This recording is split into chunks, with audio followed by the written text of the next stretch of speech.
everyone. Happy Thursday. I'm the Grace Strega, and I'm here to give you your daily collective read for today. We are going to get started on today's daily collective read in the next few minutes, but if you would like to get on the list for today, the list is open. You will be the third person read for. It is 3 cards for a donation of 29 or more. 4 cards for a donation of 23 or more for my subscribers, being in my bio. Please keep in mind there are 2 things I do not read for across these apps, pregnancy and medical. Happy to give insight on anything in private readings, and you can book private readings on my site. We are also doing 2 giveaways today. Our first reading giveaway will be a reading giveaway when we get to 50K likes. So make sure that you are tapping that screen and we will get to 50K in no time. Our other reading giveaway will be a free reading for the highest gifter between now and the conclusion of the daily collect read. So I wish you a lot of luck if you're participating in that giveaway as well. As I mentioned, prior to beginning today's daily collective read, we'll be doing a brief recap on what we've been seeing in the cards over the last few days. If you would like to catch any of that full reading, you can find it over on the place where we keep the videos. You can also find it over on the place where we keep the photos. You can also find it as a podcast over on my spot at Tarot Church and over on my Substack. But before we get started today, most important question, scale of 1 to 10, how are you doing? There are no wrong answers. Hope you guys are having a beautiful day. Happy new moon. Happy new moon. We're going to talk about it. It's an intense new moon.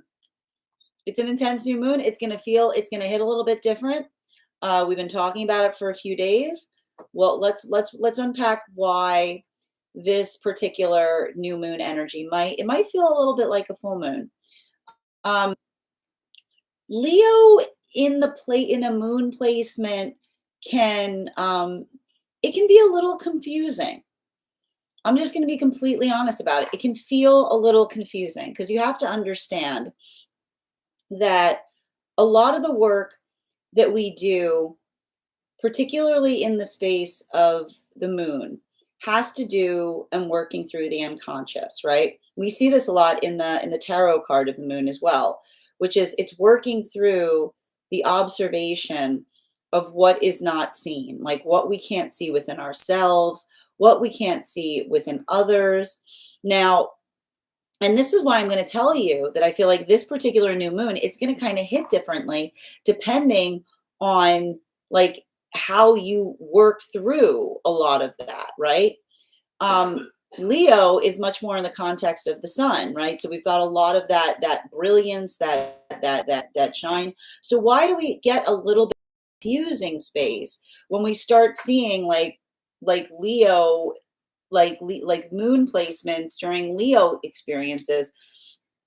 Is because it's working through the conscious and the unconscious mind. It's working through the outside like sense of self versus what is harder to be able to identify and recognize. This is a continuation of a lot of the work that we saw going through Cancer season. I actually feel like the placement of this moon is very, very fitting, considering the fact that we just went through like an extremely vulnerable Cancer season. We had Jupiter in Cancer while we were going through that Cancer season. A lot of big emotions coming up, right? Okay, Jupiter in Cancer is like big feelings. But I feel like what's beautiful working through a new moon like this is it's almost like the conversation that says, when we're doing the work of honoring our feelings, it's not just the expansiveness of talking about the fact that we have them. Everybody has feelings. And the volatility, and often like when you have a lot of feelings, the feelings can kind of energetically complicate things, right? They can make things more difficult. They can make things more complicated. But when we do that work, right, the concept of being able to honor the feelings is not just doing what the feelings dictate. That's not honoring feelings. That's indulging feelings. That's being led by the feelings, right? When we're doing that heavy work of honoring the feelings, and to honor something is to understand how we carry it, then we recognize and identify the weight of our emotions, but we also allow that to fortify the intention of the direction that we choose to move those emotions towards. Now, this is having a big impact depending on where you find yourself on the frequency cycles. The benefit I'm seeing for a lot of the energy in separation right now, I'm recognizing two different modalities in separation, which I'm not necessarily surprised to see, given the fact that we see that Venus is currently like in Gemini and working through a lot of that energetic complication there. The two different modalities that we're effectively recognizing are either energy that's working in solitude, potentially even feeling like a bit in hermit mode right now, understanding that the work on the self is the greatest gift that we bring to counterpart, right? Because that observation of not feeling like we're looking towards the relationship for a sense of identity, right? We're working to understand the self. We're working to kind of put those pieces together. This is the energy that is deep into temperance lessons, with also the combination of hermit, because it's the observation of saying that when we do the work to try to map the self, to understand that we don't arrive to relationship feeling lost, but we arrive to relationship feeling energetically found. So I either see a lot of the work of energy doing that in solitude right now, or new partnerships coming up. And I'm going to tell you right now, and I'm just going to bring this up. We've got a lot of planets in retrograde. We got a lot of planets in retrograde. And you may know, I am not the type of reader that's like, they're coming back. Like I'm not one of those readers that's always like, they're coming back. But it is about, I would not be surprised right now if there's a lot of work that's being done in separation as it relates to path work of contemplation on the past. But it feels like it is the harmonic contemplation on the past, because it's the relationships that are coming together right now, working through observing the past, but honoring the past, because they're not holding on to the past rigidly. They're not holding on to it like, I'll never let go. They're holding on to it with an open palm, the observation of being able to observe something that allows the ability to see what one is trying to do differently or to do better. So I keep on seeing that a lot of the relationships potentially coming together during this time, incredibly strong foundations, because it is the understanding that anything is possible, but only if there is mutual intention in terms of what it is that one is working to resolve or fix. This brings us to a lot of the energy that's moving deeper into divine union. And for a lot of that energy moving deeper into divine union right now, I'm just seeing that these were a lot of those relationships that were coming together from about the time of the period between the solstice up until the time that Mercury and Venus stationed direct behind Neptune. I like to identify these as magician partnerships.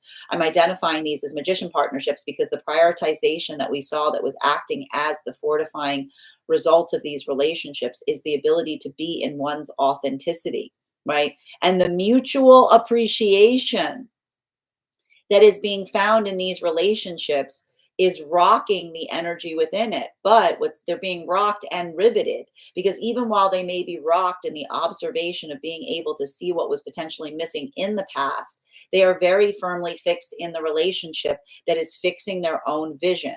It's creating the sense of clarity, the understanding that the healthy relationship is one that allows us to see more. And it's that observation of being able to see something with clarity that is fortifying the direction of the energy moving deeper into union. But it's also a little bittersweet because it's bringing up a lot of those feelings, right? A lot of that, again, we've got Neptune and Saturn in retrograde. A lot of those things that kind of have to come back to the surface in order to receive a sense of reassessment and relationality to the context of the healthy relationship that they find themselves in. This is why we talk about the fact that healing is not linear. This brings us to a lot of the energy deep within divine union. I feel like for a lot of the energy deep within divine union, very similar to what we're seeing with the energy in separation right now, though I did notice a very characteristic difference between masculine and feminine in yesterday's reading. Absolutely beautiful spread yesterday. You can head over to my Substack if you want to see the photo of yesterday's spread. A lot of that energy is in a space of contemplation, the advancing of, or the increase, or the changing of a manifestation goal, right? The adjustment point due to the maturation of the energy within the partnership. And for a lot of these energies, this is a time of setting intention, a lot of percolation, potentially not a lot of ideas, a lot of sorting through things, potentially even sorting back through old ideas, old concepts, right? The past that's effectively made new again. Because again, and I think that that's a little bit of the benefit that we get with some of this like new moon in Leo energy, which is the observation that things become new based on the context by which we bring them forth. So I would not be surprised if there aren't these conversations that may be potentially happening deep in divine union, rehashing something from the past, but in a positive way, with the context of the present self that's effectively allowing for that difference of insight, or that difference of perception, or again, the beauty of being in a healthy relationship when we've done the work to heal our ego is the resulting gift of an alternate perspective. That is where we find all of the energy prior to beginning today's daily collective read. But head over to comments and let me know how this energy is impacting you personally. If you would like more guidance on how to navigate this new moon in Leo energy most effectively, I would encourage you to head over to my Substack. I just wrote a mystic meditation article that works you through some manifestation tips in terms of how to utilize this energy effectively. If you would like to catch that full reading, you can find it over on the place where we keep the videos. You can also find it over on the place where we keep the photos. You can also find it over on a podcast at Tarot Church and over on my Substack. That said, we are going to get started on today's daily collective read in the next few minutes. But if you would like to get on the list for today, the list, as always, is open. You'll be the third person read for. It is 3 cards for a donation of $29 or more. 4 cards for a donation of $23 or more for my subscribers, Binks in my Lio. Please keep in mind there are 2 things I do not read for across these apps: pregnancy and medical. Happy to give insight on anything in private readings, and even book private readings on my site. We do here life path, highest priority messages from spirit, past life, angelic guidance, pet readings, animal spirit guide readings, mediumship readings, love readings, dream interpretations, and guided messages. If you have information that you feel is relevant for the purposes of our reading, you can include it in the notes when you send the donation, or you can post it in our subscriber only Discord channel in the appropriate channels. Welcome to everybody joining us today. So good to see you, Nikki. Hope you're having a beautiful birthday. Hi there, Kay Megan. Guys, please welcome our mod, Kay Megan, in for today. Thank them for all that they do. Make sure you give Kay a follow. Hi there, Little Vamp Genuine. Your subscription's ending soon if you'd like to renew. An 8? We like an 8 today, Hannah. We can deal with an 8. And thank you for the compliment, dear. Good to see you channeling. Make sure to watch the video. Oh, I absolutely will, dear. And guys, make sure to give channeling a follow. Wonderful reader as well. Hope you're having a beautiful day. Hi there, Kay Megan. So good to see you today, dear. Grand Rising, Nikki. Good to see you too. V, welcome. You're back from your digital detox a whole week. I am impressed. And on the new moon in Leo too. Great time to come back. Good timing. I like that. That's like, again, it's a lot of this like new moon in Leo. It's like new me kind of energy, you know? Good to have you back. See, Mike, your subscription's ending soon if you'd like to renew. Yes, absolutely. I can confirm they came back. So I had to tell them to go away again. Sending you so much support, Kay. Yep. And thank you as well. We recently went, so I had to unblock. Sending you so much support, Kay. Bridget, so good to see you. I'm glad. And I need to say, like, I'm going to tell you guys, this is going to be your daily reminder. It's going to be a daily reminder. I'm going to keep on reminding you guys through this during retrograde season. We've got a lot of planets that are they're retrograding in Aries. And the thing when we got a lot of planets retrograding in Aries, it's like, wouldn't you like to go back to the old version of you? Wouldn't it be nice to be triggered? A trigger, little treat, little trigger is a little treat, a little trigger. Like, oh, they don't like it's a lot of that. Oh, they don't know what you healed from. They don't know the intentionality you bring to things. It's a lot of that. So I'm just telling you, if you're feeling it right now, you know, be intentional, allow compassion to guide, okay? Compassion with healthy boundaries. Oh, that's so cool. I love the fact that you guys are encouraging each other on your fitness goals as well. Grand Rising, Fig, good to see you. I am Abs. How are you doing today? Hope you're having a beautiful one. We got a lot of Leos here. Thank goodness you weren't sending, they don't deserve your elevated blood pressure. I like that, V. I like the way you put that. Grand Rising, Fig, so good to see you. And oh, that's amazing. 200. What a huge milestone, Bridget. Congratulations. Oracle Erica, thank you for the antipasto salad. It's like they put that up there and it just makes me hungry every time I see it. Grand Rising, Julia, so good to see you as well. I have a headache. Could this be? It could be from the new moon. I also think it could be from the fact that we've got about a lot of planets retrograding right now in Aries. Aries is like head stuff, you know? It's been like all year. It's just been a lot of that like pressure, you know? So impressive. Thank you as well. It's incredible milestone, Bridget. Grand Rising Queen Yi Yi. Make sure you're hydrating. I'm going to put it that way because here's the thing too. Like it's just given where the placements are. It's like I keep on hearing it's like it's very dry and then it gets like wet too quick, if that makes sense. It's like it's a lot of like fast changes that are causing like headaches and stuff of that nature, if it makes sense. All right. Grand Rising bookcase. I've got you on the list for today, by the way. And hi there, Queen. How are you doing today, Flowbug? Good to see you. As I mentioned, friends, we are going to get started on today's daily collective read in the next few minutes. But before we begin, a couple of updates. First and foremost, I want to thank everyone who attended our recent class on the Devil card. That class is now available for paid subscribers over on the Substack. Our next tarot class is going to be held on Wednesday, August 13th at 6 p.m. PST, 9 p.m. Eastern. We will be continuing our studies into the tarot with a focus on the Tower card. I am so excited for this class.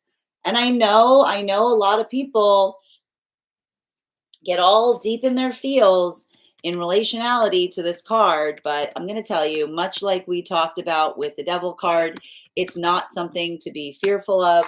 We're going to talk about the history of the card. We're going to talk about the symbology of the card.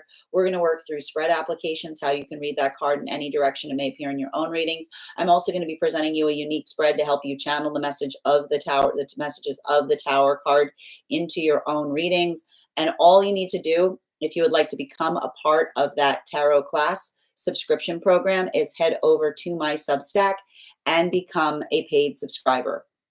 Your paid subscription to my Substack is your ticket of entry into our live classes each and every month. You will also, as a paid subscriber, have access to as a paid monthly subscriber, have access to over 9 hours worth of material in the Tarot Church Library class archive. Now, it's not necessary to catch up.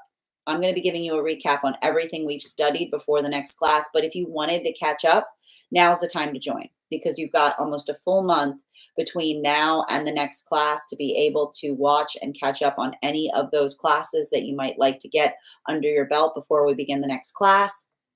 And if you become a founding member to our Substack class program, not only will you receive a discount on the whole year's worth of classes, but you will also receive full access to the entirety of the Tarot Church Library class archive. That is access to over 16 hours worth of material in an ever expanding library. You will also have access to a complimentary one-on-one mentorship class with me, where I will meet with you personally to assess where you are on your own personal tarot journey and give you the best insights in terms of how to utilize those classes to the best of your advantage, moving you towards your personal tarot goals moving forward. One of the things I tried to do with these classes was make them accessible to the absolute novice tarot reader as well as the seasoned reader. There's definitely something there for everyone. Don't let your lack of experience or your robust experience prevent you from joining us in these classes. And even if you don't become a paid subscriber to my Substack, I would encourage you to follow me there to stay up to date on any new offerings or services. I post my weekly newsletter there, which will let you know about my in-person events as well as my online live schedule. You'll also have access to my mystic meditation articles. I just released one right before we got on live today. You can find it over on the Substack in terms of how to utilize and navigate through this new moon in Leo most effectively. You'll also want to let you guys know that on top of my standard life path readings, I also offer mentorship classes. These are for any of my students seeking a more personalized educational experience with me. I take a very limited number of students for this reason, as those classes are focused on each individual's personal spiritual goals and journey work. Those classes can be purchased on an individual level or as a monthly class series, weekly or bi-weekly as your schedule permits. Also, for my students that are seeking more consistent weekly tarot support, I'm very happy to offer weekly tarot insight packages. That is a package of 4 30-minute readings, again, weekly or bi-weekly as your schedule permits, so that you can stay more consistent on your personal journey. I'm also very happy to now offer dream interpretation readings. You can purchase these per dream or as a series. If you purchase the series, I would encourage you to start to keep a dream journal as you meet weekly or bi-weekly with that journal and utilize the tarot to understand the key themes and messages coming towards you in the dream space. That said, we are going to get started on today's daily collective read in the next few minutes, but if you would like to get on the list for today, the list is open. It is 3 cards for a donation of $29 or more, 4 cards for a donation of $23 or more for my subscribers, links in my bio. Please keep in mind there are 2 things I do not read for across these apps, pregnancy and medical. Happy to give insight on anything in private readings, and you can book private readings on my site. Hi there, Bookcase. So good to see you, Fig. I haven't been able to eat much because of, hold on a minute, the main amount of pain I'm in. Oh, sending you so much support, Fig. Ugh, I know. I just hear I mean, like, I'm Italian enough. I hear the word antipasto. I'm like, where? Huh? We're doing what now? My ears perk. Last year was a personal year 9 for me. This year was meant to be a 1, but it felt like a 9. Interesting. Very interesting, Kay. Sip into water as we speak. Very good, Nikki. Glad to hear it. I have a headache too, and so does my partner. Yeah, it's the energy right now. And I gotta tell you, I think I keep on telling you guys, like a lot of this retrograde energy all at once, it can feel like a lot of pressure, like metaphysically or just like energetically, like pressure on the self, pressure, like again with the Aries, like Aries retrograde, pressure in the headspace. That's why I want you to like make sure that you're moving around a lot right now, that you're getting a lot of water, right? Helping to like move things is what I keep on hearing. Yep. Grand Rising, Miss Beck. So good to see you today. Get ready for more work with these new community. Oh no, what do I need to know now, channeling? What's happening? What's happening? Is there something new that's happening that I don't know about? Miss Beck's happy new moon, dear. I hope you're having a good one. All right. And hi there, Go. All right, 1 minute, please. Oop, I lost my spot. Go. I would like you to actually go to the Bible, to the workings of Yeshua, and please reference what he did before he saved Mary Magdalene. That was an act of divination. I also, when Yeshua went like into the desert, there's multiple statements of divination in the book. I will also point out, if you open your Bible to find passages, you're also doing divination. Leviticus I would like you to also study the provenance of the books of Leviticus as well. Thank you so much though. And I appreciate you being here and receiving these messages. Hi there, Haley. How are you doing today? Hope you're having a beautiful day, dear. And Hannah and Addison, I have you on the list. Just a reminder, if there's anyone who's on the hold list who would like to be added to the list itself, please let me know now so I can include you on the list for today. Miss Bax, very interesting. I don't know if I'm overgeneralizing, but seems like a lot of folks of Italian descent are readers. I mean, I feel like, I feel like I definitely feel that it is, we have a melting pot of readers, right? But there, I mean, listen, there is a lot of, there's a lot of like work in Italian traditions that again understands and embraces the fact that, there's the understanding and recognition of a healthy divination practice that feels supported to one's own spiritual construct. And that's what I do with a lot of my work in tarot church. I firmly believe, as someone who studied the deck, that nothing I find in the tarot will move you away from your own faith construct. In fact, the lessons that we find are effectively the universalized messages that we find across all faith constructs. So that's a lot of the work that I try to do in our classes in order to try to destigmatize how people perceive the tarot versus what we actually find within it. Grand Rising Revolt, hope you're having a good one. Yeah, yeah, like that.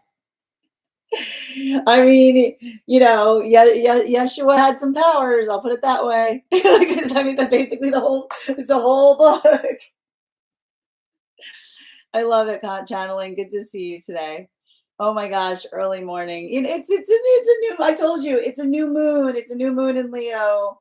It's a new moon in Leo during the retrograde season. So we're going to navigate others' fear with compassion, and I hope for that those that carry fear in their hearts are able to heal it. I love it. I do too. It's a great book. I look at it all the time. There's a lot of great stuff in it. We Italian are connected like that. We're connected.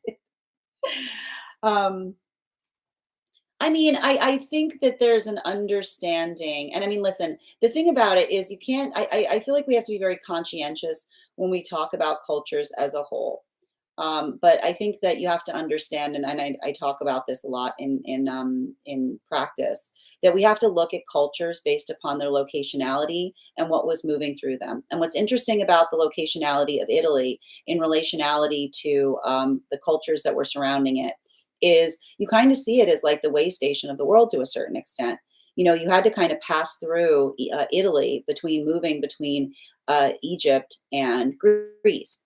So you can understand that we see a lot of that melting pot characteristic in a lot of the practices that we find in Italian culture, because it's the observation of those that are passing through and what's effectively embraced along the way. That's my perspective of it. Now, of course, there are those who have different perspectives, but from my studies, that's what I've come to learn about the culture. That I think is one of its blessings. We even see it in the food. Like Italians don't claim ownership on a lot of the things that they have perfected. Like spaghetti is obviously not something that was created in Italy. It's something that was found in Asia. But the reinterpretation, if you will, that allows the context of being able to see something and imagine the possibilities. I'm Greek, and so a lot of Mediterranean traditions have ties and experiences with the tarot. Exactly, and I think it's very interesting. I think we forget the interconnectedness of a lot of these cultures, especially in a world where they had to like travel and through one another in order to reach places. You can fly places in the past. You had to walk. You had to walk. See, I'm gonna go over there. I gotta get through these countries first. That makes sense. One moment, please.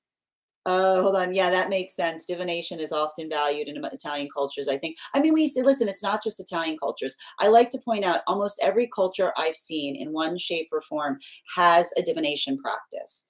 It depends upon the form by which they are observing it. I will even point out, even evangelical Christians. You cannot tell me that you are an evangelical Christian that sometimes opens your Bible to get inspiration. That is bibliomancy. That is bibliomancy. If you open a book to get a message, that is divination. It's bibliomancy. It's the same thing. We just have different words for it. And thank you so much. I know. Good to see you, Miss Bex. My show is on. Welcome, Beep. I hope you're having a beautiful day. Yeshua was a wizard. I love it. Thank you as well. Oh my gosh, Bridget, those gifts are just sending me. I wish I had the water into wind power. Somebody's been watching Avatar. You wrote wine. I like that you tried to write wine and you wrote wind instead. Okay, Australians can often either be very traditional and closed-minded. Well, and I think the thing, and I know the thing I've noticed about Australian culture is because you've got so much land there, you can kind of like just move to Australia and not really change all that much. It allows for a lot of the ability to kind of hold into cultures because like there's so much room, right? It's not like you're not it doesn't require you to kind of rub elbows, if that makes sense. It did start off as a card game. Well, that in itself, I got to point out there's a little bit, the thing about that is there's a little bit of disparity as it relates to the provenance of the cards. And I'll tell you, typically when I'm learning and studying with other tarot readers fall under one or two different constructs, which is the idea that it was definitely a card game, that those who started utilizing divination, like the card game that was utilized for divination, and then there's the other group that says it's divination that we turned into a card game. And then they fight. And then they fight. And nobody can ever convince the other ones. How did I not know that? What part, Flo? Cassie, your subscription's ending soon if you'd like to renew. Thank you, dear. I love that explanation. You're welcome, Kay. Hold on a moment. And thank you for those stars, Elizabeth. Bookcase. People have always been moving around telling stories. And here's the thing, and again, I like to point out, what joins us is far greater than what separates us. Like we forget that the world is all about the movement into spaces and places. No, none of us are from where we're from. We've always been migratory.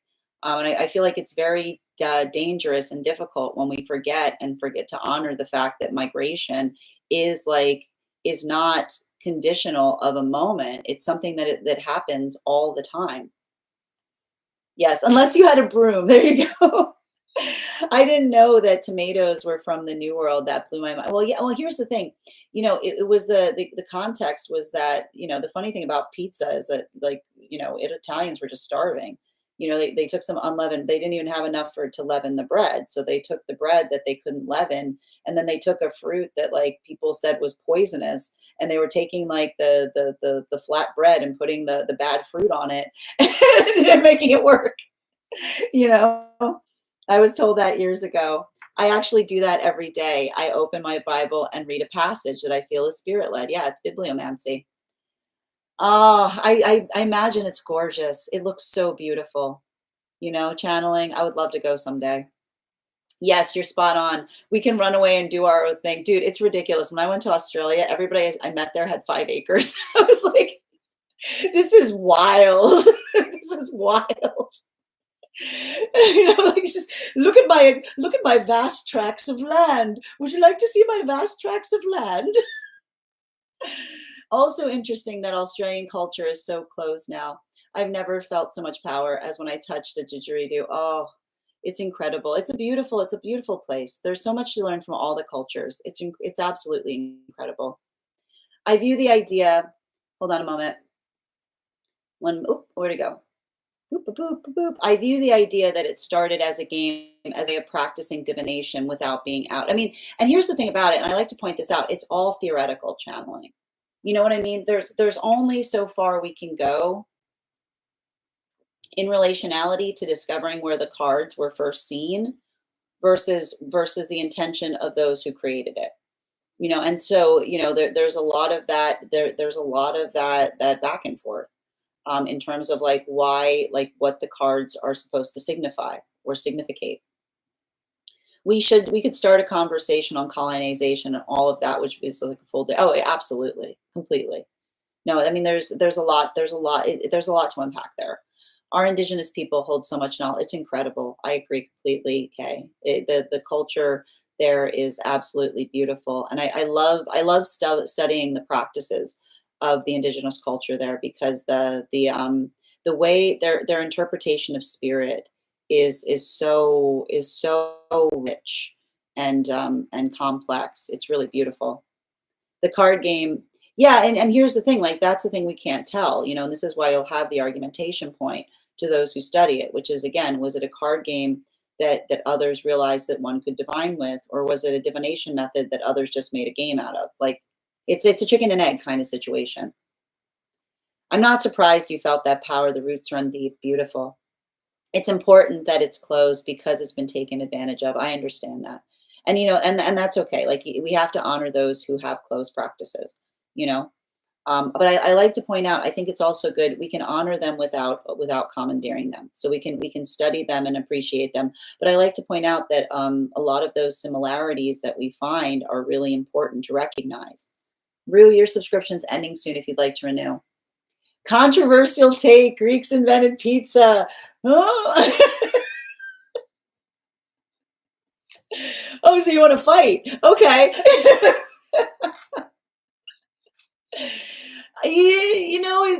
Here's the okay, look, the thing to recognize is every culture has a take on something that another culture has. But when we talk about like the perfection of what we identify as pizza, I'm gonna say, and I think that I think you have to understand. It seems to me like the groundbreaking moment was Italians putting tomatoes on it.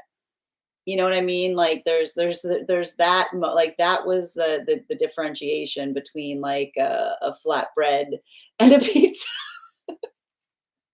I also really appreciate the fact that we're dipping back and forth between having conversations right now on pizza and tarot.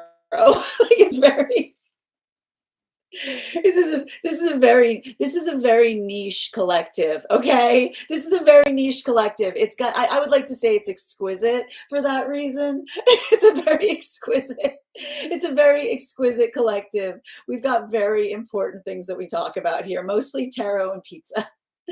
Oh, Santorini, that sounds incredible. Uh, One of my Italian best friends and I always argue about it. I can imagine. I can imagine. Oh, you're just choosing violence though, channeling.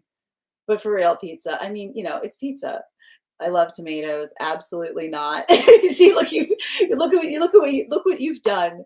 Look what you've done. We were doing so well. We were going to try to get out of this new moon unscathed, and then there was that rift that happened.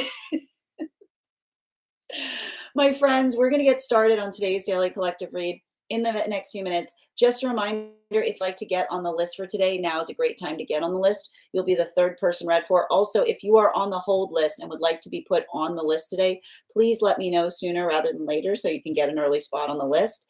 It's 3 cards for a donation of $29 or more. 4 cards for donation of $23 or more for my subscribers. Links in my bio. Please keep in mind there are 2 things I do not read for across these apps, pregnancy and medical. Happy to give insight on anything in private readings, and you can book private readings on my site. We are doing here life path readings, highest priority messages from spirit, past life, angelic guidance, pet readings, animal spirit guide readings, mediumship readings, love readings, dream interpretation readings, and guided messages. Also, we're doing 2 different contests right now. Our first contest will be a free reading to the highest gifter between now and the conclusion of the daily collective read. So make sure you're tapping that. I wish you a lot of luck if you're participating in that giveaway. Currently, our top spot is for Oracle Erica is in the highest running for that free reading. Our second giveaway right now is a reading giveaway when we get to 50K likes. We are already at 16.4K. So thank you guys so much for tapping that screen. Also, when you tap the screen, it encourages this live to be pushed out to those who have not received it before. So thank you for helping to share these messages. And if you're joining us across the other apps and would like to get on the list, you can also get on the list today via my tree that has links in it in my bio. I'm going to take a moment to read over some of the comments that came through as I was reading. All right. Pizza, tarot, and Australian history. Yes. Pizza and Yeshua and the Bible. I like it. That is a book I would read. All right. I adore it too. You guys are the best. I think the chat skipped and you missed a few comments. What did I miss? Sorry, it's entirely possible. Sometimes they do. Just look. Oh, hi there, Jacques. How are you doing today? My great-great-grandmother was Indigenous. I wish I knew her. Oh, there's such blessings, you know. It makes me so happy to hear you say that. Not enough people who live here value their history. I think it's always important to understand and value the history of the place that we live. I feel called to Italy and the Mediterranean. I wonder if there's any lost ancestry there. Possibly be always interesting to introspect. or potentially a past life connection. It's wild. Unfortunately, it's come. I completely understand, Kay. Group trip. Absolutely. Yep. Absolutely. That's the only problem. It's a very long flight. It's a very long flight. Mother, thank you for sharing the live. Always appreciate when you guys share the live. Yeah, that's interesting. I need to do more study on like the movement of the tomato as a plant. It's really interesting to see how different plants enter different spaces too. Look, Uranus and Aquarius is my troller for a reason. You know what it is? I gotta point out, like, Uranus and Aquarius in combination is like having like a 2-hour argument with someone and then being like, oh, I don't believe in that. I was just being the devil's advocate. You know what I mean? Like that is like core, that is core Uranus Aquarius being like, oh no, I don't believe that. I just wanted to provide a counterpoint. It's more fun that way, isn't it? So I'm being like, not for long. And thank you for sharing the live, Mother Loving. Always appreciate when you guys share the live. Oh, that's so cool. I didn't know you lived in Colonial Williamsburg. I want to take my kids there. Is that cool? It feels like it's probably cool. It's like Colonial Ren Fair, right? Can we do readings? Hold on, just catching up here. Chrissy, where'd you go? Can we do readings on why a person is drawn to a location? Absolutely, we can. Oh, that's so cool, Bridget. I do. I know you do that. I know you do that channeling. Your Aquarius Uranus. And so I just gonna look at you and be like, what? All right. Yeah.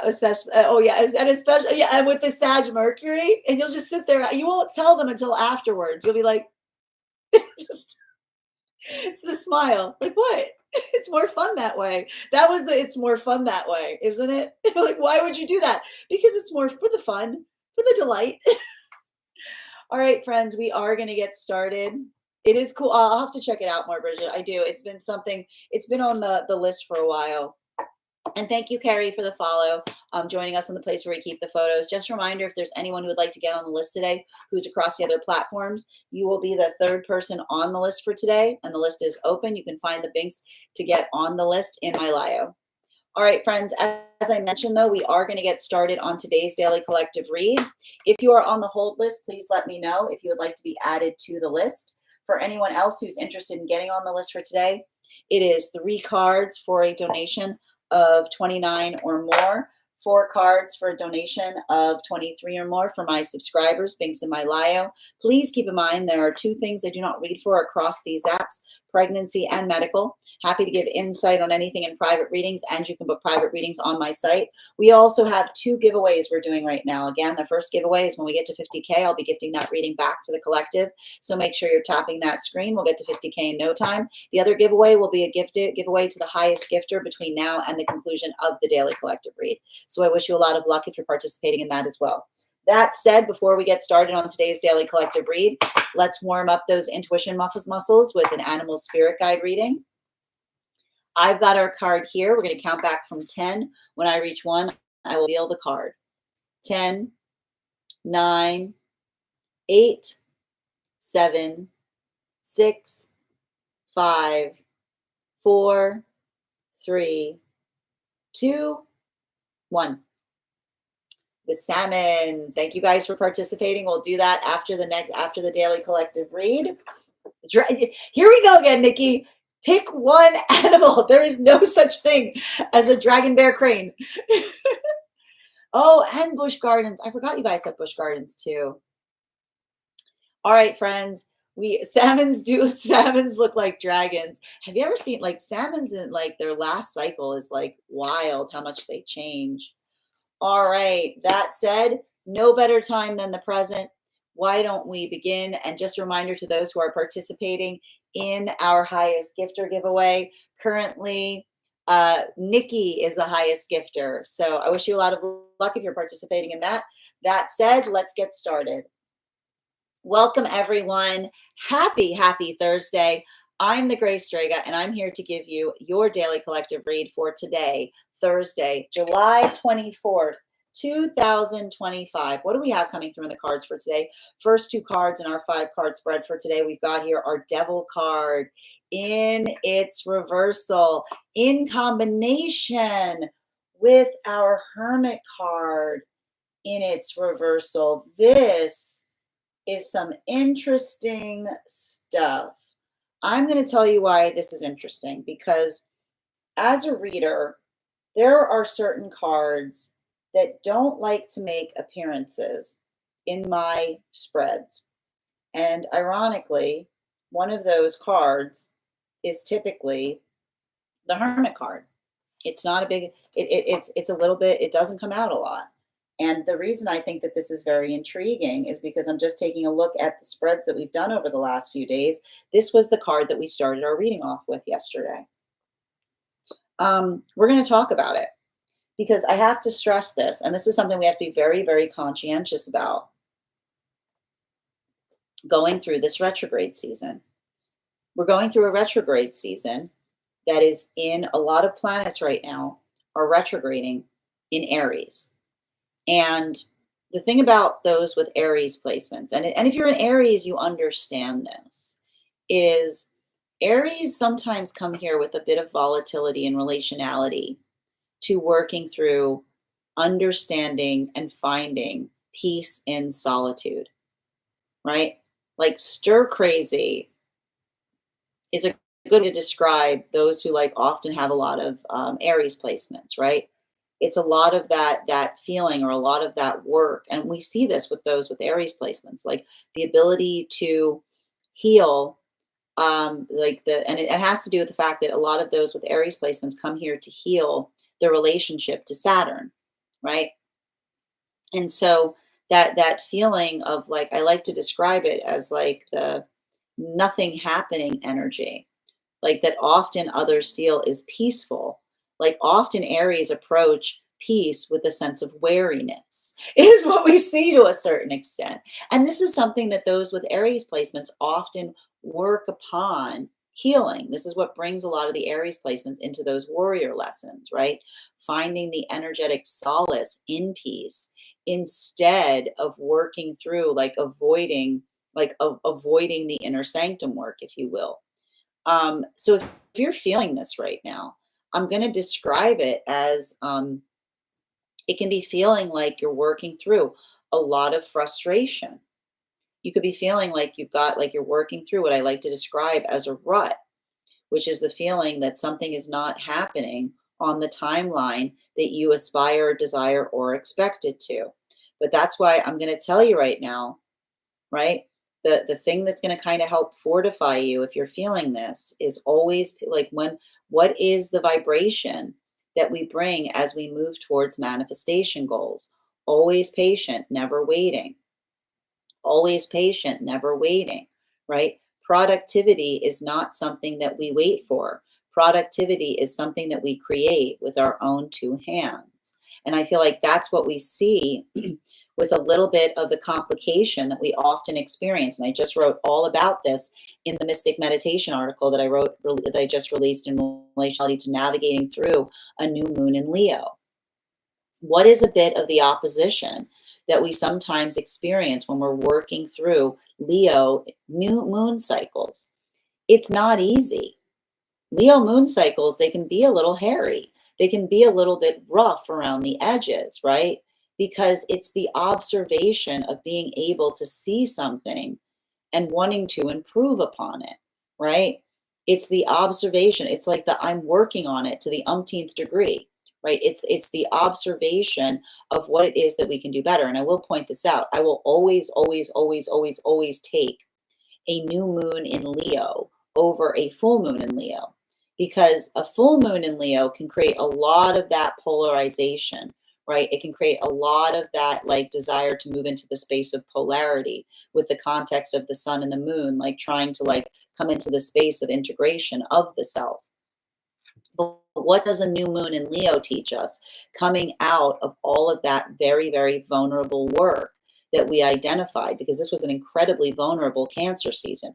Why was the Cancer season so vulnerable? Because Jupiter has been sitting in Cancer the whole time. What is Jupiter in Cancer? big feelings, right? It's working through the elephant in the room of the big feelings we carry about things. But what does um, new moon in Leo teach us? The quantity of emotions does not demarcate quality, right? We can have a lot of emotions for something awful that happened to us, right? We can have a lot of emotions. And that's the thing about the emotions. This is often why we go through those complicated cycles of having a hard time letting go of trauma. Emotions are not really good at interpreting where they are formed, right? This is often why, like, we may feel like this is often why we often develop like a lot of big feelings around people who hurt us, right? Often the problem that we have with those who create pain with us is not the fact that it's love or hate, it's complication, right? It's the enormity of the emotions that happen because of the volatility that we create, like that we have around circumstances or situations. But what does it mean to heal? Does that go away? No. Healing is not an act of disassociation. Healing, there's no context by which you look at someone and say, it's great. I don't feel anything anymore. I'm healed. That's disturbing. That's disturbing. You should see somebody about that. That's concerning, right? It's understanding the complication, right? It's a lot of that, like unpacking. And that's what I feel is helpful with a new moon in Leo. It is the observation, and this is why I feel like and this is why I'll point this out. Yesterday's reading, if you go look at the Substack to see the photo, we had 4 cards fall out of the deck to finish yesterday's reading, which is to say that when we when we're working through emotions, sometimes we have to go back to the beginning, right? It's the observation of the sense of intention, right? The desired expectation of where something could lead to versus where it ultimately ended up, right? And that understanding of the contemplation point, this is how we articulate a healthy healing journey, because it doesn't say to us, you will be healed when you stop caring, right? It says you will be healed when you understand why. Center, and this is what we see that's happening right now, a lot of that energy in separation. Center card for today's spread. We have here our star card in its upright. So again, I'm identifying 2 different modalities right now in separation, and it's having a different impact on masculine and feminine energy. Bearing in mind, this is not based on gender, but what one feels most aligned to. For a lot of the masculine energy right now, I feel like, and I keep on seeing, like this is the understanding that we don't heal from a past by pretending that something didn't happen. Never are we in more danger than when we try to walk away from something and say that never occurred, right? The observation of being able to look upon something, to recognize and register the enormity of it, allows the context by which we're able to set our intention on how we can do something better. And that's what I keep on seeing is happening right now for either 2 different modalities, either energy that's doing that work on the self or doing that work as they're building into healthy partnership. For masculine, I feel like a lot of this is potentially even articulating upon, I keep on seeing the avoidance. I keep on hearing the ability there. I keep on hearing there's no ability to run away from the self is what I keep on seeing. And I keep on hearing when we try to run away from the self, we often project our fears onto those around us. So I even see here that like a lot of the masculine energy doing that work is articulating. I keep on hearing the energy saying, I'm facing things now, right? And that's what's beautiful about it. That is like Leo. And I want to tell you now, even like this Mercury retrograde in Leo feels like it's hitting differently because you have to remember, like Mercury retrograde cycles are not here just to break things. They're here to show us what wasn't working so that we can do something in a better way. So I see that for a lot of the energy, like that feeling for masculine doing that work, it almost feels like the context of finding bravery. because it's the energy that says when we confront the things that within us that daunt us or that make us feel vulnerable, never are we stronger. Because when we try to avoid the vulnerability, right, that is when we project that vulnerability onto those we care about most. So I almost see this energy saying, I'm healing by identifying my tendency to avoid, understanding that avoiding things hurts others in the process. For feminine, I see that like a lot of the feminine energy is working on that via V being able to embrace their vulnerability. Again, that's beautiful energy. I love to see the combination of these two cards together as it relates to the context of masculine and feminine, right? Because this is the observation of the energy articulating upon what they identify that they can do better. And for feminine, I like this because if this is feminine who has had moments where it feels like their vulnerability was taken advantage of, this is the feminine energy that's almost articulating to masculine that the lesson that they're taking from that is that not that they won't ever be vulnerable again, right? Because when that is an intimacy wound, like when you are vulnerable and someone takes advantage of it and then you say, I'll never be vulnerable again, that is the wound that continues to hurt you. But the feminine that says, my vulnerability is a gift, and it's a gift to those who recognize it as such. Like we see that there's a lot of that energy that is looking towards counterpart, and they're appreciating the direction sense that they find within them. This is why these are temperance partnerships, because when we're in a good space of healing, it's the identification of where the work needs to go, whether it's something that needs to be done internally or something that needs to be done externally. Fourth and fifth cards in our 5-card spread for today are, we have here our Empress card in its upright in combination with our 10 of wands in its reversal. This is a very, very intense first spread, like the first row that we're starting with today. And for a lot of the energy right now, deep within, like moving into divine union, I keep on seeing, I remember what I said, this is feeling like a very, like I keep on hearing, it's a very delicate time for the energy that's moving deeper into divine union right now.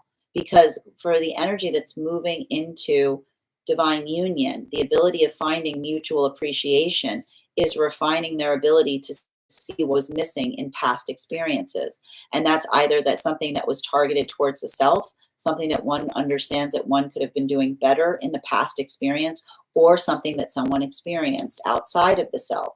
But that's why I see that even in the space of the energy that's doing that work, it feels very firmly grounded in the healthy connection. Because I keep on hearing that that is the energy that understands we stay anchored in a connection that shows us difficult things that we could not see before. Because the healthy relationship is one that heals our perception.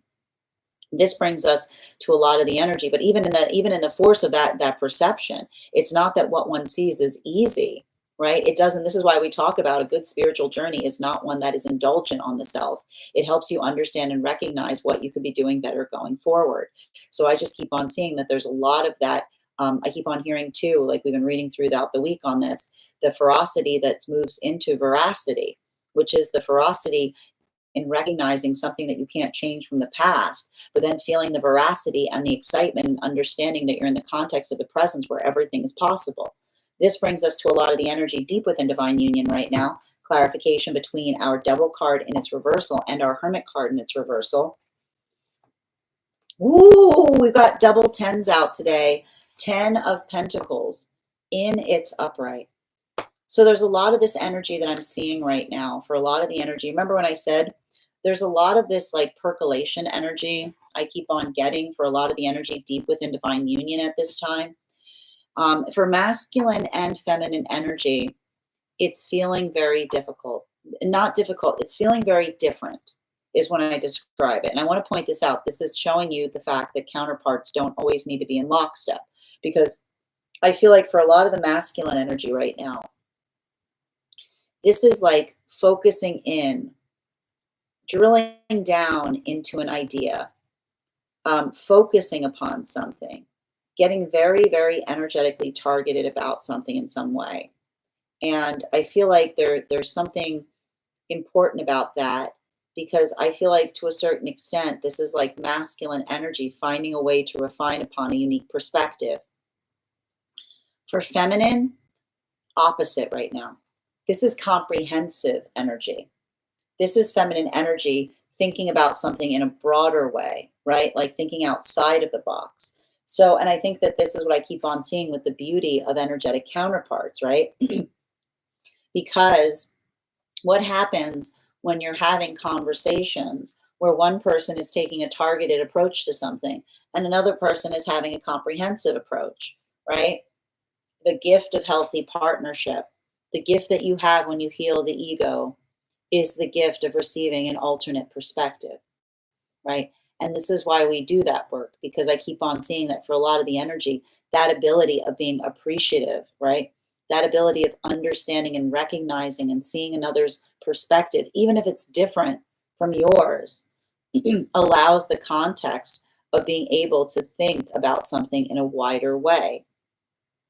Continuing to get clarification between our Hermit card and I keep on hearing for that. It's like I keep on hearing the gift of a healthy ego is possibilities, right? Like that's what effectively happens. Like the gift of a healthy ego is the expansiveness of possibilities because it allows for the adaptability and being able to see other perspectives or to see things in a way that you haven't seen them before. And what is the sign of a healthy manifestation? It's not what you get, it's what you see. Continuing to get clarification between our Hermit card in its reversal and our Star card in its upright. Can I get one card to clarify, please? Clarification coming through right now with our Eight of Pentacles in its upright.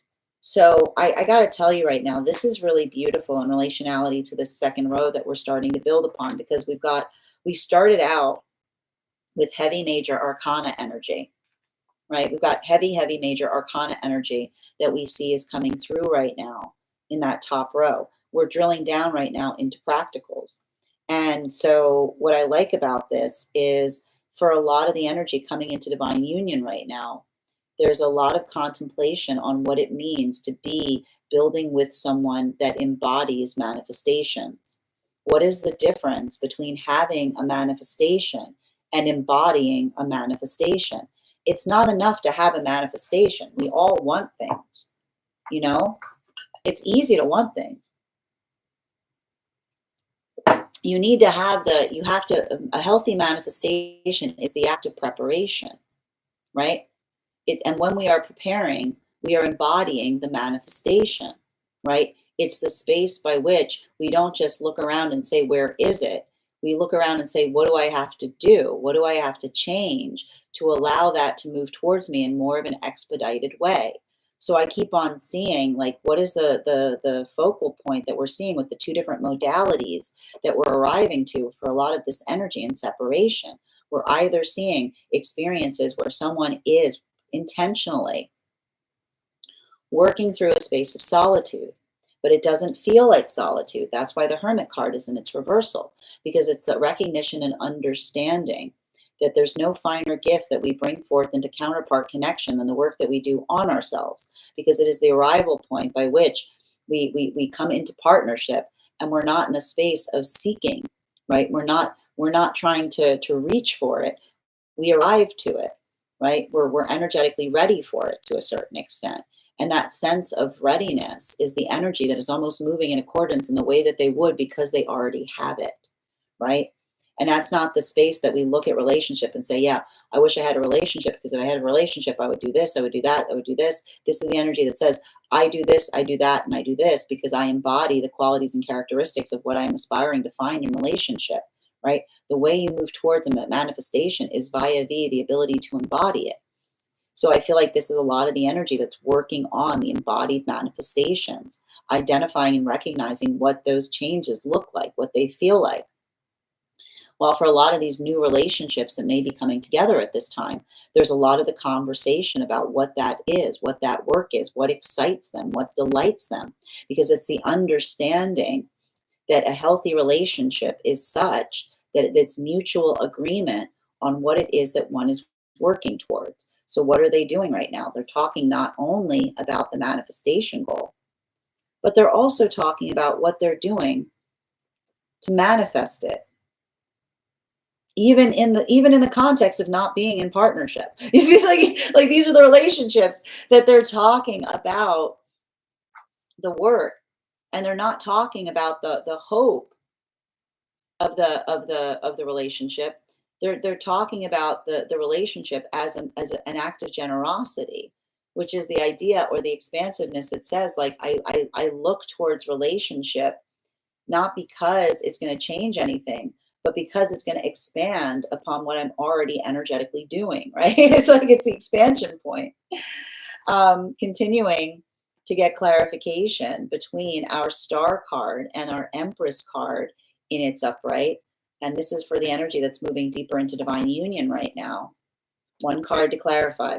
Ooh, we've got that Tower card in its reversal. We'll actually be studying that card in just a few weeks, on August 13th, for those who are part of our tarot class subscription program.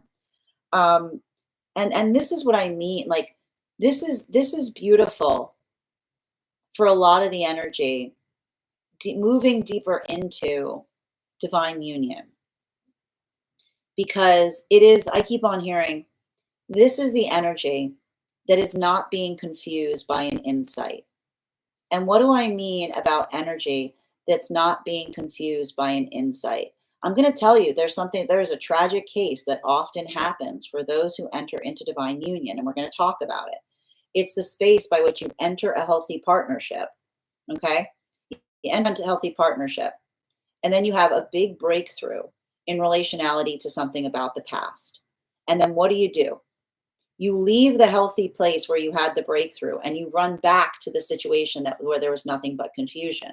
And this is often characteristic of one who doesn't recognize and understand the value and the power of a healthy relationship, right? The ability to see something from the past with greater clarity is the quality and aspect of being in a healthy partnership. It is the observation of you being in a healthy place that allows you the context of being able to see something. And often when we're in that place of energetic confusion, right, when we're not looking to the past as a library, but we're still feeling too energetically connected to the past, then we want to run back to the past with the insight that we found in the healthy relationship, failing to recognize that we can see what was missing in the place where we found what we were looking for. So I keep on seeing what's beautiful about a lot of these relationships is I see a lot of that energy like going like shaking, like almost shaking their head, because it is like the energy that shakes their head because they understand the difference. Like they understand the difference between what can be fixed versus what can be observed, right?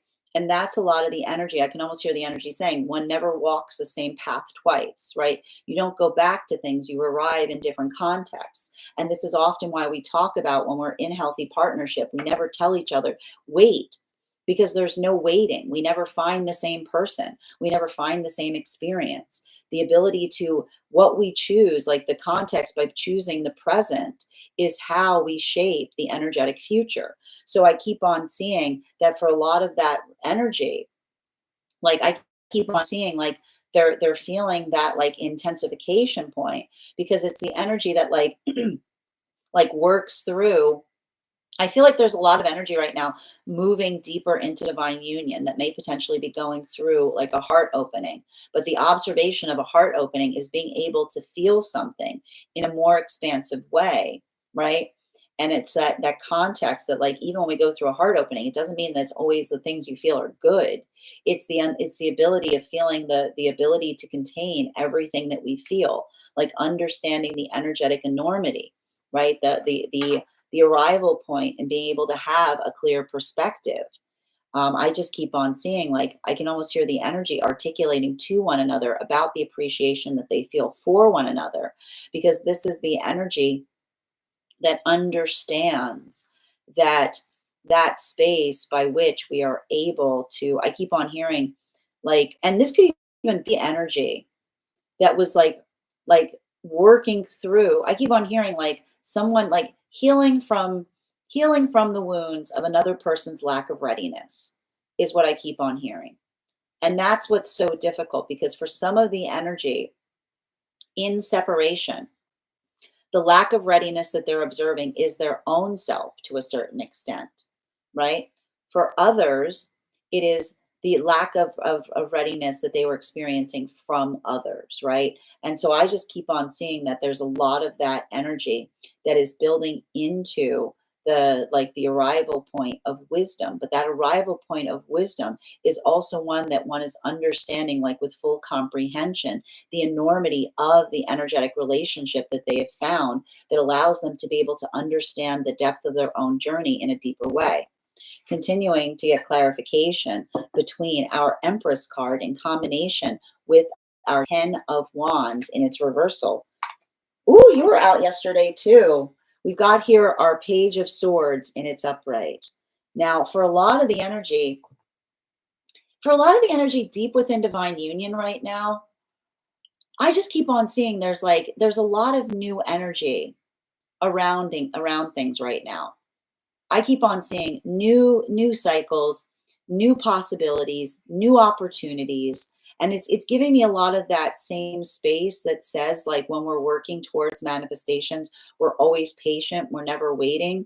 And the sound of always patient, never waiting is busy, busy, busy, busy, busy, busy, busy. Right? It's like it's the busyness. It's the busyness that speaks towards business. Like the reason, like, the busyness is business, because, like, it's busyness. It's the space by which one creates a lot of those energetic opportunities. So I see a lot of the energy right now, like working on their, and I keep on hearing they're working on their busyness, which is not to say they're working on business, they're working on their busyness. So if there's something, I keep on hearing, if there's something that they're energetically waiting on, they're just turning their attention to something else, right? It's a lot of that. I keep on getting, it's a lot of that, that work that understands that like they're like, when if we're moving with intention, there doesn't need to be a latent state, because we're always looking for new possibilities to energetically activate. Continuing to get clarification between our Ten of Pentacles in combination with our Eight of Pentacles in its upright. Can I get one card to clarify, please? Boom. All right, there's that Seven of Swords. Here we go with the sevens again. The Seven of Swords in its upright, and we're just going to talk about it. Listen, we're just going to talk about it. We've got a lot of retrograde energy right now. Should we go through the list? we got Neptune in retrograde. We got Saturn in retrograde. We got Chiron going in retrograde on the 30th. We got Mercury in retrograde. We got Pluto in retrograde. A lot of stuff in retrograde right now. And the thing with retrograde energy is it feels like an energetic slowdown point, right? It can feel like those moments that feel like a lot of that forced stillness. I feel like the word to encapsulate a retrograde season is often forced stillness, right? It's the feeling that you want to be moving faster and you can't, or something isn't happening at the pace that you hope it would. But that's why I keep on hearing the solution for forced stillness is busyness, which is to say, when you're working through a lot of that, it's understanding and recognizing and taking frustration and moving it into constructive spaces. And the one thing I'm going to tell you right now that we have to be conscientious about, because I'm telling you right now, Mercury in retrograde is not the issue. Okay? Mercury in retrograde is not the issue right now. In fact, Mercury in retrograde might be helping us through this to a certain extent, because it's retrograding in Leo. Okay? The thing is, we've got Neptune and Saturn, and they're retrograding almost in incredibly close proximity to each other. What is Neptune and Saturn in close proximity to each other? I never got over that. That's like that is like what I'm going to like, that's the energy of it. It's working through a lot of feelings as it relates to something from the past that's hard to let go of. But I need to point this out. We can't let go of trauma. Trauma, the solution to trauma is not trying to say, just move on from it. There's never, never are we in more danger than when we're going through something that we're healing from trauma and someone says, just get over it. There's no getting over anything. We understand, we heal from trauma by recognizing and identifying how we energetically carry it forward. And so I feel like this is and I keep on seeing, while this may be a moment that creates a lot of emotionality as it relates to the past, I also see that there is a lot of feelings of that, there's a lot of that affirmation in relationality in terms of looking, in terms of carrying something and saying, how can I improve the way I energetically carry this? How can I hold it in a way that it doesn't feel like it's a burden, but it feels like something that that one is trying to carry forward in a way that it feels like it heals, right? And this is what we often do in this is why we move away from retribution narratives when we're deep within healing cycles, because the space by which we are hurt, and then we take that hurt and we amplify hurt, it just creates more energetic hurt. Like, that doesn't ease what we feel. It just makes it makes us surrounded by it, right?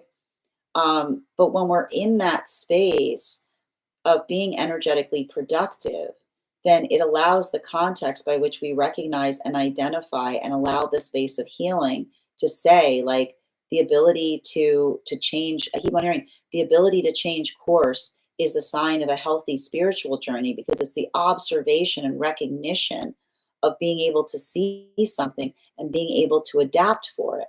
So I keep on seeing that, like, at the same time that we're going through a lot of these experiences where things from the past may be coming up, we also have the opportunity for a lot of healing to come through as well. But the important thing I keep on hearing in relationality to that healing is healing must be mutual, which is everything can be healed so long as there is a mutual agreement as to what and why one is trying to heal something and what the manifestation goals are.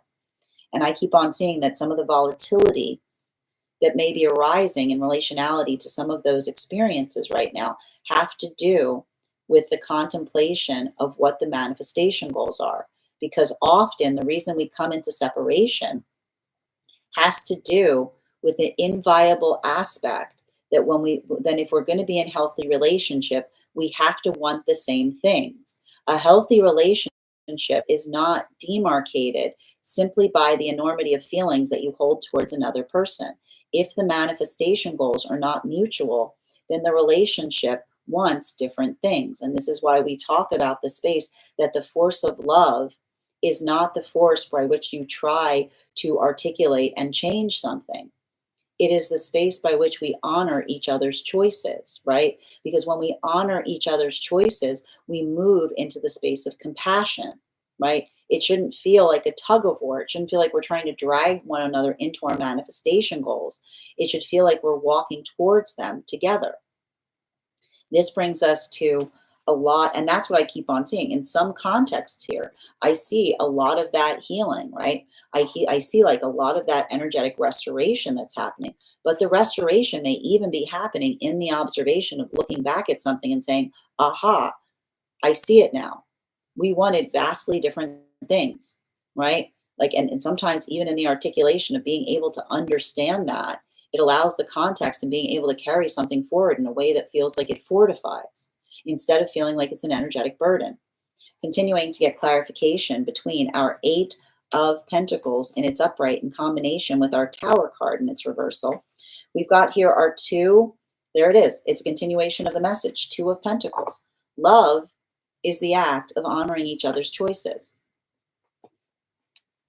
Don't be confused otherwise, right? And that's why we have to be very wary when we're going towards each other in partnership and we say things like, why are they acting like that? Right? Often the space that we say, why are they acting like that? It's the observation of observing and saying, well, what is it that they aspire for?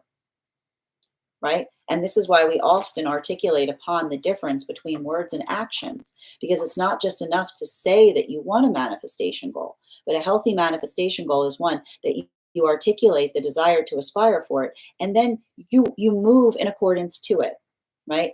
You can't say that you want a healthy relationship and then get upset if there are emotions that get involved. You can't say that you desire that perfect counterpart and then gets upset when another person desires consistency in communication. But often you will find those that do so, because that is the difference between dreaming, right? That is the difference between a dream of what it is that you expect versus understanding what it energetically takes to get there. So I keep on seeing, and this is what's so powerful about a lot of these energies that are coming together right now in partnership. What is the demarcation point in a lot of these relationships? Strong foundations. And how are they having strong foundations? They're digging down. They're digging down into the past. And they're looking into the past to say, this is what we can do better next time. This is what we're working on. This is what I am trying to improve upon. This is what I experienced. This is what I'm staying clear of, right?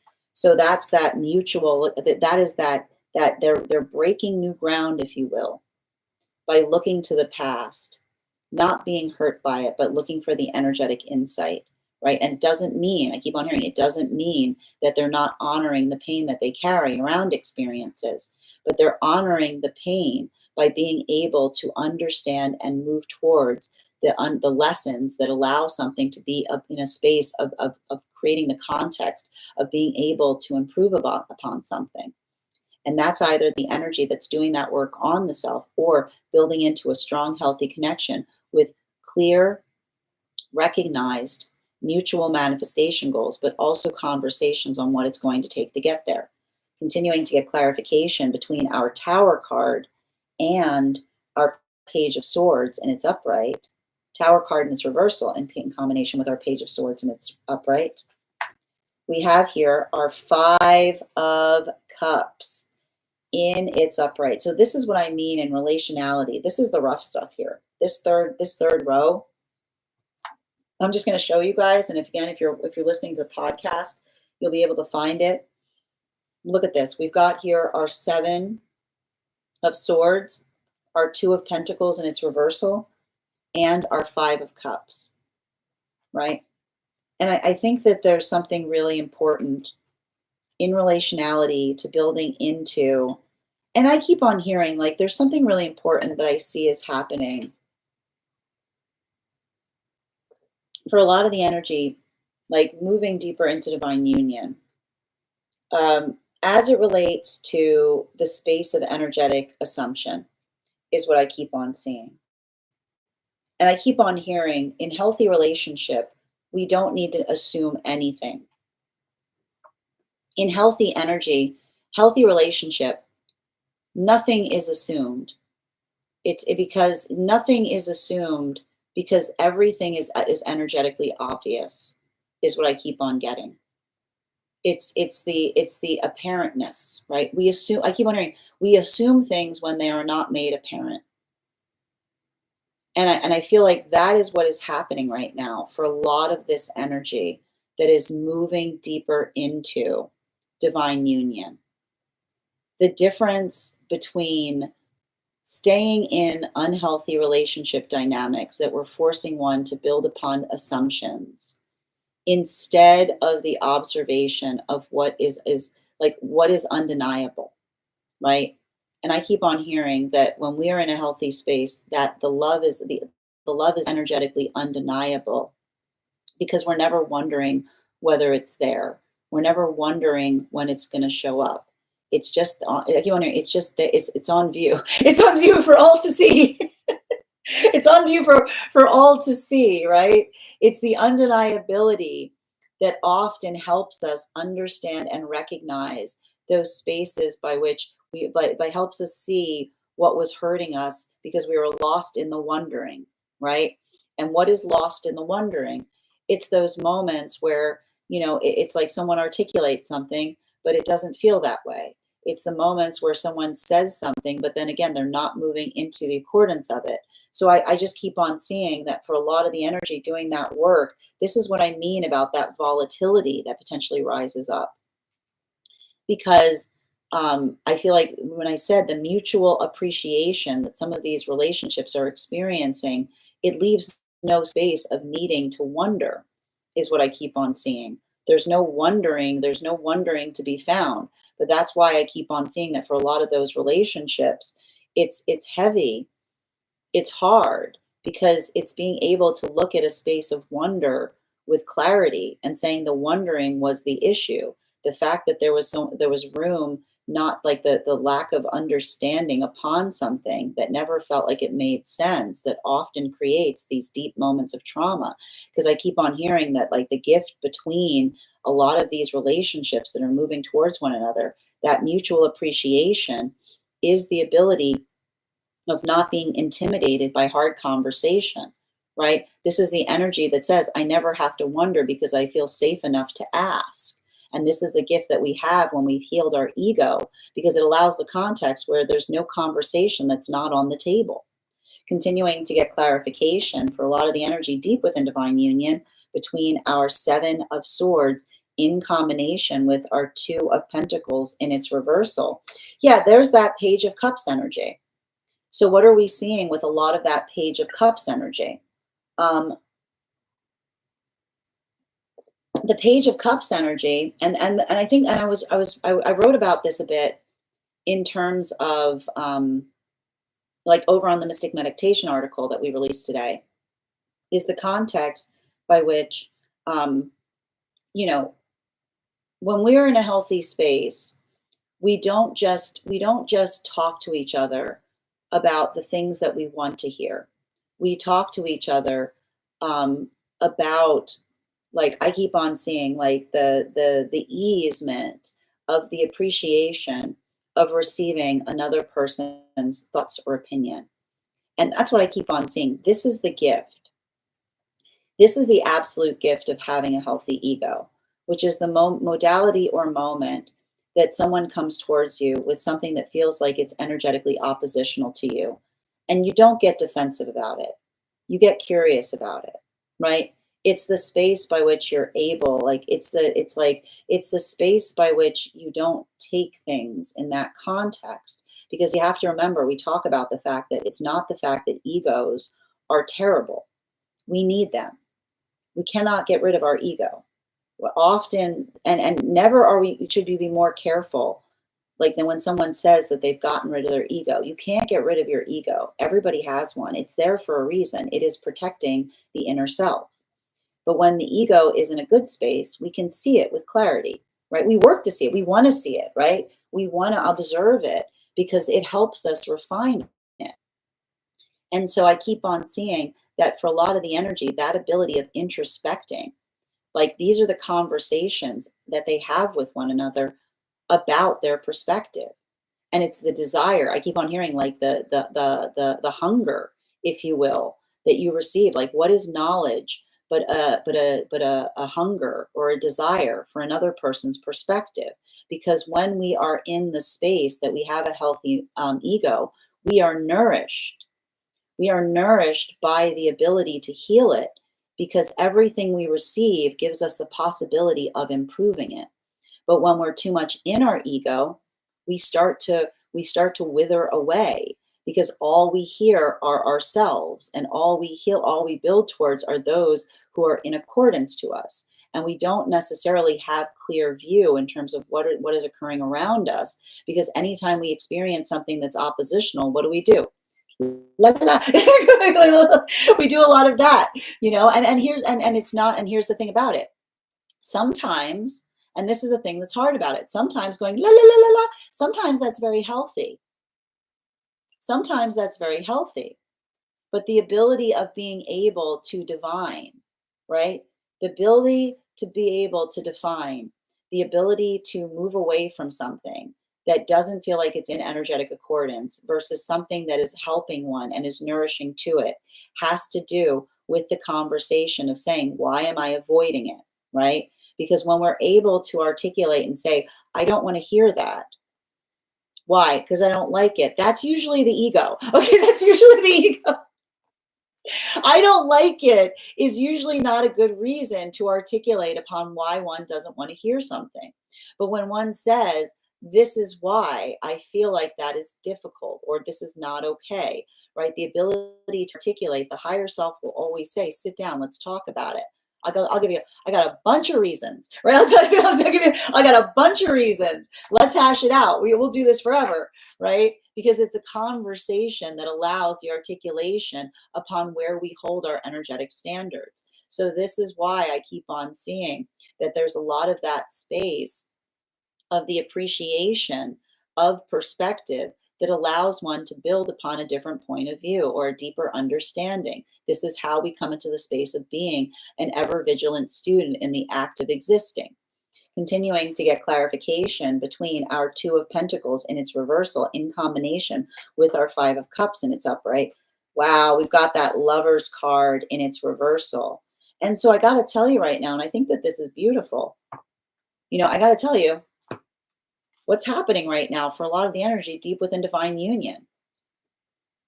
This is energy right now, deep in, or in separation. There's energy in separation right now. And how are they moving towards partnership?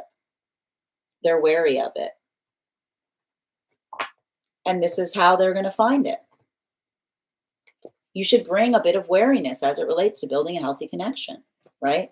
Because this is the energy that says, look at this. This is the energy that recognizes the sad, the sad truth. That when we're not in a healthy space, we'll try to build connection for amusement. When we're not in a healthy space, we'll try to build relationship for diversion purposes. When we're not in a healthy space, we'll try to build relationships that just indulge us, but aren't considerate to those that are in relationship to us. So this is a lot of the energy that are having those conversations in separation. And what are they saying to one another as they're working towards these temperances? Quality over quantity in partnership. Better a quality partnership than a partnership at all. This is not the energy that's running around afraid, like saying, I need to find a counterpart. I need to find a counterpart, like a game of musical chairs. This is the energy that says, better to be in a healthy space, in a point of solitude, than to be in a relationship with someone who does not value the relationship for the same reason that I aspire to be in one. And so we see even now, like that delicacy is allowing for a lot of that. I keep on seeing a lot of these relationships, they're moving towards each other gently, because it is the gentleness by which they're bringing that trepidation. And I keep on seeing the trepidation is not one that is articulated upon a fear of relationship, but rather a fear of building into a connection with someone that does not take the true impact of a healthy partnership seriously. For a lot of the energy moving into divine union, this is a continuation of a lot of that energetic lesson. And this is a reaffirmation. And this is why I keep on seeing that some of these relationships right now are having a fundamental breakthrough. Because I keep on seeing that this is the lesson or the message that's coming through in a lot of these relationships. A clear view is a result of a healthy partnership.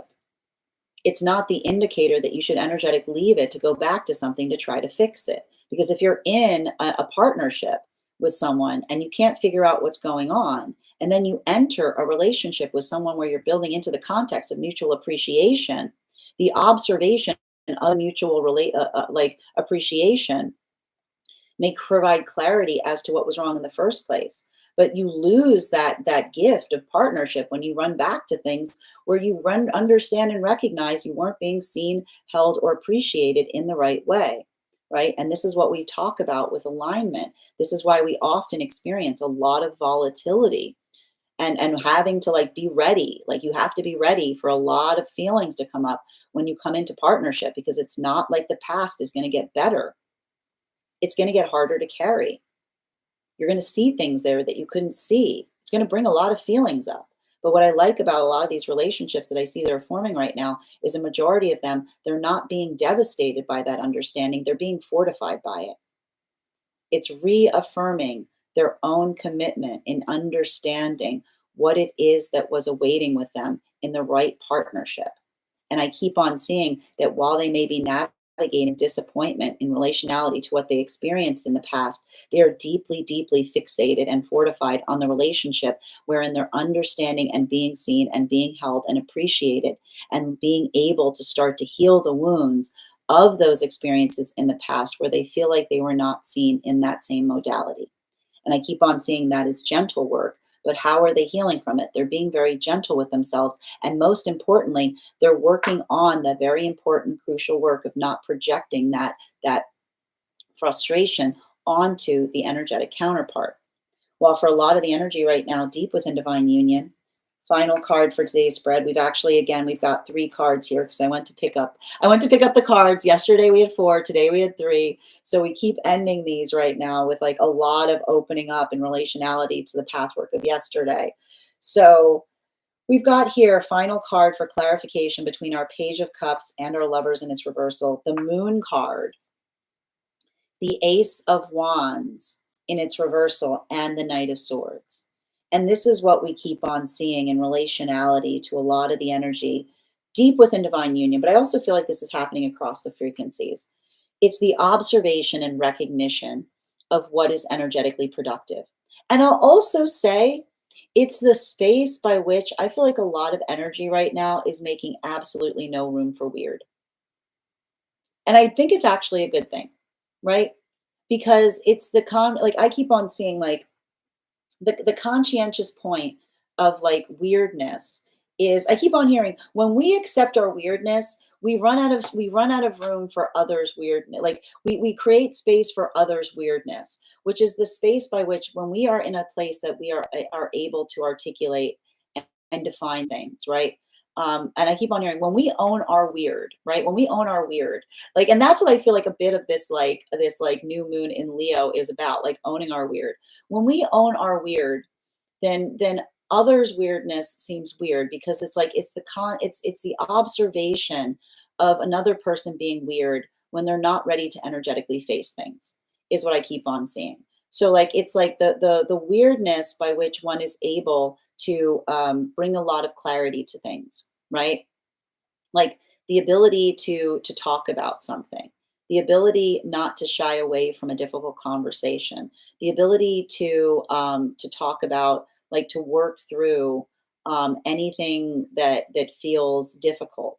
It's not that it's easy, but those who are often on a healthy spiritual space, we try to do this. We lean into the hard conversation because we understand that the hard conversation fortifies us through our own vulnerability, right? It's like I said, we like it's the space by which we say, like, allow if there's something that is like amiss within the self, we want to effectively we want to fortify it by feeling that sense of critique or that sense of moving through it. But this is why when another person feels that energetic pressure, right? And then they get volatile, right? Just because something is oppositional to them, we often see that as something that is very fragile. Because I keep on hearing the things that we care about should be able to be shaped like I keep on hearing like a tree, they should shake. Like you can shake a tree and it doesn't go anywhere because it is something that is deeply grounded, right? And so I keep on seeing that for a lot of those relationships right now that are coming together, that ability of understanding that like the hard conversation is the fortifying one. What do I keep on hearing? Like it's no tiptoe energy, right? No tiptoe energy means no walking on eggshells, right? Because this is often what happens when we're too much in our egoic space, which is it feels like you can't talk to anyone about anything because someone goes, wow, you know what I mean? Like you lose it because like it would often like that defensiveness is articulating upon fragility because it's the space by which we amplify feeling energetically triggered. So I keep on seeing that for a lot of the energy right now, these new relationships that are forming, they're saying to each other, it is such a relief to talk to someone in such a way that we can give each other those different points of view, right? Because masculine and feminine are going through the same pathwork in different ways and allowing it to build into what is the gift of being able to have a different point of view, a comprehensive conversation, right? And so this is the energy that I almost say it's such a relief to talk to you. I told you these are very therapeutic relationships that are coming through because they're energetically comprehensive.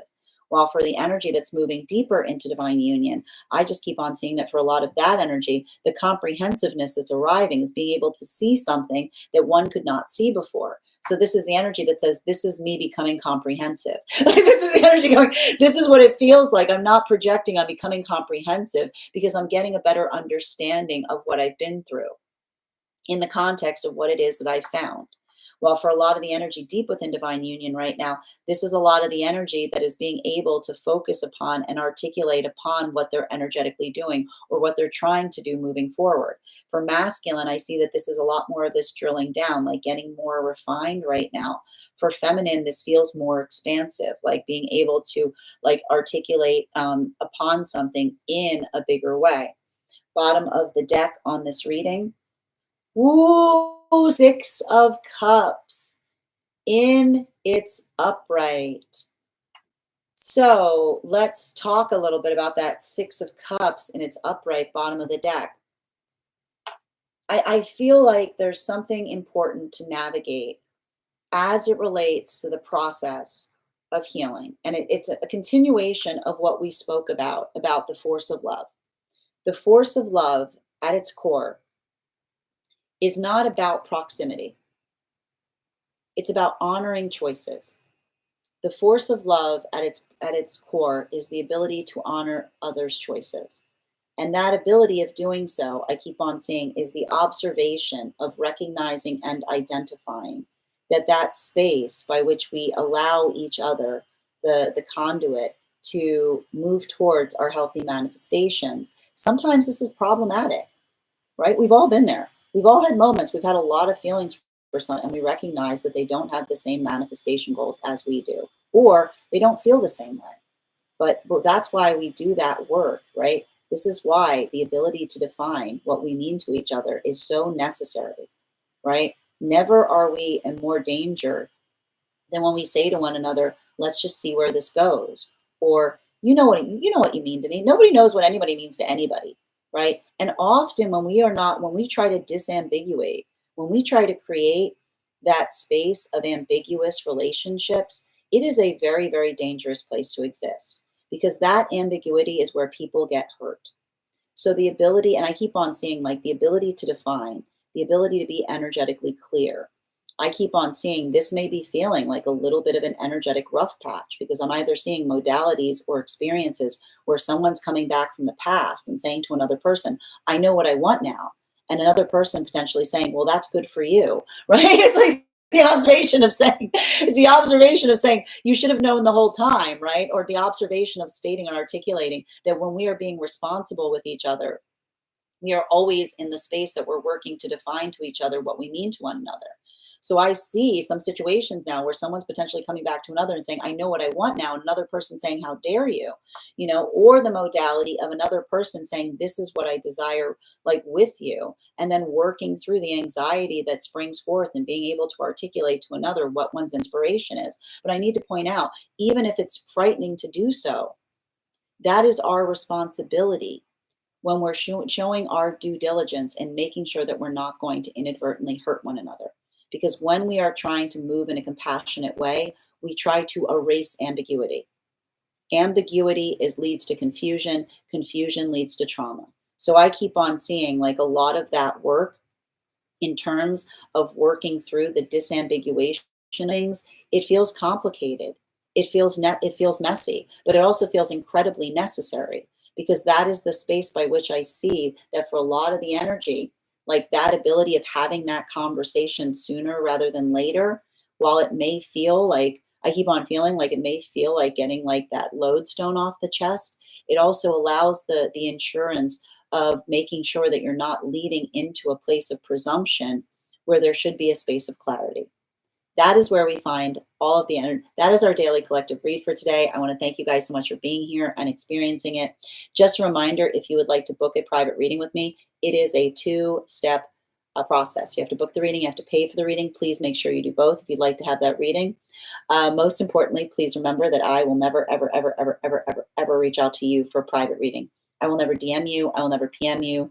I will never slide into your inbox and tell you that I have a very important message that only I can deliver. The only way you can book a reading with me is you book one on my site, so I would encourage you to do it there. Also, a couple of updates before we move into personal readings. First and foremost, I'd like to thank everyone who attended our recent class on the Devil card. Our next tarot class will be held on Wednesday, August 13th at 6 p.m. PST, 9 p.m. Eastern. We will be continuing our studies into the tarot with a focus on the Tower card. If you would like to become a part of that tarot class program, all you need to do is head over to my Substack and become a paid subscriber. Your paid subscription is your ticket of entry into our live classes each and every month. You will also, as a paid subscriber, have access to as a paid monthly subscriber, have access to over 9 hours worth of material in the Tarot Church Library class archive. Now, it's not necessary to catch up. I'll be doing my best to give you an update on everything we studied prior to beginning our next class, but the material is there for you to receive. If you care to receive it, you'll also have access to a one-on-one chat with me and the other students to ask any questions you may have in relation to anything we've learned or studied thus far. And if you become a founding member to my Substack, not only will you receive full access to the entirety of the Tarot Church Library class archive, that is access to over 16 hours worth of material in an ever-expanding library. You'll also have a discount on the full year's worth of classes, and you can also receive, if you choose to receive one, a complimentary one-on-one mentorship class with me, where I will meet with you personally to assess where you are on your own personal tarot journey and give you the best insights in terms of how to utilize those classes to the best of your advantage, moving towards your personal tarot goals moving forward. One of the things I tried to do in these classes was make them accessible to the absolute novice tarot reader as well as the seasoned reader. There's definitely something there for everyone. Don't let your lack of experience or your robust experience prevent you from joining us in these classes. And even if you don't become a paid subscriber to my Substack, I would encourage you to follow me there to stay up to date on any new offerings or services. I also post my weekly newsletter there, which will let you know about my in-person events as well as my online live schedule. You'll also have access to my Mystic Meditation articles. I just released one this morning on helping you to navigate this new moon in Leo energy that we're currently experiencing. I also want to let you guys know that on top of my standard life path readings, I also offer mentorship classes. These are for any of my students seeking a more personalized educational experience with me.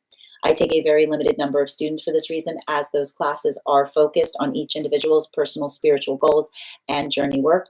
Those classes can be purchased on an individual level or as a monthly class series, weekly or bi-weekly as your schedule permits. Also, for my students seeking more consistent weekly tarot support, I'm very happy to offer weekly tarot insight packages. That is a package of 4 30-minute readings, again, weekly or bi-weekly as your schedule permits, so that you can stay more consistent on your personal journey.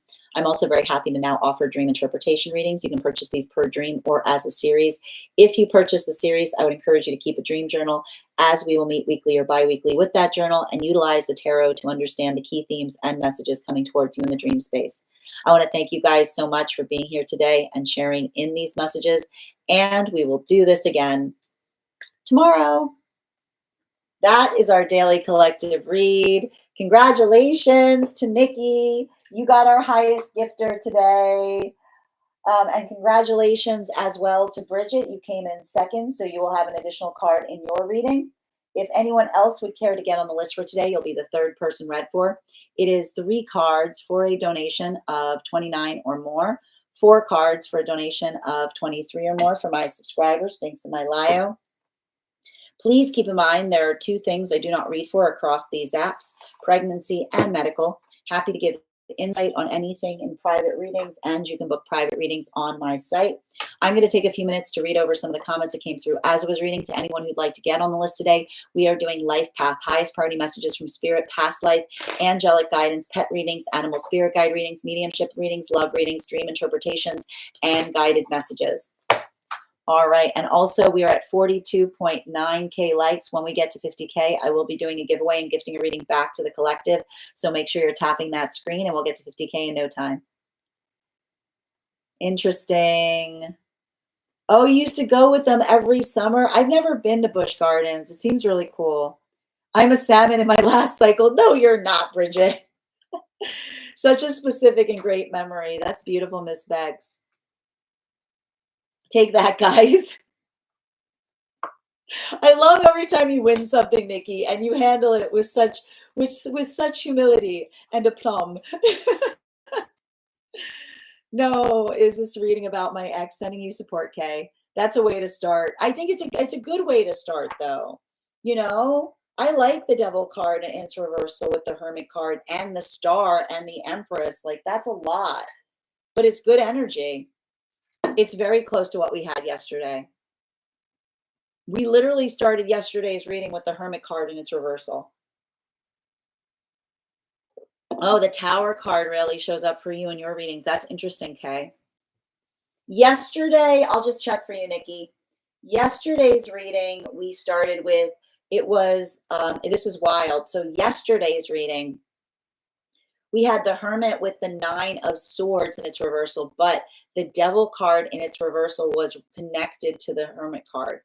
So the same cards, we started with pretty much the same cards as yesterday. And we had that Page of Swords out yesterday as well. It's quiet, too quiet. Yeah, that's an Aries energy right there. Aries moon. Thank you, Haley. Yes, I can confirm myself as an Aries, the frustration and feeling behind. Yes, trying to find new things I can get there and do solo. It's have to claim, Bridget. And thank you for those gifts, Bridget. Hi there, Per. Good to see you today, dear.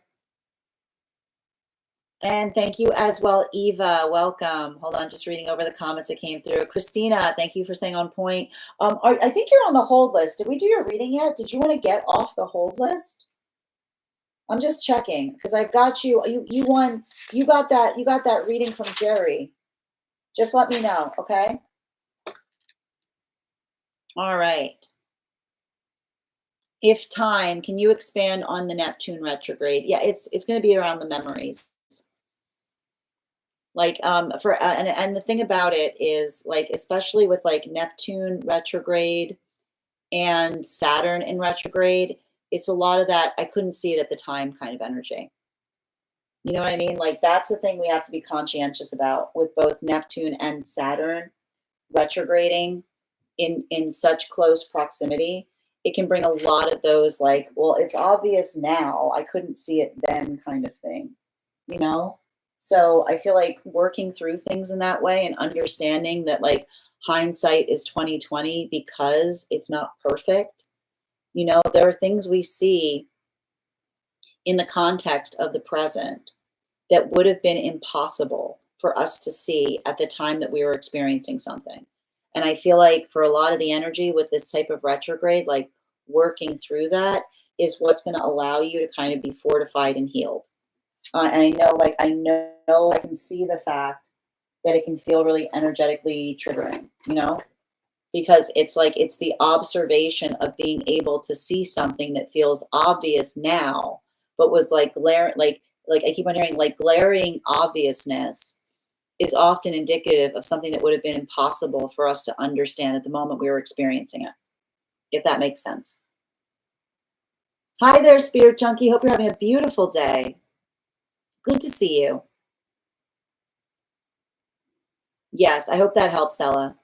Yeah, I feel a sense of urgency I can't explain. That's gonna, like, that sense of urgency, Bridget, that's the energy probably retrograding in Aries. And I will point out, go give anyone you know with Aries placements a hug, because Aries feel like that every single day.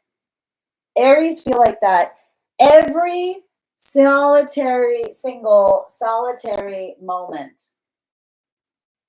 Aries feel that sense of urgency. Okay. It's fun. Are you? Oh, really, Haley? Oh, wow. That's wild. Thank you for letting us know. Vision. Dreamy Neptune fantasies hitting Saturn, the authority and responsibility anchor. You got it. That's a beautiful way of putting it, Vision. Beautifully stated. And thank you as well. And Rachel, your subscription's ending soon if you'd like to renew, dear. And thank you for the follow, Rhiannon. No, I have these instead. They're so cute, Bridget. Oh my gosh, they're so cool. Okay, all good. I'm just wondering if mine are showing up in the chat for you. Yes, I can see your, well, no, I wait, your emojis? I'm not sure. Post them again. I'll let you know. All right. Minnie, thank you for the star. Oh, I thank you, Sunshine. I do my best. I know everybody loves the new stickers. Oh, thank you. I made those, Hannah. Those are the ones that I made. I got to make more of them. Genuine, your subscription's ending soon if you'd like to renew. Thank you for encouraging everyone to tap. Guys, we're already at 45K. When we get to 50K, I'm going to be gifting that reading to the collective. Hi there, Mimo. Thank you for also receiving these messages. For the first time in my life, I am wary of partnership because I know how deep it can go. Sending you so much support, Kay. Wary and careful, but never scared and running. Tap to claim. Beautifully stated. Thank you as well, Sunshine. True dat. No settling. Kelsey, your subscription's ending soon if you'd like to renew. And thank you for the gifts for the kit. Thank you for the kitten. I love that kitten. I think that's becoming my new favorite, Nikki. It's so cute. Well, that's nice. Good luck with that. Hold on a minute. We must know where we're going. You're so welcome, Queen. And thank you as well, team. You're so welcome, Team Osana. Oh, you're gifting it to Bridget. That's so kind of you. Wonderful. Excellent. Returning the favor. We love it. Oh, also send. Oh, thank you. They're your favorite colors and your college colors. Oh, that's wild. Very cool. Beep. In separation, but I do long for them despite the intense energy waves. Things are always changing. Sending you so much support on that journey, Beep. And thank you, V, for sharing the live. Always appreciate when you guys share the live. You're so welcome, Ella. I hope that helps. And Dada, thank you for sharing the live. Always appreciate it. Good to see you today. Hope you're doing well. Grateful to you as well, Addison. Thank you. I do my best. And thank you for being here and being a part of this collective. Looking forward to our reading. It does make sense. Thank you, Ella. You too. Thank you, Spirit Junkie. That makes me feel a lot better. I'm so glad, Kay. Roxy, I got my friend that Aries and she hugs me and I hug her back. Very good, Roxy. Give your Aries a hug today. I mean, as an Aries cusper, I do feel it daily, but now more than ever, I get it. Yes, more stickers. Hi there, Asen. Good to see you. Playground on AI. Oh, I don't know what that is. I'll have to check it out, Grace. Oh, you made some emojis too? Awesome. I remembered you loved it yesterday, so I had to run back to it. I do. I adore it. It's really cute. Can you pin that one quote she read that was beautifully said so I can screenshot it? Which one was it? I think I know which one you're talking about. Nikki, I love that hamburger. Is that a lion? Yes. I know which one you're talking about. Let me see if I can find it. Hold on. I'm going to go back to see if I can grab it for you. And guys, just a reminder, if you want to get on the list right now, it's a quick time to get on the list. You'll be the fourth person read for. List is nice and short right now if you'd like to claim a spot. We're also at 47K. When we get to 50K, I will be gifting that reading back to the collective. So make sure you're tapping the screen and we'll get to 50K in no time. All right, where is it? I know which one you're looking for. I was almost about to pin it. Now I wish I had. Just backing it up, backing it up. Yep, backing it up. Hold on a minute. There it is. I'm pretty sure that's what you're talking about. The one that says Dreamy Neptune Fantasies. Is that the one you're talking about? Because Vision, that was really well stated. I'm assuming. Absolutely, you can grab a mod one card. Kay, can you let me know? And guys, please thank Kay for all of their help moderating today. And make sure to give Kay a follow. Kay, can you let me know if you'd like a general or if you have a specific question? How are you doing today, Lexi? For anyone who's joining us across the other platforms, you can also get on the list for a reading today via my tree that is Binks in my bio. You will be the fourth person read for. All right. I have to go watch my friend's baby. Oh, absolutely. Oh, I understand, dear. I feel like something is coming. One card, highest priority. Yeah, it is. You can feel it on the wind. I feel like it's communication. It says to me, it feels like someone, it feels like communication. Or someone giving you clarity about how they feel about something. Bottom of the deck. Yeah, especially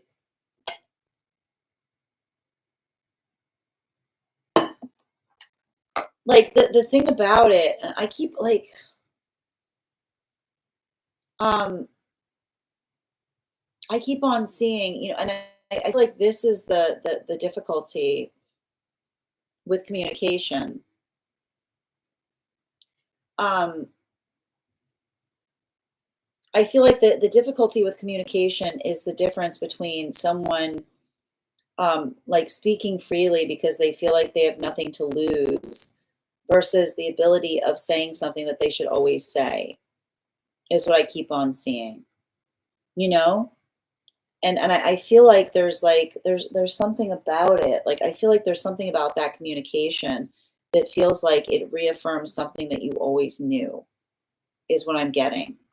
You know what I mean? Like it feels like I feel like that's the problem. I feel like it's like it's giving me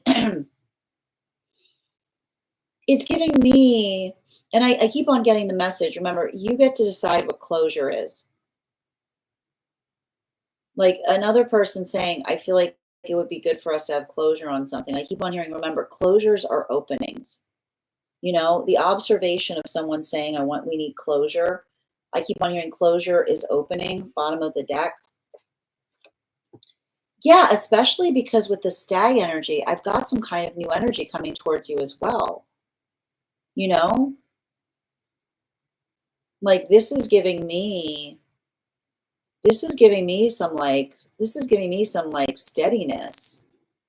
This is giving me some kind of new opportunity. There's a lot of communication. There's like a lot. I keep on hearing the feeling you're getting are big decisions. Like I feel like there's some kind of moment coming through. It's going to require you to like make some big decisions in relationality to the direction that you're headed in, is what I keep on seeing. Thank you so much for having that reading with me, Kay. And thank you again for all of your help as a mod today. All right, that said, we are going to get started on personal readings. The first person on the list for today is Addison. It's a great time to get on the list. If you'd like to get on the list right now, you'll be the fourth person read for. We are also at 49.5K likes. When we get to 50K, I will be gifting a reading back to the collective. So make sure you're tapping that screen and we'll get to 50K in no time. It feels like good. It feels productive, Kay. All of it feels very positive. Tate, we're not doing the one cards yet, dear. We're doing, I was giving Kay her one card because she's, it's late where she is. So she just wanted to grab one before she has to step away. But also you've got that full reading if you want to get on the list for a full reading, dear. All right. You're so welcome. And thank you guys for sending your support to Kay. It was KS, I think, not running from it. Oh, okay. All right. Yeah, it's very sweet. All right. I wonder if I feel like coming. I'm tired, Grandpa. Oh dear. New energy. This is fascinating. It feels exciting, not scary, if it helps. 1 minute. Where'd it go? I got a rolling feeling in my right shoulder when something is coming and it's back again. Oh, that's interesting. Hi there, Dwayne. Good to see you. I'm glad it's positive. Kathleen, thank you for getting on the list right now. You'll be the fourth person read for. If anyone else wants to get on the list right now, you'll be the fifth person read for. And we got to 50K. I got you, Addison. Thank you for letting me know. Chili. Chili, so actually I have, if I want to do this for others in the way that I do, then I need to be compensated for it. The way that we do this, like the way that, like if I could, I wouldn't be able to do so. It's just the way that the world works, and I try to do so in a way that I feel is balanced for those who are receiving it. And I also offer a free service each day. I do notice, though, you seem to be coming back daily with a lot of critiquing and criticizing. But I also see the fact that you keep on returning. So I'm going to say the same thing that I always say for those who come here. My rules here are very simple. If you're nice, you can stay. We have a supportive community here. But I do notice that a lot of the statements that you make are very demeaning in relationality to this. But I do see the fact that I think that you should introspect on why you continue to feel drawn back to it. Thank you so much, and I hope you have a better day. All right, let's do our 50K giveaway right now. So what we're going to do is thank you guys so much for helping us get to that 50K milestone. I am going to be thinking right now of a number between 1 and 45. First person I see that gets that number will get the free reading. First person I see, not the first person that posts it. Sometimes I see things in a different order than you guys post them. Nope. Nope. Nope. Oh, Nikki, you got it. Nikki, did you get it yesterday? No, Nikki, you cannot escape a reading today. That's wild. Congratulations, Nikki. All right, guys, we will do that again when we get to 100K. In the meantime, if anybody else would like to get on the list for today, you will be the 6th person read for 3 cards for a donation of 29 or more, 4 cards for a donation of 23 or more for my subscribers, Binks and my Lio. Please keep in mind there are 2 things I do not read for across these apps, pregnancy and medical. Happy to give insight on anything in private readings, and you can book private readings on my site. Also, if anybody is on the hold list right now and would like to be added to the list, let me know so I can add you to the list as well. Yes, Beep. Well, actually, yes, if you're a subscriber, that's the rate. All right. And the first person we are going to be reading for today, Bridget, if you were with me, I'd be giving you a giant high five. Look at that. I love the fact that you gave your reading away and then you immediately got one back again. That works. I was happy about it. It worked well. Okay, and I've got you bookcase. We've got your reading here. Before we start with personals, let's also warm up our intuition muscles with an intuition check. I've got our animal spirit guide card here. I'm going to count back from 10, and when we get to 1, I will reveal the card. 10, 9, 8, 7, 6, 5, 4, 3, 2, 1. The bee. Thank you guys so much for participating. We'll do that again after the next reading. All right, we've got on the Discord, just a reminder to anyone joining us, if you have information you feel is relevant for our reading, if you have a dream that you would like interpreted or a past life you would like more information on, you can include those notes and you send the donation in the notes section, or if you are a subscriber, in our subscriber only Discord channel in the appropriate channels. And where is it? I got you here. Is this inside T or outside T? Bookcase. Inside T or outside T? All right. We got it all wrong. My son knows how to use Discord and he's going to get me on there. Oh, I'm so glad, Asen. Very good to hear it. Wonderful. Well, actually, you have to be a subscriber. You have to be a subscriber. You have to be a subscriber here on the Substack to have access to the Discord. But absolutely, very happy to hear that they can help you with it. Outside is fine. Glad to hear it. All right, I'm also going to be pinning Bookcase here, guys. Let's make sure that we're supporting each other across the app. Give Bookcase a follow. All right, Deariston, hope this message finds you well. Oh, I missed you in our live readings as well, dear. Okay, so you were right. In my solar return reading, things have picked up very quickly in my work life. I have started an intensive course with an emerging healing arts nonprofit with job opportunities at the end. Ooh, hopefully sooner rather than later. Let's manifest funding. Absolutely. Anyway, this has been a huge transitional moment for me and the people closest to me. And I've seen major escalations occur in pretty much every facet of my life. I'm looking for highest priority messages from Spirit on compartmentalizing.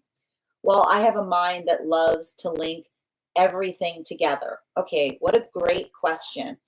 Can I please get 4 cards? Yes, and thank you for also getting on the list early. You'll have an additional card. Can I get 1 more, please? Thank you. All right, what do we got here? Wow, immediately, as soon as we're talking about, this is my compartmentalization card, okay? Can I please have the rest? Yeah. You know, I feel like the thing that's important in relationality to what you're going through right now, and you've got a guide that's like being kind of voracious about this, is making sure that you're not spreading yourself out too thin, is what I keep on seeing. I keep on getting the message. Remember, healthy energy is energy that's going to be respective of your limits. They're not going to fault you for having them. You have to write that down. Energy that is respective of you is going to be respective of your limits. They're not going to fault you for having them. And I feel like this is like some kind of trauma that you're bringing into, like, from a past experience here. You know, I feel like there's something about this. And so there's something to be said right now. And I feel like a lot of it is also like, I feel like um, this Capricorn full moon, like, you have to take a page from this Capricorn full moon that we just experienced, which is to say that the ability of being methodical, right? The ability of putting, like, creating, how are you going to compartmentalize or create systems? That's the thing you have to do. I feel like you need to you have to create a system for yourself. And it almost feels like you have to create a rigid system,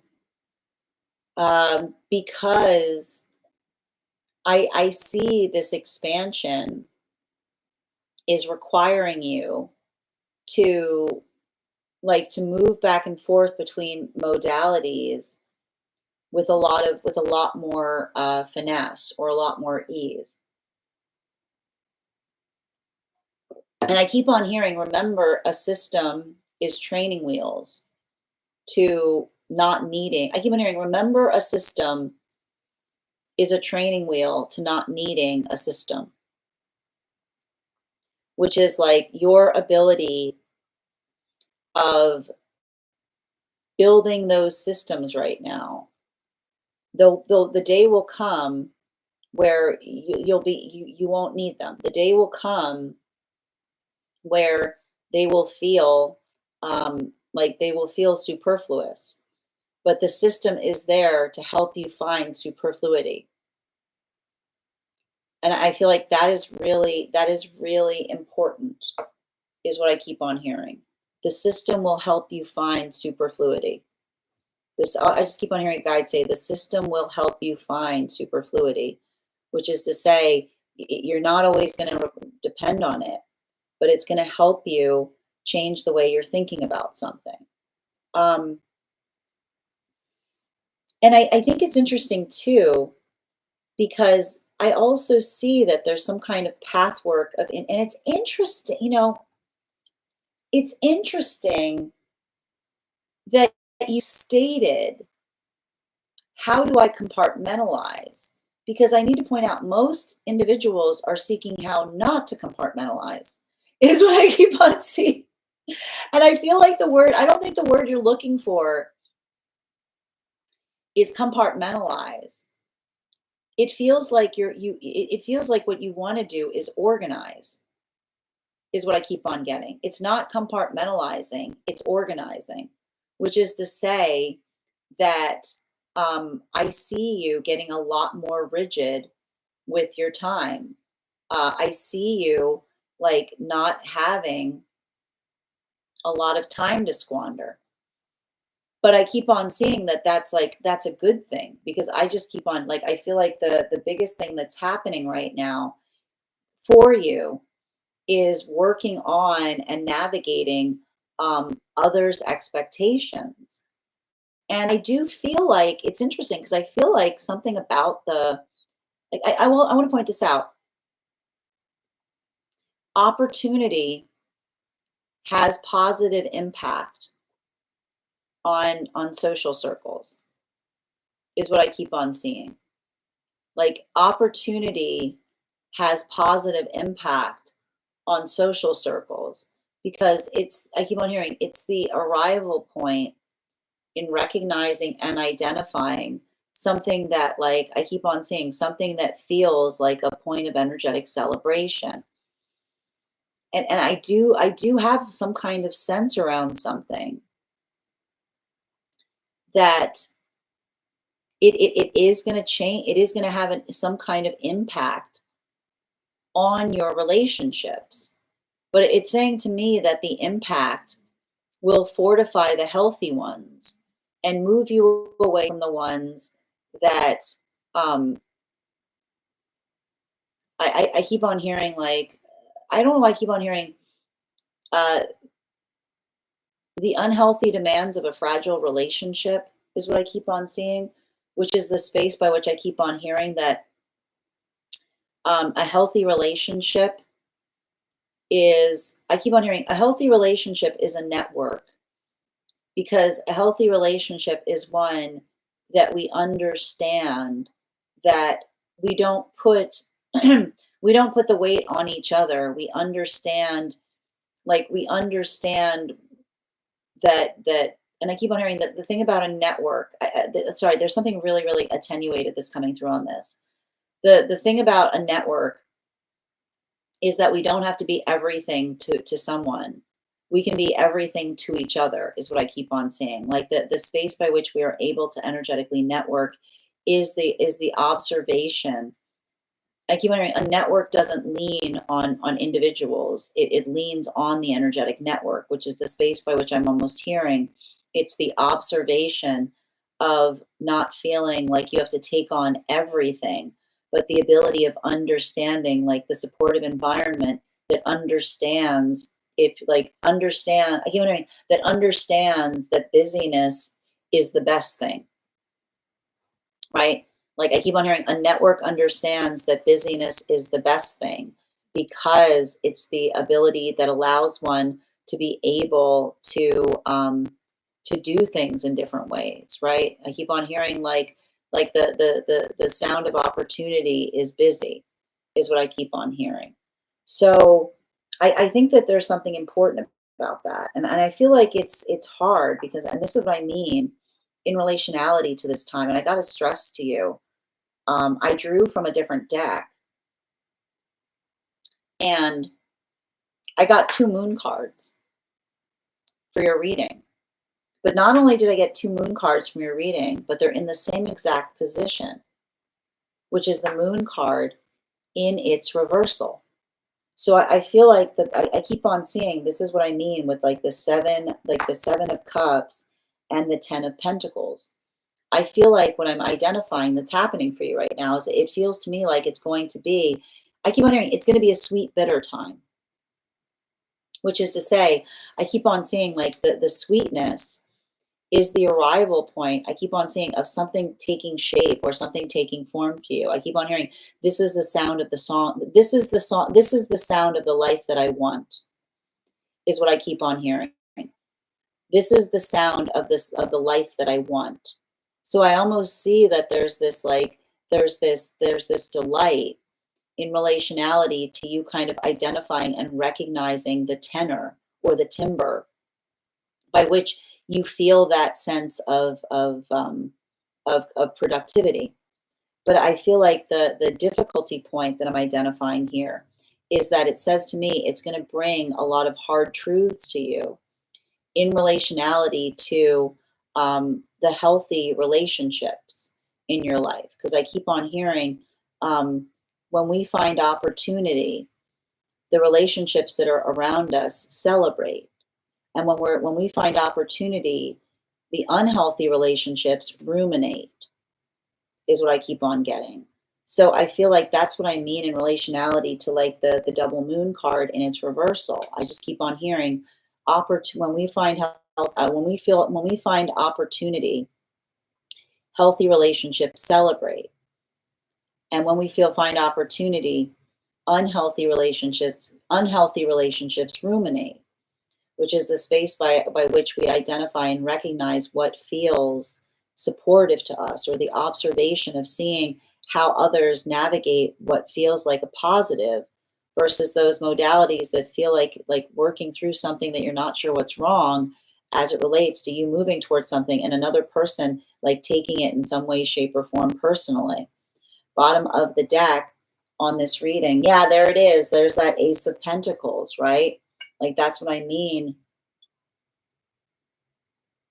in relationality to like the sweet bitter effect, because I keep on seeing, I just see a situation where your time is getting more precious, right? That's what I keep on hearing in terms of you saying like, this is the sound of this is the sound of the life that I want, which is, to me, it's like, it sounds very busy. I think it's intriguing that we saw that B card before we started this reading, because I almost feel like that B card is in connection to the reading itself, like the observation of the busyness that is demarcating this portion of your experience. But that's what I keep on seeing. Like, that's what I mean about like the difference between you being in that space of busyness and another person. Like, I keep on hearing like the applause, right? Like the energy that says that's great versus the energy that sees you in that state and starts to ruminate or starts to take it personally. I keep on hearing our busyness should be a cause for celebration, right? Because I keep on hearing our busyness does not cause. I keep on hearing our busyness does not come at the cost of another's opportunity. But if we're not in a healthy space, sometimes it can be triggering to another.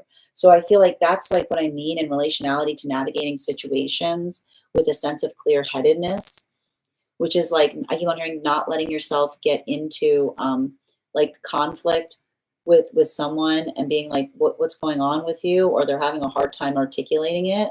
Like, I keep on hearing a healthy conversation is one that we can just talk about something openly. We don't have to put on like our magnifying glass to try to get to the bottom of something. And I think it's interesting too, because I actually feel like there's something about the work that you're doing, that you're helping others through this in the process, that you yourself will be experiencing it. Like, I feel like there's something about the work you're doing. You'd be like, I know this all too well. It's like, I see you almost like helping another person do it, like through something similar. And I almost see you being like, no, trust me, I understand profoundly. Thank you so much for having that reading with me, Bookcase. And if this message connected to you as well, it's very common for those who need these messages to be here to experience them. I'm also getting the message, remember, don't take on more than you can handle. I keep on hearing also like the sign of like a good space is leaving others wanting more. So like, I feel like don't let yourself go through a point of overwhelm. Just like stretch something across the timeline. Thank you again for having that reading with me, dear. If this message connected to you as well, it's very common for those who need these messages to be here to experience them. We are doing personal readings right now. If you would like to get on the list, it's a great time to get on the list. You'll be the 1, 2, 3, 4, 5th person read for. 3 cards for a donation of $29 or more. 4 cards for a donation of $23 or more for my subscribers. Links in my bio. Please keep in mind there are 2 things I do not read for across these apps: pregnancy and medical. Happy to give insight on anything in private readings, and you can book private readings on my site. I'm going to take a moment to read over some of the comments that came through as I was reading. All right. Good to see you, Heather. How are you doing today? I know the 2 moons reverse was wild. I know. What are the odds per? That was intense. All right, Bridget, have fun. Okay. Where were we? And yes, thank you so much. Okay, where were we?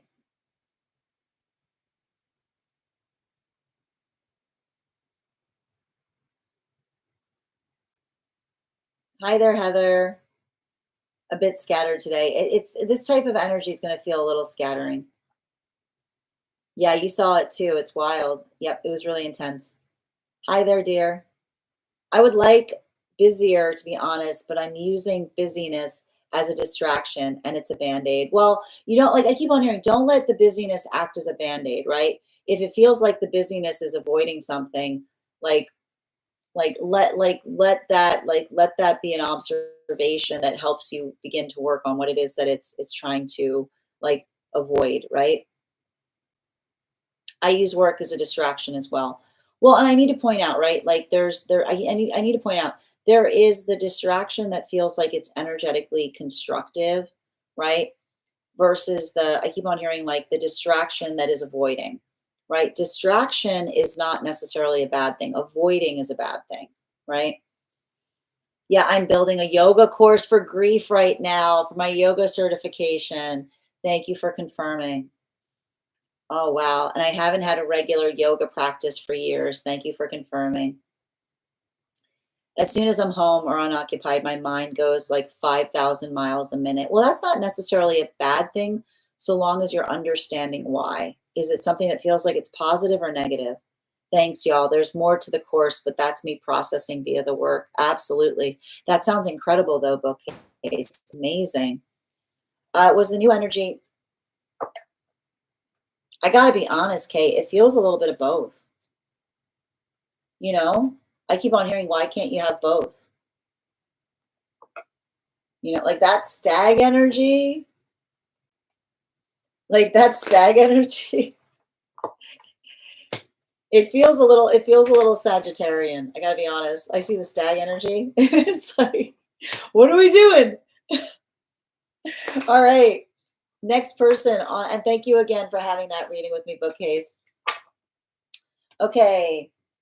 Well, but here's I need to point out, Phoenix, if you're noticing when it starts to spin into unhealthy, you're already working to heal it. Like if you're recognizing that cutoff. Oh, I didn't mean to make you weep, but I'm so glad that message connected. Let this fortify you as it relates to this, because I keep on hearing, like, I feel like this is you, like, being able to offer something you do in a bigger way. But I keep on seeing, like, that's why I keep on hearing it should be a cause for celebration. All right. I know I love me a healed Sag too. Okay. Oh, I'm so glad, dear. Okay, so the next person on the list for today is Hannah. And Hannah, thank you for getting on the list early. You'll also have an additional card in your reading. All right. And while we wait for Hannah's question, let's do another intuition check. We're also at 58.5K likes, guys. When we get to 100K, I'll be gifting a reading back to the collective. I've got our animal spirit guide card here. I'm going to count back from 10. When we get to 1, I will reveal the card. 10, 9, 8, 7, 6, 5, 4, 3, 2, 1. The Raven. Thank you guys so much for participating. We'll do that.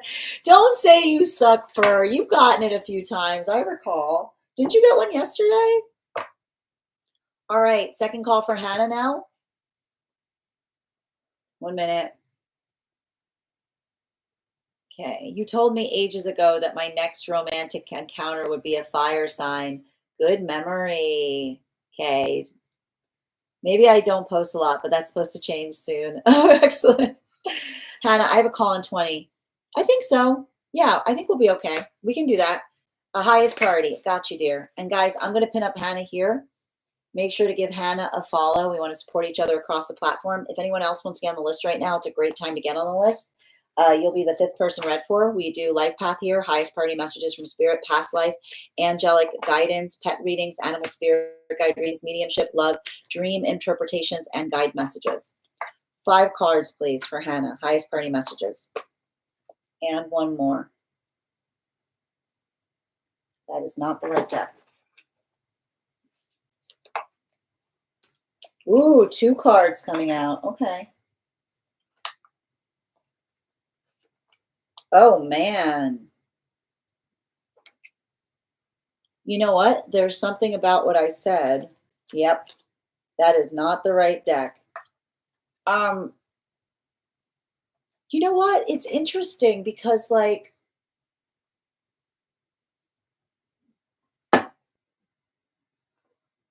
I feel like you're going through some kind of like Goldilocks effect here. You know, and it's interesting because I just keep on hearing that is not the right deck, which is like the space.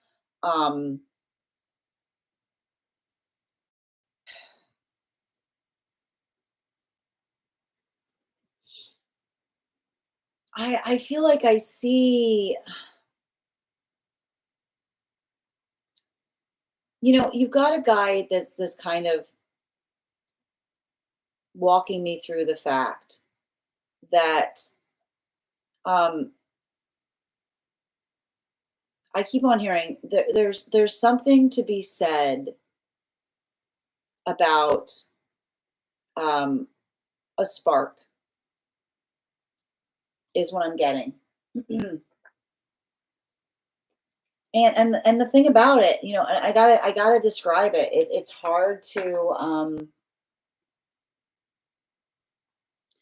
It's hard to define. I almost see you looking at some kind of situation of someone like trying to build an energetic connection towards you. But like the thing about it that I'm seeing is um I feel like I almost see a situation where someone is just like in an entirely different situation than you know? And it's not, I keep on hearing, it's not to say that those who have um different experiences cannot come into a deep connection. But there's something to be said in relationality to building a connection with someone that we don't feel like we constantly have to explain things to, is what I keep on hearing. And I feel like this is what I'm identifying as it relates to some kind of energetic decision you're making as to um, like why something between you and another person did not feel like there was like why you didn't mesh versus something that's coming towards you in some way. And this is why is what I keep on getting. Um, there's a difference between being seen and a difference between being known is basically what I'm hearing. And that's why, and I feel like sometimes it can be very hard to explain this to another person because what is the experience of being seen? The experience of being seen is the experience of another person understanding us integrally, right? The understanding that another person shares in relationality to how we see the world, right? And how we experience it. Being known is someone that knows us, right? They understand, they like know us, but they don't necessarily understand us, right? And I feel like this is the context by which I see some kind of situation where I almost see someone being like, why, like why don't we? I almost see somebody being like out, like on your periphery, like being like, why don't we have this type of connection? And I keep on saying this is why. And it's hard. I keep on hearing it's hard to put into words, right? And all of this is like, listen, all of this is not to say that we can't come from vastly different like experiences. Um, but there is a difference in relationality to um, the lived experience that another person has that allows them to see the world much as you do, right? The understanding of it versus someone that feels like they're energetically trying to compensate for something that you desire or something that you energetically need is what I keep on seeing. Um, and that's what I keep on feeling is difficult here because I almost feel like there's somebody who like wants to come towards you and I almost see them in that space that they're not understanding why there isn't that spark between you. But this is why I keep on hearing it because when we're very different and we're trying to provide things to one another, it can sometimes feel like another person is compensating as opposed to doing something from a place that they genuinely desire to do so. So I feel like a lot of this is being shown to me to help you fortify and understand. I keep on hearing you don't have to force a connection.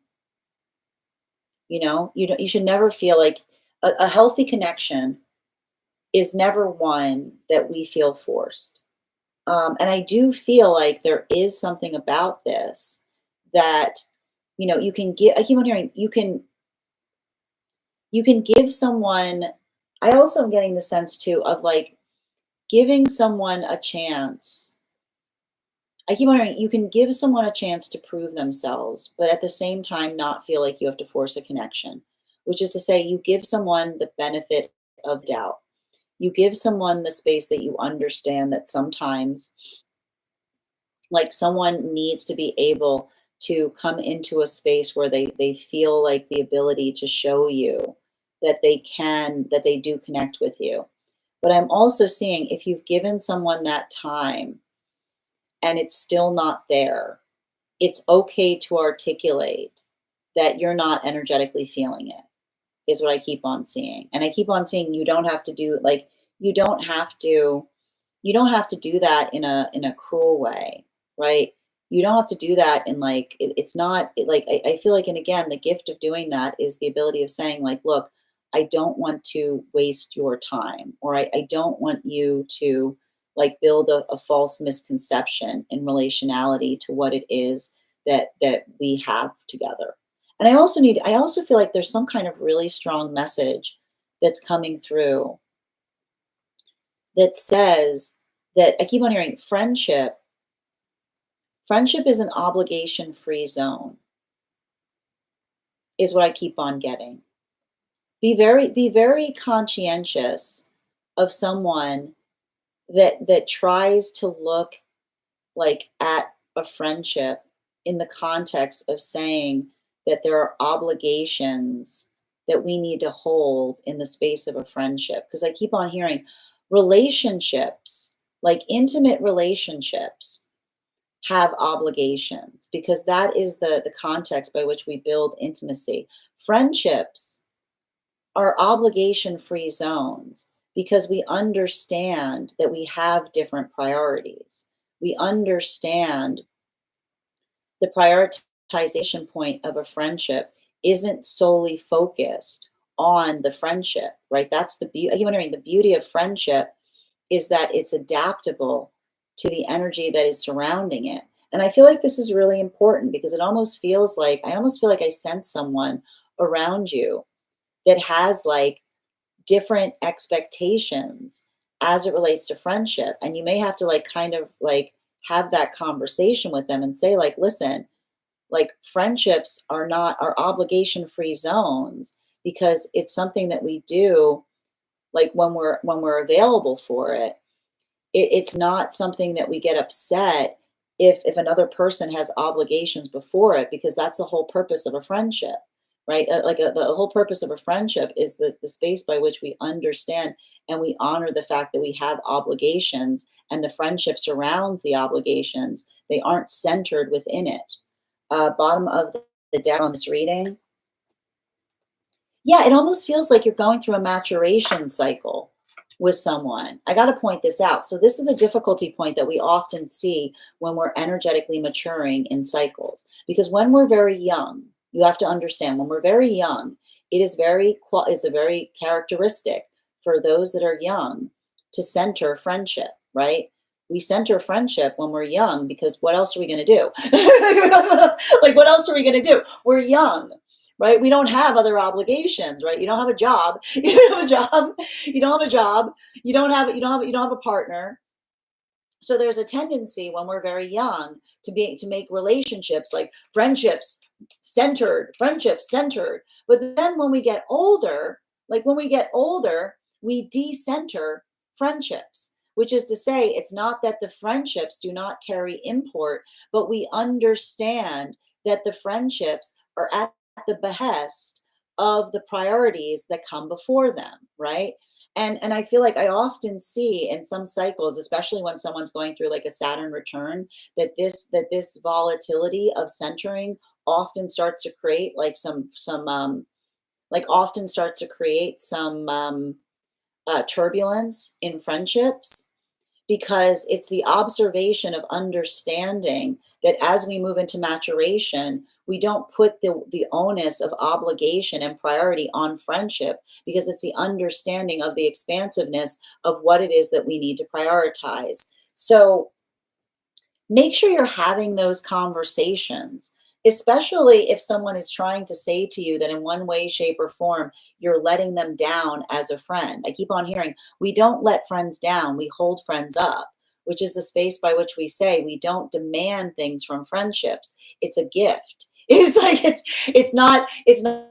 we don't demand on our friendships, we give to them.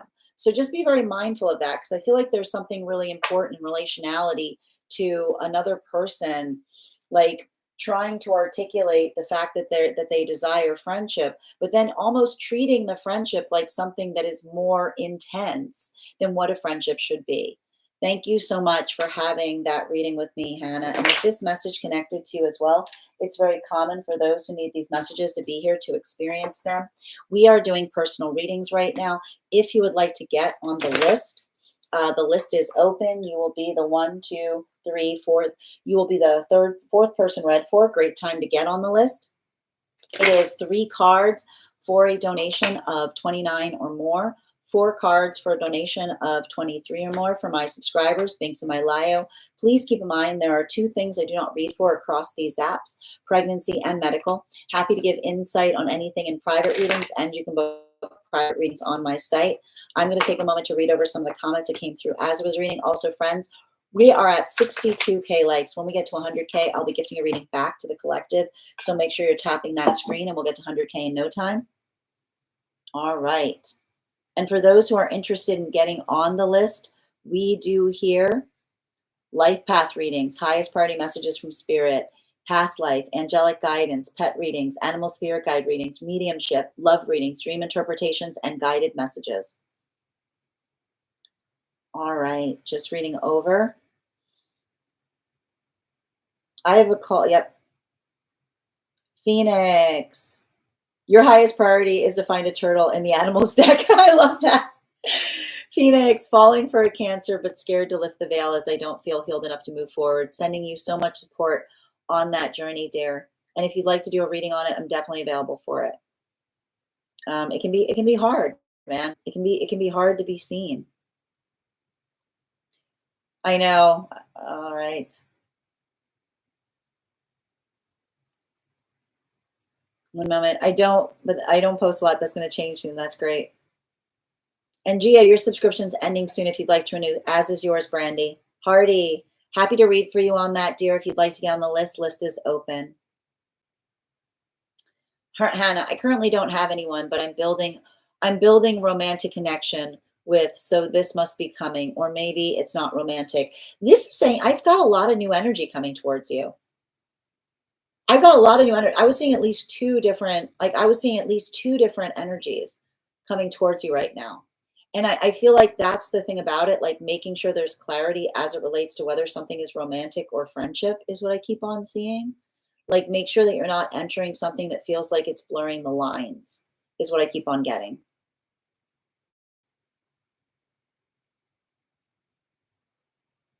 Yes, this is beautiful. Seen, verse, known, tap to claim per.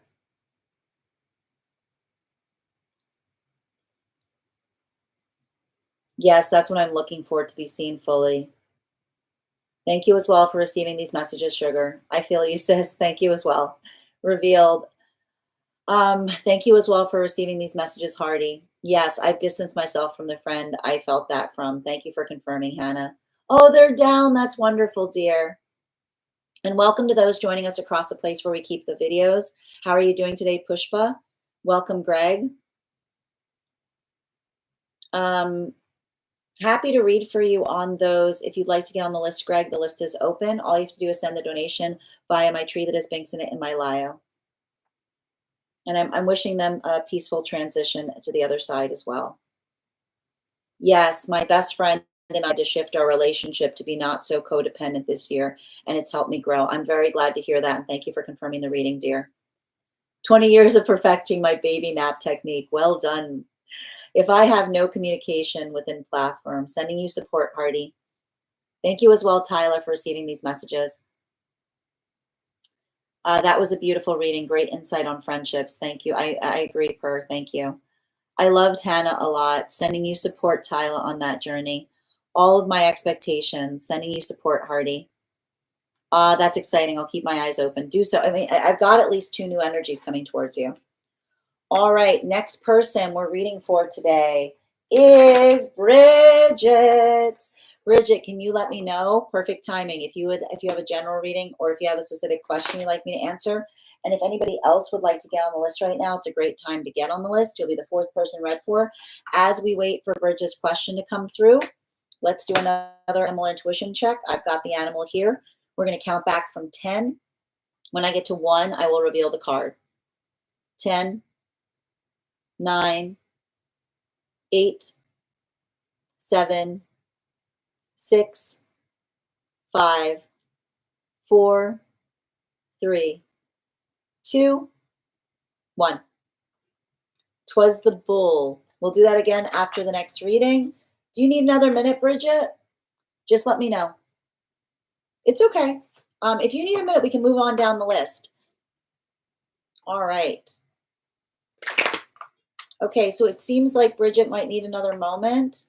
If Bridget needs another moment, the next person on the list for today is Kathleen. Kathleen, if you're here, can you respond in all caps? Let me know if you'd like a general reading or if you have a specific question you'd like me to answer. And if anybody else would like to get on the list today, it's a great time to get on the list. You'll be the 3rd person read for. The list is nice and short right now. If you would like to secure that spot, you don't have to apologize, Bridget. You just put a baby down. Give yourself a minute. No problem, dear. Absolutely no problem at all. You got the best reason. All right, second call right now for Kathleen. Second call right now for Kathleen. All right, if Kathleen is not here, we're going to move forward to Nikki. I'm looking for Kathleen or Nikki. Kathleen or Nikki, if you're here, can you respond in all caps? Let me know if you'd like a general reading or if you have a specific question you'd like me to answer. And if anybody else would like to get on the list right now, you will be the 2nd person read for. All right. All right, while we're waiting for Kathleen or Nikki, oh Lord, I'm in the middle of something. It's okay. It's one of those days. All right, while we wait, we're going to start doing 1-card readings for subscribers. If you are a subscriber and would like a card pulled, go ahead and put your question in the comments. If you would like to become a subscriber, go ahead and hit that subscribe button and you will be eligible for a 1-card pull. Also, if you are a subscriber and would like an animal spirit guide card on top of your 1-card pull, make sure that you're recharging your heart knees. That will make you eligible for your animal spirit guide card. All right. Thank you for the gifts, Hardy. Oracle Erica, 1 card from around counterpart connection. I keep on here every time I read for you on this. Constant check-ins. Constant check-ins. There's some kind of observation going through right now. And it's interesting too, because I actually found an additional card that was sitting on the table, right? It feels to me like there has to be it feels to me like there has to be a schedule of check-ins. It feels like I keep on seeing it can't be the last thing you do. It has to be the first thing you do is what I keep on seeing. I keep on hearing, remember, it takes so many period of time to create a habit. So, I almost feel like set that timer, let that be the reminder. And I keep on seeing, even in the space that you say it's okay, I feel like the conscientious point of you being able to say, I'm good. I feel like this is a lot of that work and building into constant reassurance. Bottom of the deck. Yeah, and I keep on hearing celebrating progress is what I'm seeing. There's some kind of observation I'm identifying here and being able to recognize and appreciate the force of another person's try can go a long way. Animal spirit guide. I feel like there's somebody, you and another person are not used to being affirmed, is what I keep on seeing. And I keep on hearing it can be hard. It can be really hard when we're not being affirmed to I feel like, again, practice. I keep on hearing practice affirming each other, which is articulating upon something that you appreciate is what I keep on seeing. I keep on hearing, it's not corny. It's not corny. It's not corny. I don't know. I keep on hearing, I specifically heard the word corny, which is like you and another person like working through like some kind of corniness, but also like appreciating the fact that it feels good. We both struggle. Thank you for confirmation on it. Greg, these are subscriber reading, member readings. So if you'd like to become a member on the place where we keep the videos, you can also be eligible for a 1 card. All right, 1 moment, please. And Grace, 1 card highest, please, for Grace. Appreciate how far you've come. I keep on seeing navigate like like it's already happened. Yeah, especially with the 3 of Cups in its especially with the 3 of Cups in its reversal. Comparison is the thief of joy. I keep on hearing don't compare yourself. I keep on hearing don't compare what you're doing to others. Take notes, which is to say, oh, that's a good idea. Like the space by which you're able to identify and recognize and feel energetically inspired is what I keep on seeing. Animal spirit guide. Yeah, the goose, right? Like I see you kind of like, I feel like this is like you working through a breakthrough is finding a unique way of doing something, which is to say, I see this as almost you like articulating upon your unique approach to circumstances or situations, or working in a way of like getting better at like talking about yourself in some way.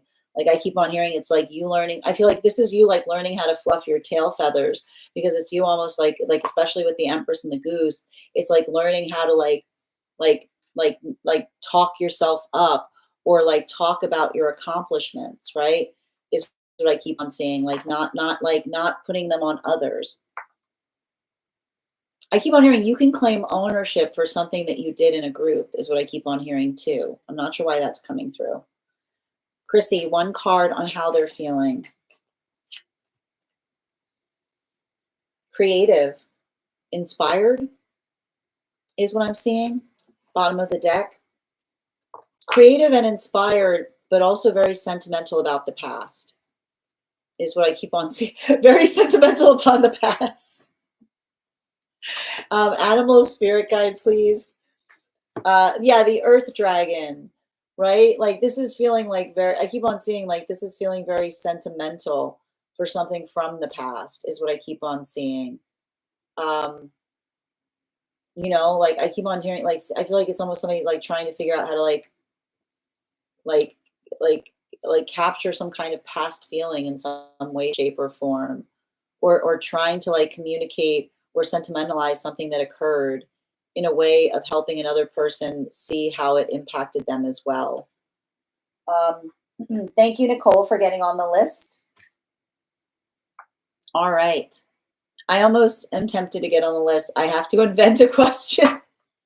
Well, you don't have to, I never want you to feel like you have to invent a question for Haley. 1 card on clarity about today's altercation.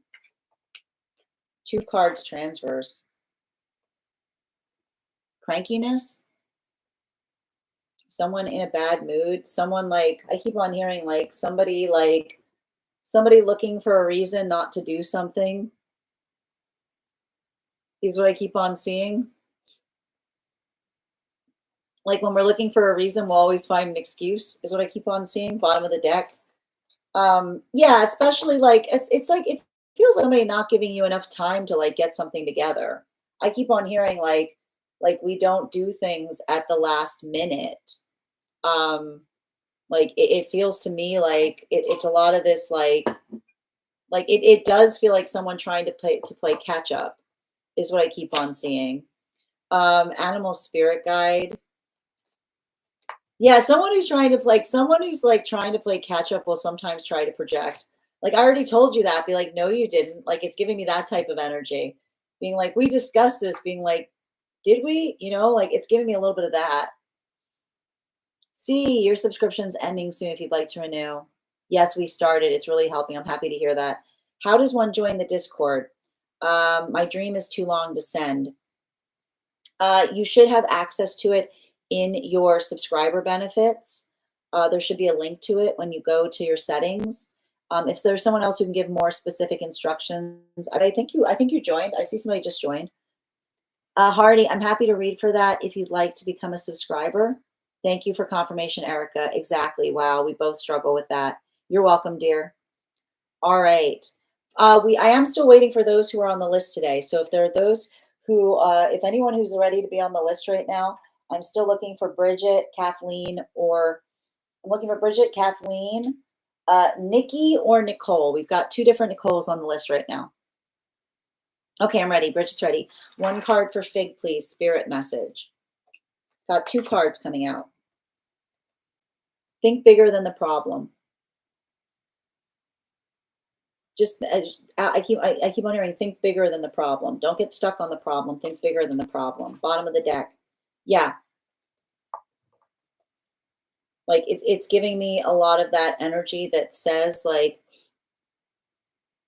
I don't know, I keep on hearing think bigger than the problem, which is to say think about like a new way of perceiving something, an obstacle that you're facing that helps you. I keep on hearing like reframe it as a positive.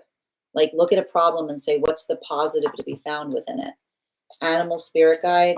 Yeah, the fox energy, right? Like I keep on hearing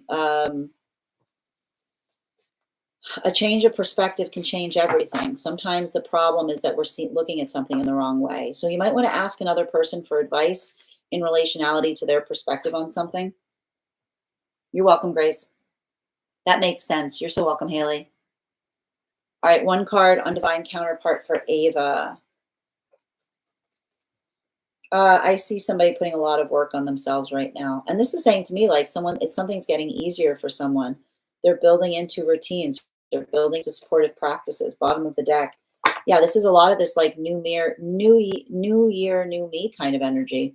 Like I feel like you wouldn't have recognized this person a year ago is what I keep on seeing. Animal spirit guide. Yeah, air dragon, you know, like this is them, like this is like Phoenix energy. You know, like I see somebody like overcoming some kind of major devastation, but they're letting it like fortify them in that pathwork of change. You're welcome, Chrissy. Hi, Kath. All right, everybody's back. So we're going to pause on the 1 cards and get back to the readings. If anybody else would like to get on the list right now, you'll be the 4th person read for. Bridget, you're the 1st person on the list for today. Can you let me know if we're doing a general or if you have a specific question you'd like me to answer? Deep breath on that one. I mean, you know, it's interesting. I mean, it's interesting that you use the words like sneaky because I feel like it's almost like I see you looking at someone and just having some clarity in terms of another person being shady. You know what I mean? Like it also says to me, Figs, it's like trust your instinct, you know? I got you, Bridget. Ooh, what a great question. All right, I'm going to pin up Bridget here. Guys, make sure to give Bridget a follow. We want to support each other across the platform. What soul gift am I anchoring more fully into in the physical the rest of the year? All right. Thank you. 1 more, please.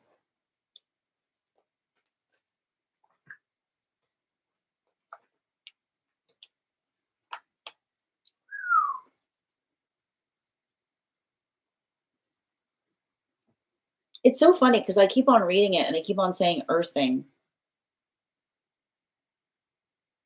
which is like, I need to connect. It's interesting because I don't know enough about that. Is what I'm, you know, there's something I keep on reading into when I read for you that has to do with finding some kind of like power, like some kind of like activation point as it relates to like connecting with the earth is what I keep on seeing. And it's interesting too, because I feel like it almost feels like it's strange to say, but it almost feels like conversations with the earth. Um, and the thing about that too, and I need to stress when I hear conversations with the earth, this can also be talking about natural remedies, which is the space of understanding that I keep on hearing there's no such thing as bad soil. There's soil that needs nourishment.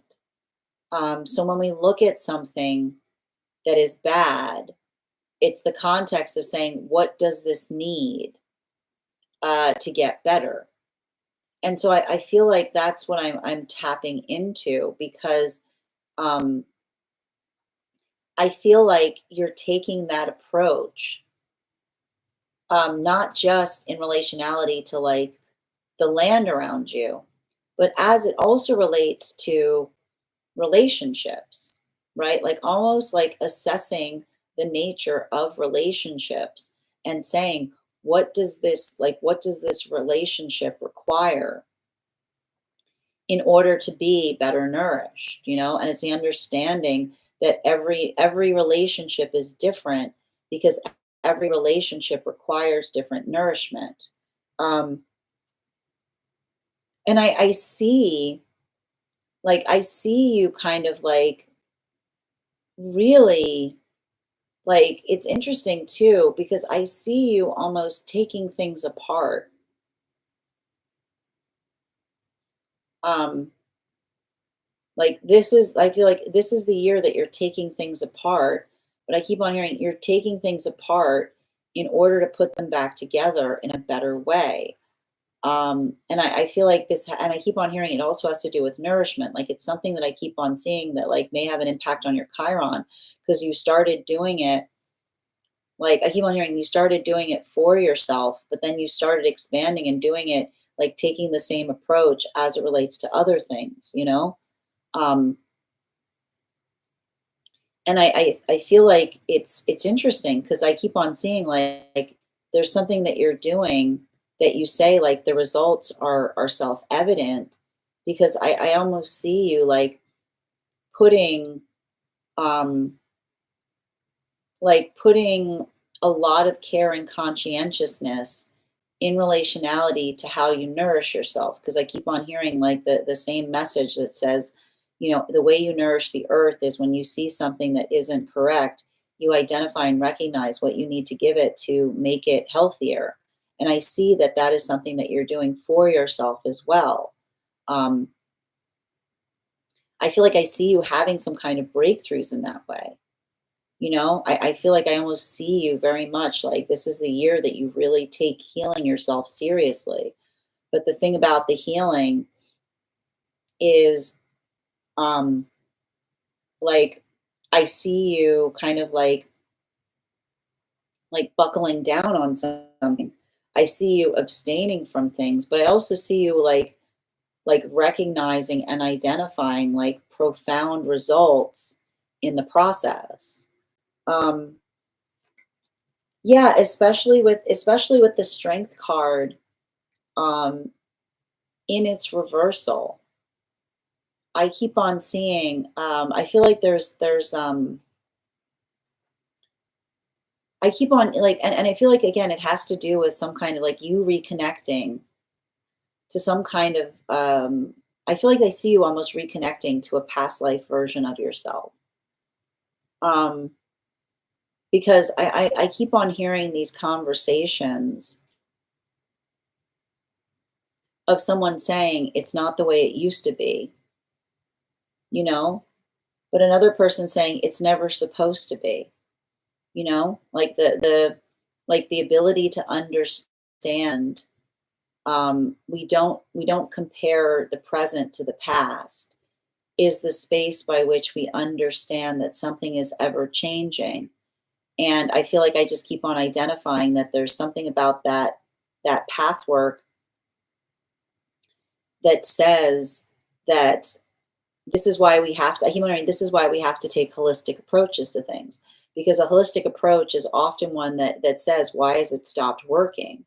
Right? because things stop working when we feel like there's just one thing we need to do to fix it. But when you feel like, I keep wondering, when you fix one thing, then another thing is in requiring fixing, right? It's constant like balance point in terms of understanding and recognizing what the deficit is. So I feel like this is interesting because I see you almost like assessing deficiencies to recognize better how to nourish them, but also understanding that is something that is constantly evolving. It's constantly changing. It's not something that you can rest upon and say, oh, good, I found a solution, but something that is continually being resolved, because even as you resolve it, there's something else that needs to be energetically addressed. Bottom of the deck on this reading. Yeah, the World card. Remember when I said earthing? I feel like this is like, I feel like it's funny because I almost see you saying like, I talk to the earth and this is what they told me to do, which is like, what does the earth tell you to do? It tells you to take holistic approaches to things, which is not to like look at a situation and say, this is the problem, pull that away. Is to say, you know what this place needs, right? And I keep on hearing it's not the space by which you take something away from something in order to fix it. It's what you put into it that fixes it. And so I feel like that's what's interesting about it, because I feel like I keep on hearing it's not about abstaining, it's about replacing. So I see you doing a lot of those replacements that allow the context of being able to heal things.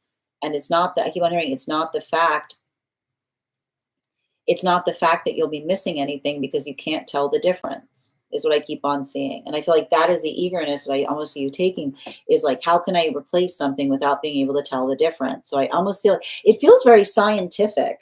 It feels like I see you like taking like a lot of scientific approaches to things to a certain extent, but like in like a cool, I keep on hearing like scientific in relationality to being experimental and like charting your progress on things.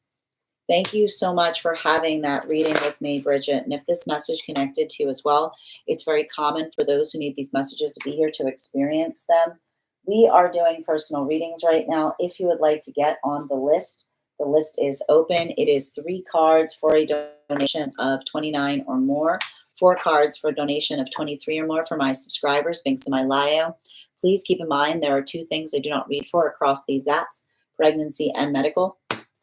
Happy to give insight on anything in private readings, and you can book private readings on my site. We're also at 70.6K likes. When we get to 100K, I will be gifting a reading back to the collective in the form of a random drawing. So make sure you're tapping that screen, and we'll get to 100K in no time. I'm going to take a moment to read over some of the comments that came through as I was giving Bridget's reading. All right, just bear with me one moment. Excellent.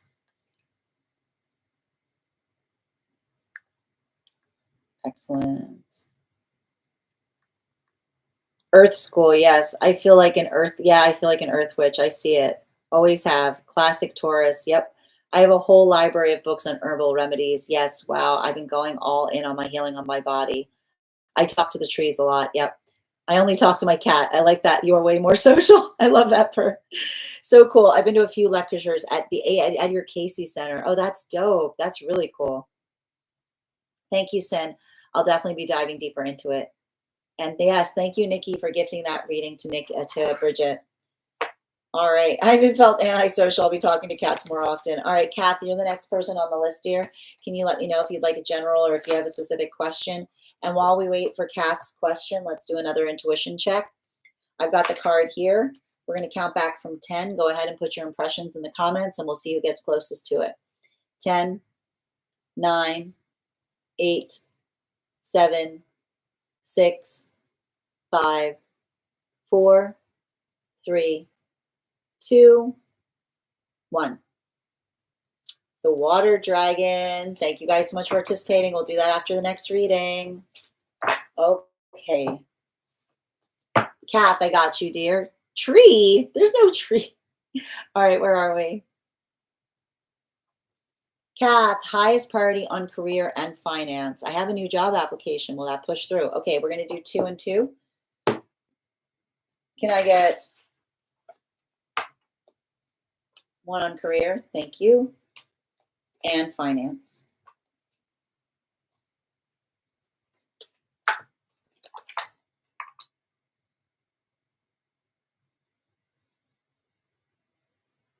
Yeah, don't like be patient with this is what I'm saying. I keep on hearing persistence pays off, which is to say, like, I almost see a situation or circumstance. Um, like I almost see you like trying to get into a location. Like I keep on hearing like play it again kind of energy, which is the space of like doing something and then just applying again and then just applying again. Like there's a little bit I keep on hearing like the relentless courtesy that we bring to something by perpetually making ourselves an energetic candidate for it. And I keep on seeing like I keep on hearing like think about this first opportunity as um a modality of introduction, which is like the space by which you kind of introduce yourself to an organization. Because I do feel like I don't know why I keep on hearing once you introduce yourself, you get moved into a rotation, which is the space by which I hear almost somebody saying, if you don't get it this time, please, like, please, I keep on hearing if someone says, please, please, please reapply again, I keep on hearing they're not, I keep on hearing they're not just giving you, like they're not just blowing smoke is what I'm seeing. Like they're saying that there's something really significant and important about that because I keep on seeing I'm not sure what this is. This feels like it feels like some kind of like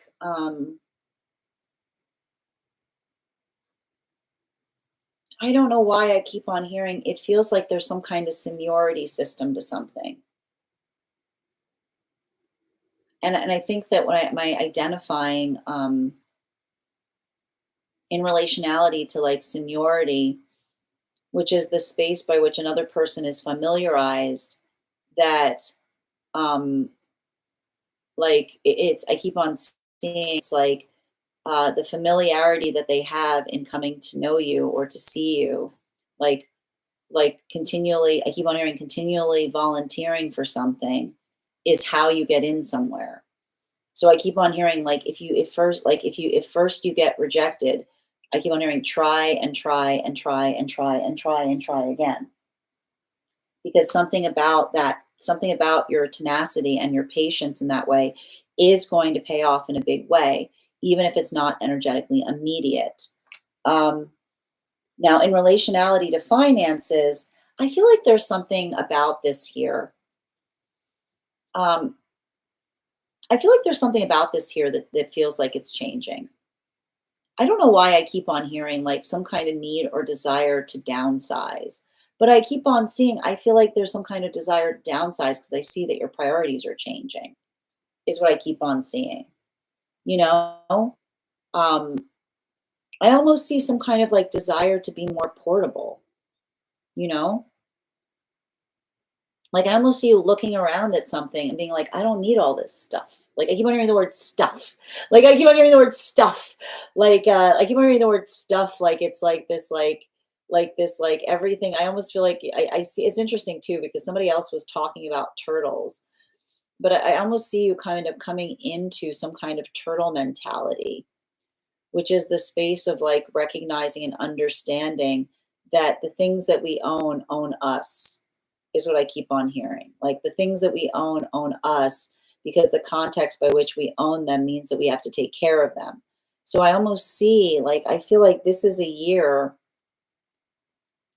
of you doing like a lot of shedding of things and the reward is being able to have something like like having like additional padding on something, like it's giving you like I keep on hearing like the result in getting rid of stuff is added energetic security. So I see you like doing that in like a very big way and I see you downsizing this in this year, but I almost keep on hearing it's the downsizing that feels like it's a yay because I keep on seeing like something that feels like it gets easier for you and something that alleviates some kind of stress or anxiety in the process. So keep on thinking about that, because I keep on seeing like that's going to be extremely beneficial, and it's going to help you like ease some of the anxiety that you're feeling as it relates to energetic surprises. Bottom of the deck on this reading, Lover's card is really interesting because I feel like this is also a year of collaborations for you. I feel like there's something about some kind of project, wanting to do something and trying to find like the right person to do it with. Take your time here, is what I keep on hearing. If it doesn't feel like it's a right match, if it doesn't feel like it's a right match, then don't feel like you have to say yes to it. Because I keep on seeing, like, I almost feel like this is some kind of modality where someone comes towards you and says, like, I would love to like work with you on something, or I would love to do something with you. But I feel like that is like the one thing I want to, I feel like is important here is I feel like this is an alignment year for you, like helping you to get out of some kind of like rut space.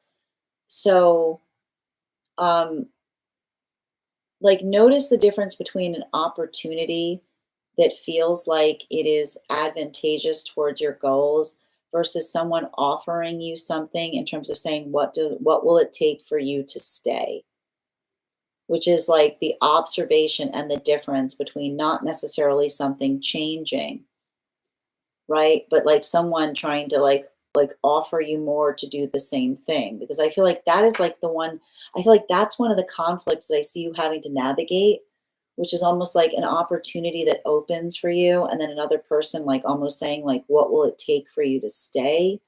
um, be very focused in terms of what it is you're trying to manifest as it relates to career. If you're looking for sort of security or opportunity, because I almost feel like there's going to be the possibility of receiving both. And it's going to kind of amplify like what feels like it's of more prioritization to you. Thank you so much, Kath, for having that reading with me this year. And if this message connected to you as well, it's very common for those who need these messages to be here to experience them.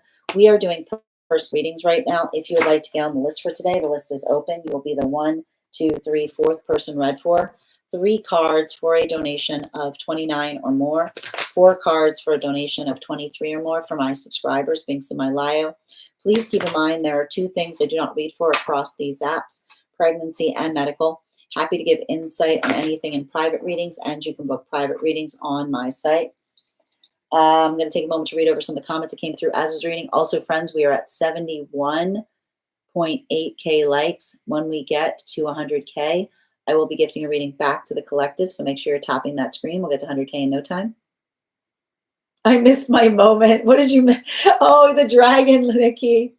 Oh, I'm thinking of dragon. I love it. By the way, Sin, the donation from Nicole. Yeah, I figured that. I figured it was, dear. Yep, I've got you. Thank you for letting me know. Okay, perfect.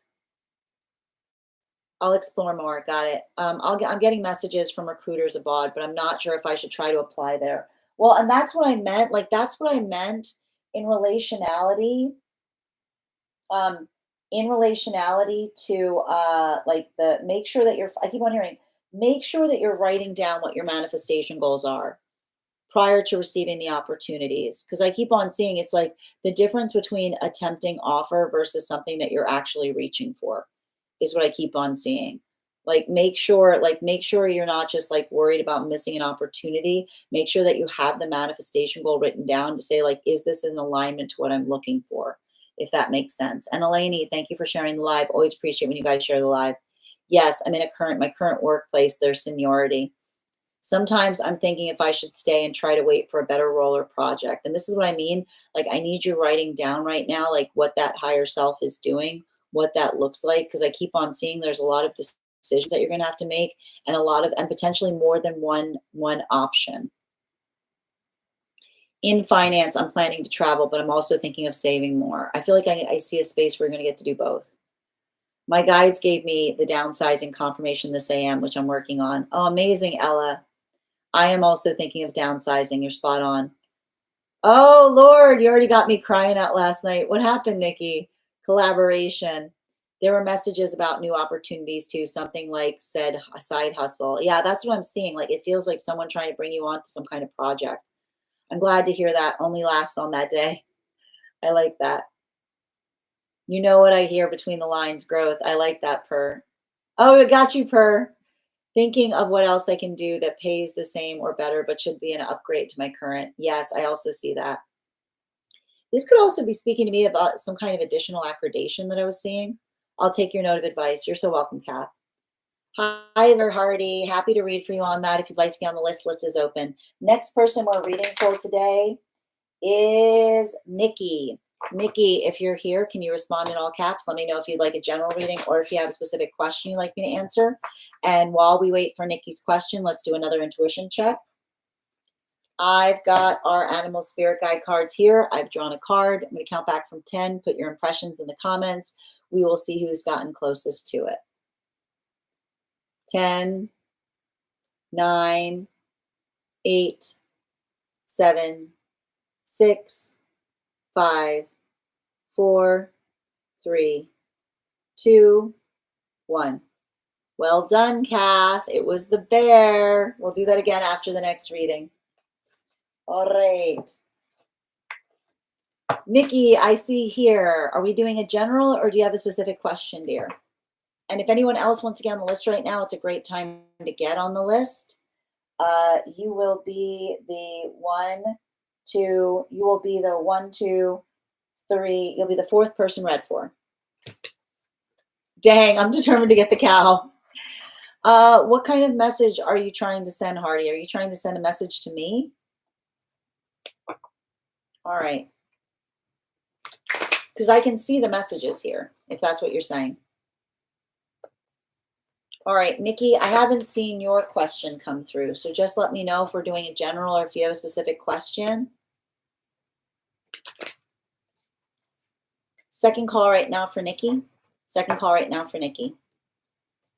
Also, for anyone who's interested in getting on the list today, we are doing here today Life Path, highest priority messages from Spirit, past life, angelic guidance, pet readings, animal spirit guide readings, mediumship readings, love readings, dream interpretations, and guided messages. Ooh, birthday message.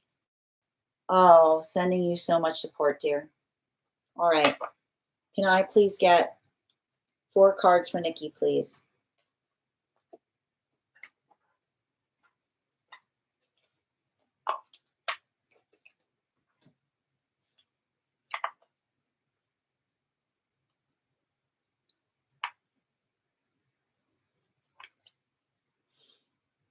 Hmm.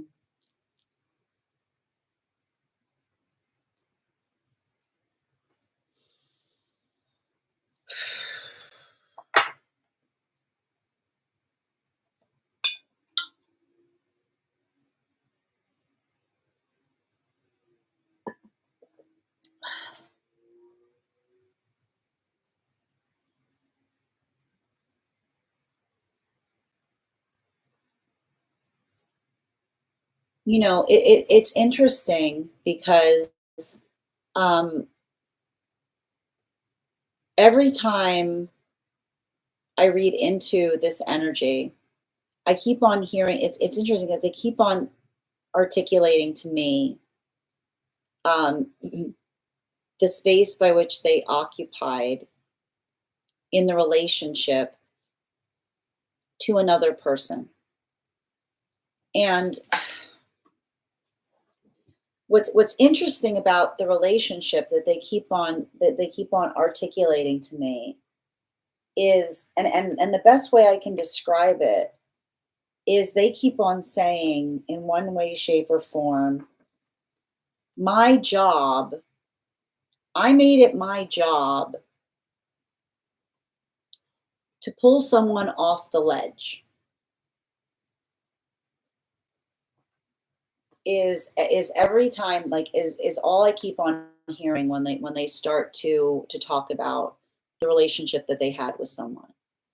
And the reason they keep on saying to me, like, my job was to pull someone off the ledge is when someone was allowing their fears to get the best of them And I keep on hearing them say, a well-placed ridiculous will pull someone off a ledge, is what I keep on hearing, which is the space by which someone starts to, someone starts to have a tendency of immediately running to like the worst case scenario of things, like the ability of like hearing hoofbeats and thinking zebras instead of horses, right? It's like the grounding force in terms of looking at someone and saying, I mean this with all the love in my heart, you're being absolutely ridiculous right now. Like I keep on seeing that someone keeps on articulating that this was the nature of the relationship that they had with another person, which is to say that like when someone it's like, and I keep on hearing like, and in some ways I keep on hearing they were good for one another because they anticipated things that the other person would never have seen coming. But at the same time, they would often come into that space that they would have to talk someone off the ledge, which is to say, you're being like you're not being reasonable right now. Like the things that you're articulating upon, like they are devoid of reason because I keep on seeing they're feeding into fear instead of possibility. Right. And this is what we mean about like the joy of an open mind. Like the joy of an open mind is not one that we allow our fear to run full tilt. It's the space by which we understand that we are brave in the space of our anxiety. And I keep on hearing them articulating and saying, I'm not there to do that now. And they're very upset about the fact that they're not. Because you know, I keep on seeing that I feel like they feel very heavily, like they're carrying a burden of responsibility that you are having to now experience the full breadth of another person's instability. And I keep on hearing they used to be the buffer zone, right? They used to be the buffer zone between, like, I keep on hearing like what came out of their mouth versus like what came through to another person, because I feel like they would just like, they would like, I keep on hearing even their very presence. Like sometimes I keep on hearing sometimes another person's presence will create enough of that energetic wariness in us. Is what I keep on seeing. Right? Just the fact that we know that there's someone there who's going to call us out on being ridiculous will sometimes prevent us from like being energetically ridiculous. And I keep on seeing I keep on seeing them saying like they feel deeply, deeply saddened that they feel very much like what's happening right now between you and another person would not even be um hold on, like it would not even be happening because they would be making it their prerogative to fix that person's perspective, is what I keep on hearing them say. Like they would be making it, they would be making it their full-time job to be fixing someone else's perspective, because I keep on seeing them say, you're ruining the relationship that you have with the person you care about most because you're letting your fear get the best of you. You're ruining the relationship with the person that you care about most because you're letting your fear get the best of you. You're letting your relationship with the person you care about most ruin because you're letting your fear get the best of you. And they said, I would be drilling that into them over and over and over and over again. And they're giving a lot of apologies about the fact that they're not effectively there to do that work. Because I keep on hearing they're saying, remember, it's like misplaced love feels like fear. And I keep on seeing that there's like some kind of like, I keep on hearing like there's some kind of like there's somebody's like caught in like a confusing spiral, which is the fact is that they're worried that they're losing a connection with you. And so they get hysterical to you. And that further drives you further away from them. And then they recognize that you're getting further away from them. And then they get more hysterical because they feel like they're energetically losing you. So then they get more hysterical. And then that drives you further away from you. And so, and on and on and on and on it goes. And it's a self-fulfilling prophecy in relationality to another person's anxieties that become the self-fulfilling prophecy because the anxiety itself is unfounded, but the expression of it keeps further damaging an energetic relationship.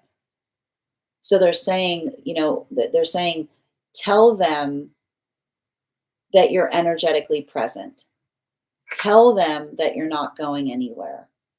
And I know how difficult that is because I can almost see the space where like you don't like this is the last like I keep on hearing this is the last conversation that you want to have with another person. But I keep on hearing they're saying that to me, they're saying this is what I would be doing. And I'm trying, they're like, this is, I'm trying, they're saying like they're trying to help you through it because um I feel like they keep on saying they're going, I was the glue. And they're going, I was the glue. And I let you guys down because I'm not there to glue these. I'm not there to create the glue right now. So I'm trying to give you the information you need in order to try to, like, I keep wondering, in order to try to replicate the glue that I was creating for you, is what I keep on hearing. Um, and I keep on just getting this expression of someone telling you um, how much they care and how they haven't gone anywhere. They're right there in the middle of all of it. You just can't see them. And I feel like you probably get signs of them constantly because I keep on seeing like I just keep on hearing them say, I haven't left for a single minute. Um, Bottom of the deck on this reading, yeah, Page of Cups.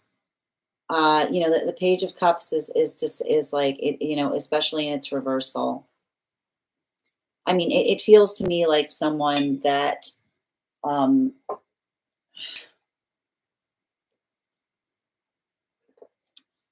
they feel a lot of they feel a lot of frustration. Um, I don't know why I keep on hearing they feel a lot of frustration, especially related to some kind of recent phone call is what I keep on getting. Um, like the space by which um I almost like I literally have like the vision of someone like taking a phone out of someone's hands and putting it back on the receiver was the space by which someone was about to like say something ridiculous and someone would have just been there and been like, no. You know what I mean? Like the observation of helping another person like work through something. I feel like I keep on hearing like I keep on hearing some people have no filter is what I keep on getting them say. Like some people have no filter, which is the space of saying like that sounds like that sounds like something that you should have kept in your head instead of coming out of your face is what I keep on saying. Um, and I feel like that is what I mean in terms of saying everything in them was like, I never did I want my hands more, is what I keep on hearing them say, because I would have taken the phone out of their hands and said, you're done talking now, is what I keep on hearing them say.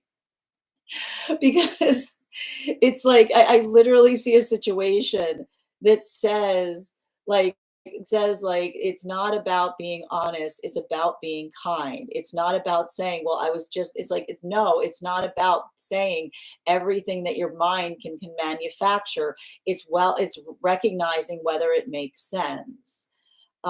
So I keep on seeing that, like, it feels to me like, and I feel like they're bringing that up to say, like, um, they're sorry that you're feeling the breadth of it, and they're trying to take a lot of responsibility for it. I keep on, every time I have the conflict when I read for this energy, because I'm always like, they're I'll put it, there's those who are on the other side of spirit that like are good with it, and there are those that are very like working through the frustration of being there, and I see someone in that space. But I also keep on seeing like they're going to continue to try to get through to them, and um they want you to know that they're with you here every step of the way. Like, I keep on hearing, I am on your side on this. Like, no, like like I don't know why they're saying no punch buggy, but like they're saying like no punch buggy, which is to say like they're saying no take backs is what I keep on hearing, which is saying like there's no space by which they're changing their opinion. Like they're with you every step of the way. Thank you so much for having that reading with me, Nikki. And if this message connected to you as well, it's very common for those who need these messages to be here to experience them. We are doing personal readings right now. If you would like to get on the list is open, and sending you so many beautiful birthday blessings, Nikki. The next, I'm going to take a moment to read over some of the comments that came through as I was reading. Also, friends, we're at 75.2K likes. When we get to 100K, I will be gifting the reading back to the collective in the form of a random drawing. Just bear with me a moment. For those who are interested in getting on the list, we do here life path, highest party messages from spirit, past life, angelic guidance, pet readings, animal spirit guide readings, mediumship readings, love readings, dream interpretations, and guided messages.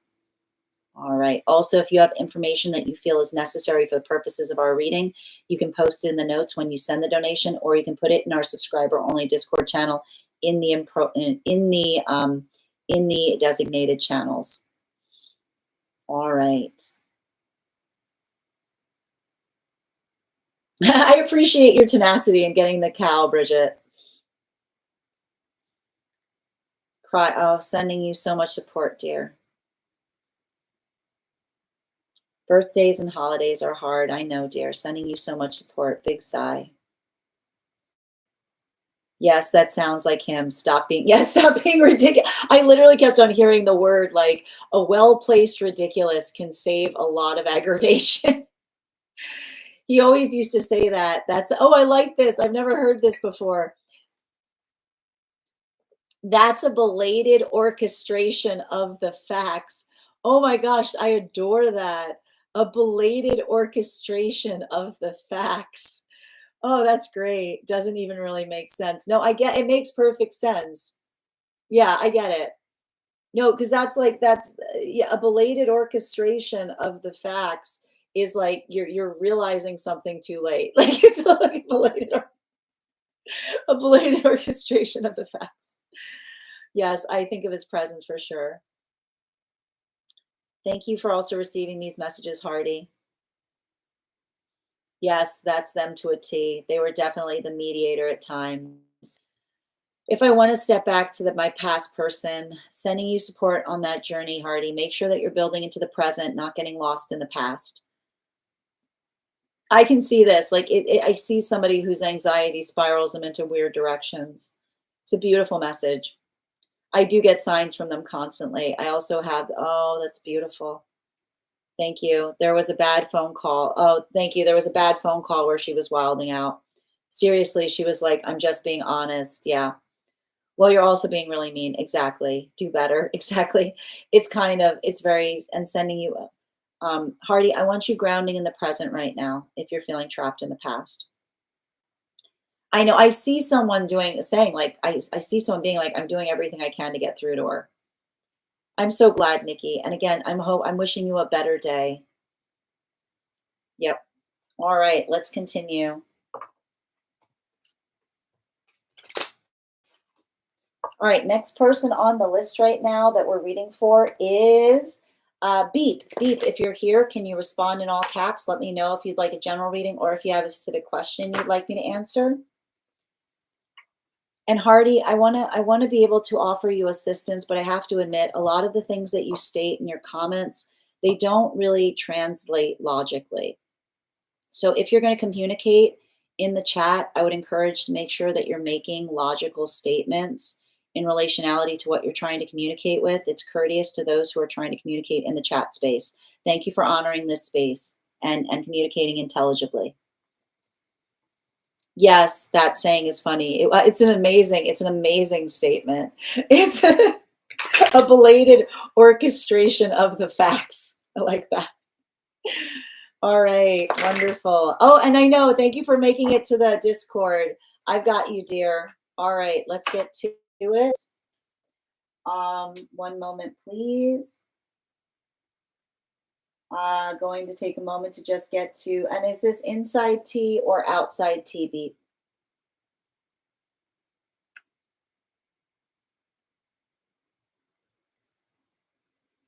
Ooh, okay, got you.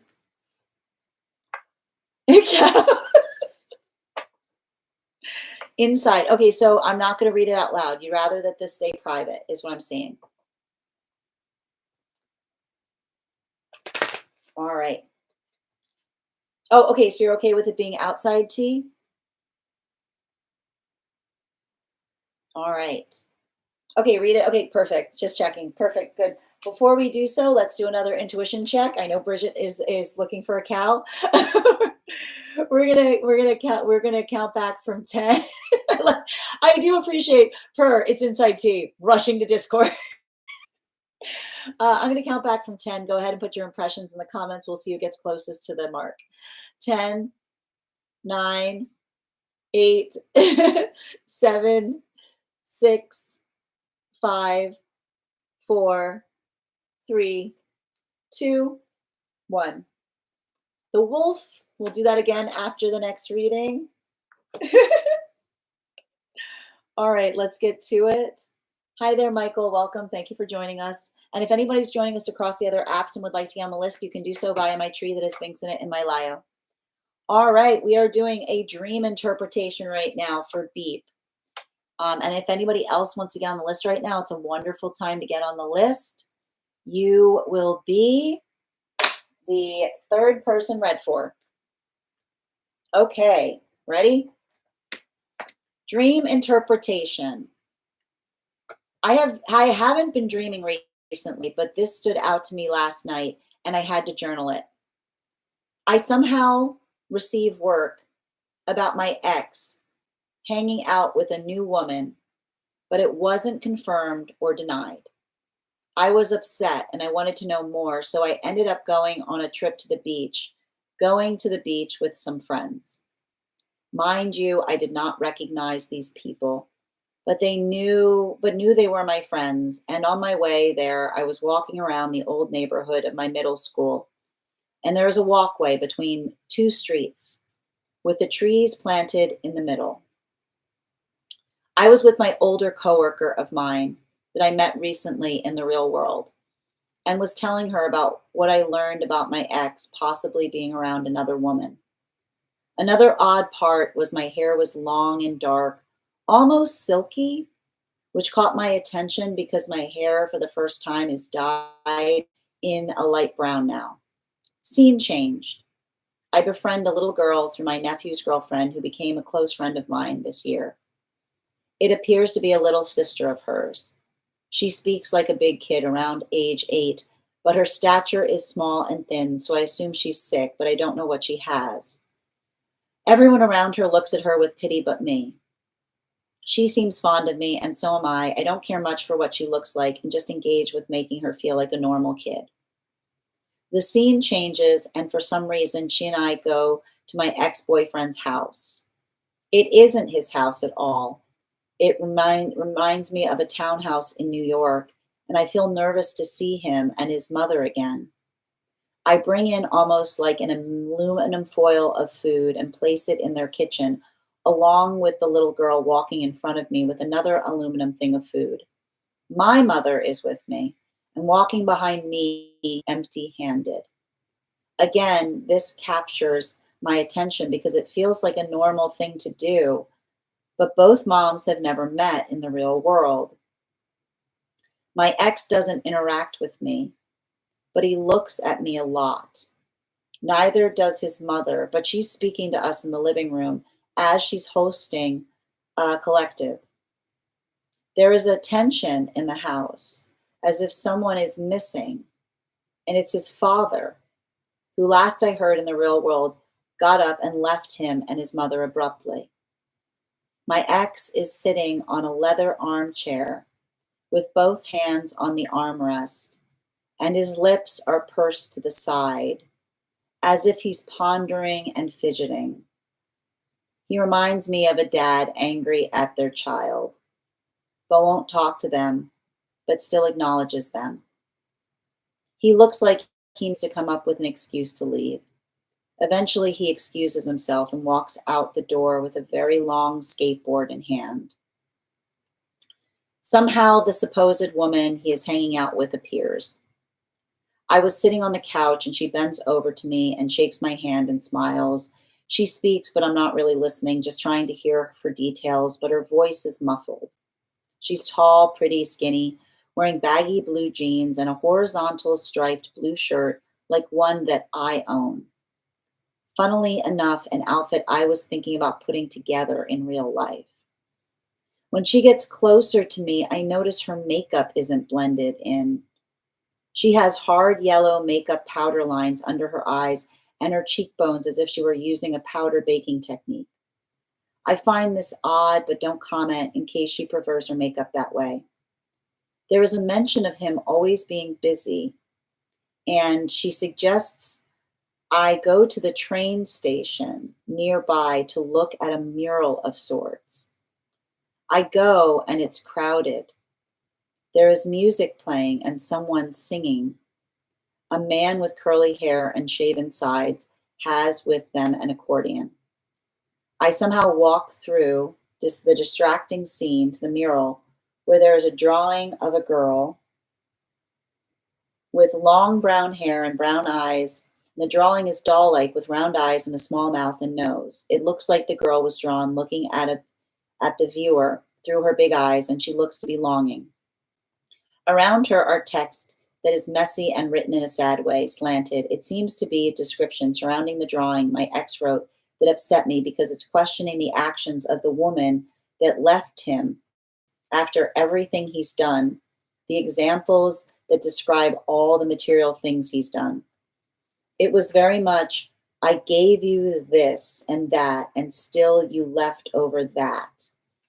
It clicks the text is about me, and the drawing is supposed to be me, and it upsets me because it was never about the material things. Our relationship was more than that, and I left because he betrayed me. The woman with the unblended makeup asked if I like it since she helped him create it and express himself through the art, and I explained to her my anger and displeasure calmly, that it was never that way, and he knows it. The narrative was wrong, and she understood where I was coming from, but didn't say a thing. She later says he hasn't been doing well and found comfort in an older woman. The undertones she uses suggest it's sexual, but I think it's about his mother. The scene changed with an old friend from high school sitting with me in a green park where we are in front of a forest. There is grass leading to the forest. There's grass leading to the forest, but you can't see through it. We were together sitting on a bench, and she says he's always been like this, looking for attention and satisfaction from women when he was younger. And he even asked her to be friends with benefits long before we met, but she turned him down, seeing him just as a friend. I feel like he was repeating cycles again in my absence, but I also remember thinking he wasn't like that with me because he was finally loved. I was in my head trying to understand her message. The next scene, I'm sitting with an older coworker again on the corner of the street where it's the last stop to get off to walk to the train near me that's uphill. We sit at the corner of the street in folding chairs, eating street food in winter jackets, and she asked me how did my day go with my ex. I remember shrugging and explaining how I don't even know where to begin, but for some reason it didn't feel like it would be the last of me seeing him. It was hopeful or dreadful, but more than anything, I've accepted I'll still see him again somehow. All right. Can I please get 4 cards?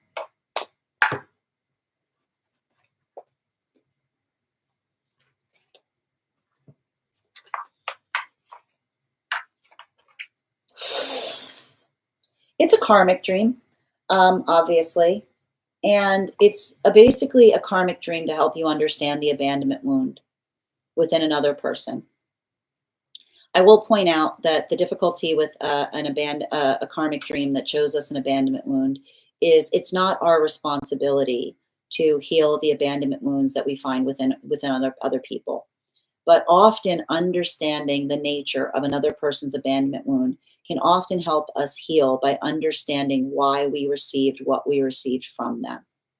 Now, one of the important things that we notate in this dream um, is the relationality of the space by which you're working through the context of the possibility that the ex has moved on.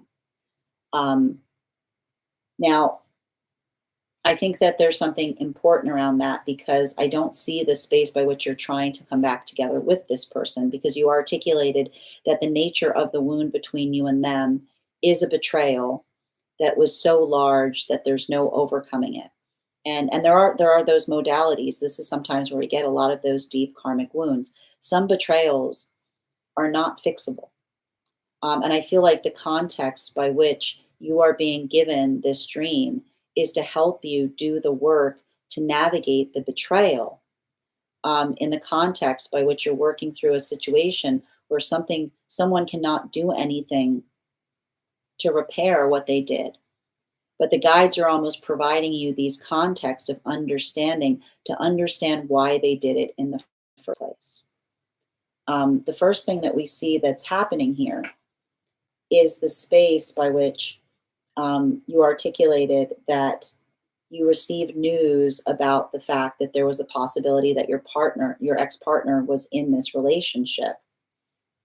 And then you said that you were in the space of a beach where you were talking to others about the circumstances and situations that may have been arising in relationality to this other woman. Now, the one thing I want to articulate about a lot of the landscape that you described in that scene is that they were liminal spaces. Beaches are liminal spaces. And you even described a walkway between two streets that had trees planted in the middle of them. That would also be a liminal space. So this is talking about the space, like we are immediately getting the context by which the dream is trying to help you work, which is resolving the liminal space that will be created when the inevitable time comes that you discover that this person has moved on. It's not if, it's just when.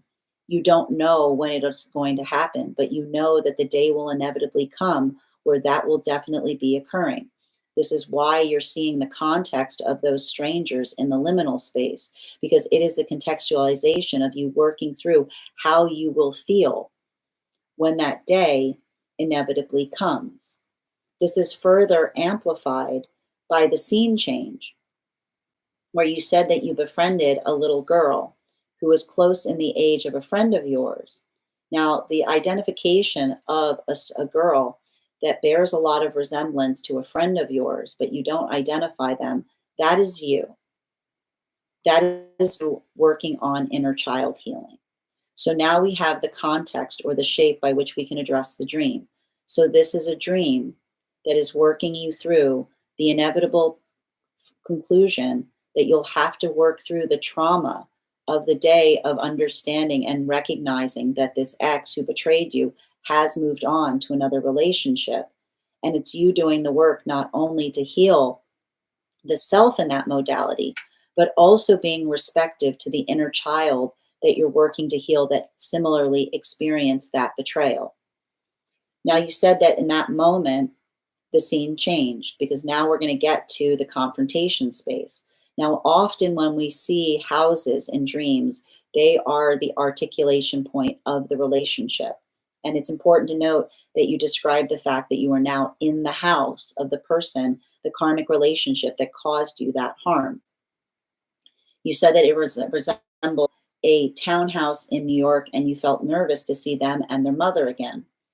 Now, it's important that you described and defined the fact that this person was living in this space with their mother, because they're basically articulating immediately that there's something that you feel that happened karmically that has to do with a mother wound, right? It's not just the fact that there's something happened between you and them, but there was definitely some kind of correlation to the relationship that they had with their mother that you feel may have created the space wherein they wounded you. And we get further context in that, and the fact that you brought your mother. This could also be the fact that you may feel like you have some other wounds that were coming out in the relationship as well. Now, something very important about this is you said that when you arrived into the situation, you encountered both them and their mother, but you were being accompanied by your mother and that inner child. Now, what is important to notate about the space by which you arrived to their house? What were you and the inner child carrying? Nourishment. So this can talk about how you love. Now, it's important to notate that you described the fact that your mother was empty-handed. So this could talk about a scenario where your inner child is healing from spaces where it feels like you may have experienced some energetic negligence, and that in response, you have become very empathetic and very nourishing as it relates to being a caregiver for those that you care about. This is why you arrived at their house and you wouldn't arrive empty handed. You were like, I'm bringing you food, I'm bringing you nourishment. And so too did the inner child, because the inner child says, this is how you deserve love. None of us deserve love. Your inner child is healing from a wound that says, I don't deserve love unless I'm giving you something, unless I'm paying you for it, unless I'm giving you something to nourish you. That's the only way by which I can accept it. But this is also potentially healing the abandonment wound within you, where you may have felt like you were experiencing a situation where you may have had to feel like you had become a caregiver early, potentially in relationality to your mother. Immediately just describe a scenario where the reason that you may have energetically connected to someone is because they bore the same abandonment wound. Why? Because we see the fact that you articulated the space of recognizing that their mother and them were healing from a situation where their father just departed the scene. They fled. So they were working through the abandonment wound that may have required them to come into the situation of becoming a father figure too early, feeling like they had to become the man of the house. And what does the man of the house do? Well, they just saw the fact that the man of the house can do whatever they want. They can flee at any time. So unfortunately, it's almost talking about the fact that this person potentially learned the wrong lesson from the departure point of their father, which could often be the articulation point of saying, nobody tells me what to do. And we see this further in the space that when you came to their house with food, you did not describe any of the characteristics or qualities by which one would welcome someone into their abode who's bringing nourishment with them. They didn't say thank you. They didn't sit down to eat. In fact, it seems like their mother was too busy holding a collective. So this could be talking about the fact that that same sense of working through the abandonment wound of neglect, they were also going through in the space of the mother, but also feeling like they had to become the energetic protector, right? In the space that you described, the fact that it seemed like they were sitting in that chair and they didn't seem very pleased to be there, which could talk about the fact that this is someone who felt like they had to be put in a seat too early. The responsibility of having to come into base of holding the seat of fatherhood that creates a lot of that bitterness, potentially as it relates to feeling the weight, not of seeing those that are trying to love, but almost feeling the sense of not desiring to be there, yet being forced to have to take care of others. This is further amplified with the fact that you seemed like you noticed that that seething hostility in them. And you said, even you articulated it yourself, you said it reminded you of an angry dad. So this may have been those modalities of you experiencing, reenacting the childhood wounds on each other. You trying to take care of someone feeling like your care was a burden that they did not want because it felt like it was holding them in place instead of working through the intimacy wound. Because what did they do when you arrived? All they wanted to do is get away, right? They wanted to leave. So this is almost talking about the impossibility of a relationship where every time you try to bring love to someone, they push back on it because they're still in that teenage modality that says, if you cared about me, you'd leave me alone, right? Let me do whatever I want. So this could potentially frame the architecture of some of the volatility that may have led to the collapse of the energetic relationship. This brings us to the final part of the reading. And this is the inevitable foregone conclusion of the energy connecting towards new partnership. Now, it's really important that you notated that in the context of the new relationship, you noticed strange similarities towards what you were seeing in that counterpart versus what they were finding in you, even in the space of them saying there are similarities in terms of how you dress. But it's really important that you notated it almost sounded like that wasn't a relationship so much as it was therapy, right? Someone that says, oh no, they're hurting, they're in a very terrible place, I'm helping them through it, right? The mature energy that is not that's not delusional in relationality to what they have with another person, but is working through the simple facts of the limitation of what they can expect from them. And this is potentially why the relationship works, because they're not working in the space of the false illusion of the point of that person changing, but they're just saying, I'm trying to help them heal. This is the best I can expect. And that's why they almost said to you, I want you to go look at something, because the context by which you are able to see the painting was them being able to embody the reality of what they find in another person, right? The observation that they're like, no, I get it.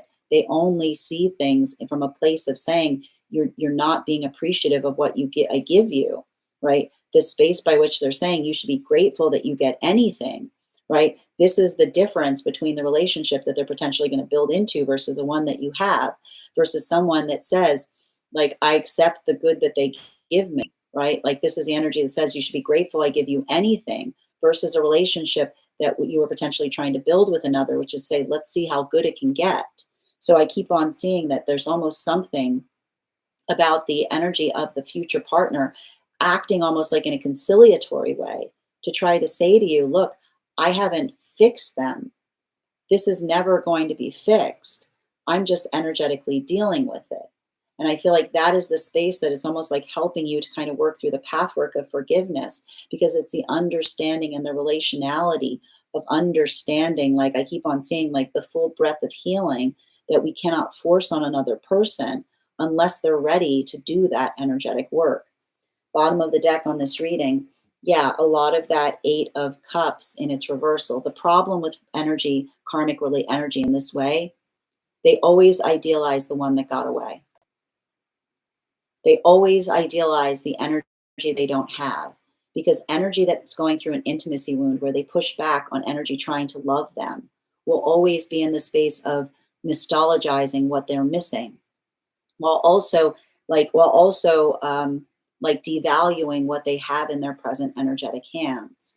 This is often how we need to heal from an energy, like a wound in this way, because this almost says, and you see that even in the space that they were painting you after you left, like that ability to idealize you, to almost like communicate it through art instead of healing it with you, is talking about the fact that they themselves are not ready to energetically face something, but they're almost like building into the mythology of something where I'm sure that this is potentially an energy where everything that they had in the past was the best they ever had, while everything in their present feels like they're not making the grade.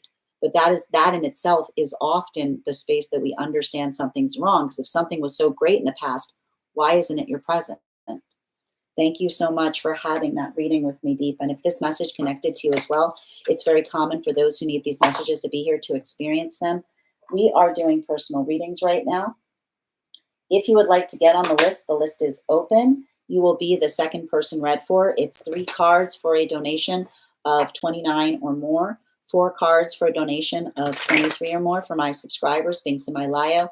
Please keep in mind there are 2 things I do not read for across these apps: pregnancy and medical. Happy to give insight on anything in private readings, and you can book private readings on my site. I'm going to take a moment to read over some of the comments that came through as I was reading. Welcome to those who are joining us. How are you doing today, Banks? Hope you're having a beautiful day. If you're joining us across the other apps and would like to get on the list, you can do so via my tree that has Binks in it in my bio. I'm just going to take a moment to read over some of the comments that came through as I was giving that reading. Hi, Cool Beans. Good to see you today. I got it with the 4 cards per. They were, did you see the cards? They were intense. Absolutely intense. Thank you for the compliment, Rosa. And thank you for the gifts, Oracle. Beep. Sending you so much support. I hope that interpretation helped this reading. Blown away every time with your readings, especially the dream ones. Thank you, Bridget. Hi there, cool beans. Welcome. 1212, tap to claim. Per. My suspicion is that Sin could read without cards has once again been confirmed. The cards help. The cards help. I do my best. This is big void shadow work. Yeah, I can see it. And I feel like the guides are giving it to you to help you like recognize and identify what could be healed versus what would have had to be like perpetually navigated is what I keep on seeing. Like that's what's so hard about it. Like, and I feel like even now in the space of the dream, it's trying to show you like the difference between what you could change versus what you could accept in terms of what you're experiencing from another person. It was a doozy. It was intense. Oh, Leo, dear. Hold on a moment. All right, Beep. I did get a reading a while ago that they would punish me energetically because they can't handle their own punishment. But that's what I keep on seeing. And I think you kind of articulated, like the most important thing about that dream is you said they were unhappy in their seat, which is again symbolically from the dream space is to say they were put in a seat that they didn't want to be in, and they're still holding anger for having to have that responsibility thrust upon them. Yep, and it'll take the effect as self-sabotage. Yep, confirmed. Nikki, it sounds like a Phantom X phenomenon of avoidant, idealizing past partner. Well, and that's why, right? Because that's what nostalgia does. Nostalgia is where everything's beautiful and nothing hurt. But when we're working through an intimacy wound, it's a lot easier to nostalgize a past that can no longer touch us versus working into the space of what we can energetically change in the present. Yep, and because I got away, yes, we have the mother and father wounds. Exactly. Oop, hold on a moment.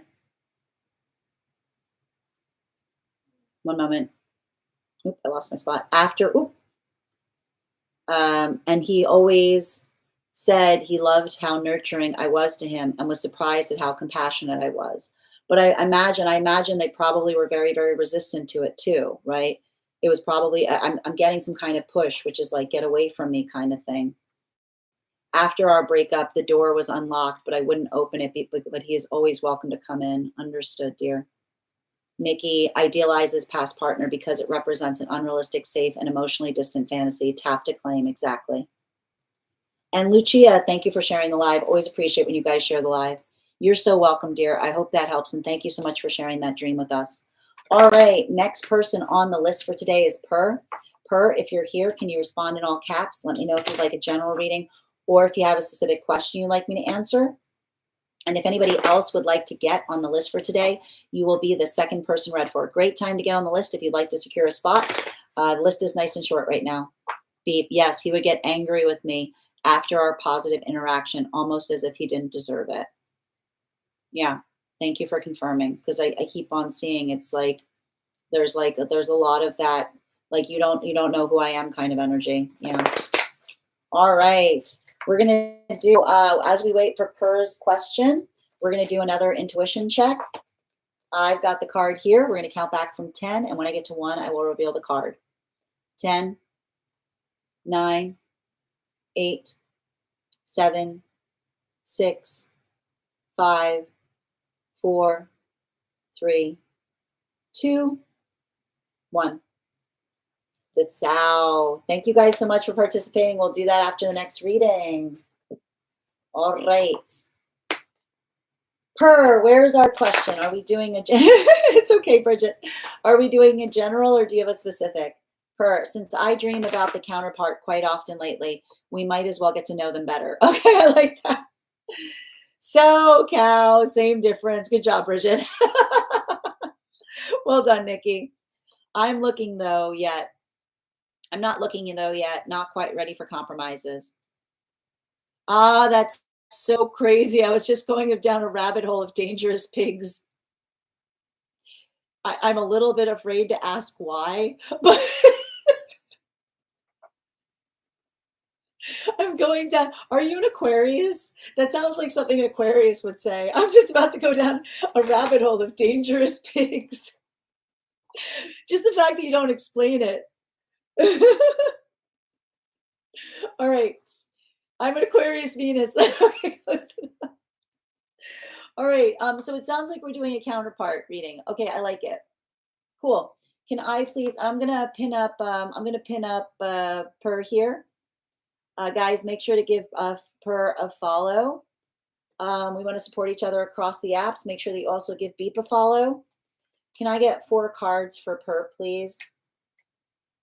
Give me some insight on divine counterpart, please.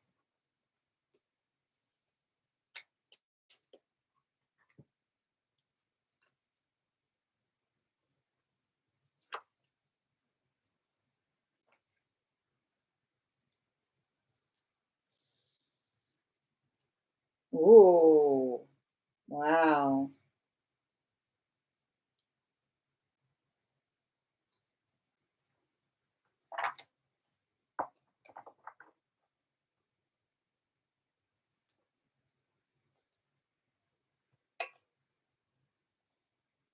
You know, the thing I'm seeing around this energy is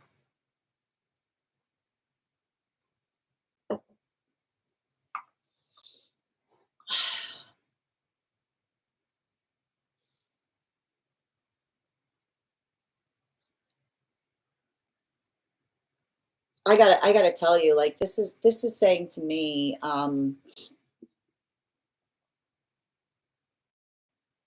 there's something really important about the fact that I keep on hearing it's not that they need a relationship, but they really would like one,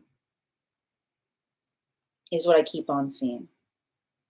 I keep on hearing them say, I'm not cut out for this. And I keep on hearing, like, "Whoop, hold on a minute." And it's really interesting that that just happened. And that's what I mean about it too. Like that, like I got to point this out. So I've got this like little figure of a horse that just fell as I was doing this. And that's the thing about, like, it's giving me a lot of this energy that says um, like I keep on hearing they've sowed their wild oats is what I'm getting. They're not here for it. I keep on seeing them say they're like I'm not, I don't like it. Like they don't like it. Like they're saying to me, like it feels to me like almost someone who's got like it feels a little bit like a romantic in terms of, like, I keep on hearing someone say I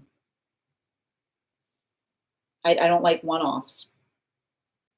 I don't like this, like I keep on hearing, like I almost hear somebody saying like they've got a real aversion to the dating culture, I keep on hearing contemporary dating culture is what I'm getting, which is I keep on hearing to somebody say, I don't feel attracted to someone. I don't feel attracted to someone I don't understand is what I keep on hearing, which is the space by which I see somebody that says I have to feel a connection to someone in order to feel energetically attracted to them.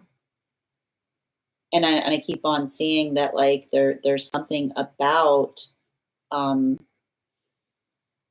I feel like I almost see somebody that like works really carefully to hold others at a distance because it's I keep on hearing it's not due to a lack of opportunity.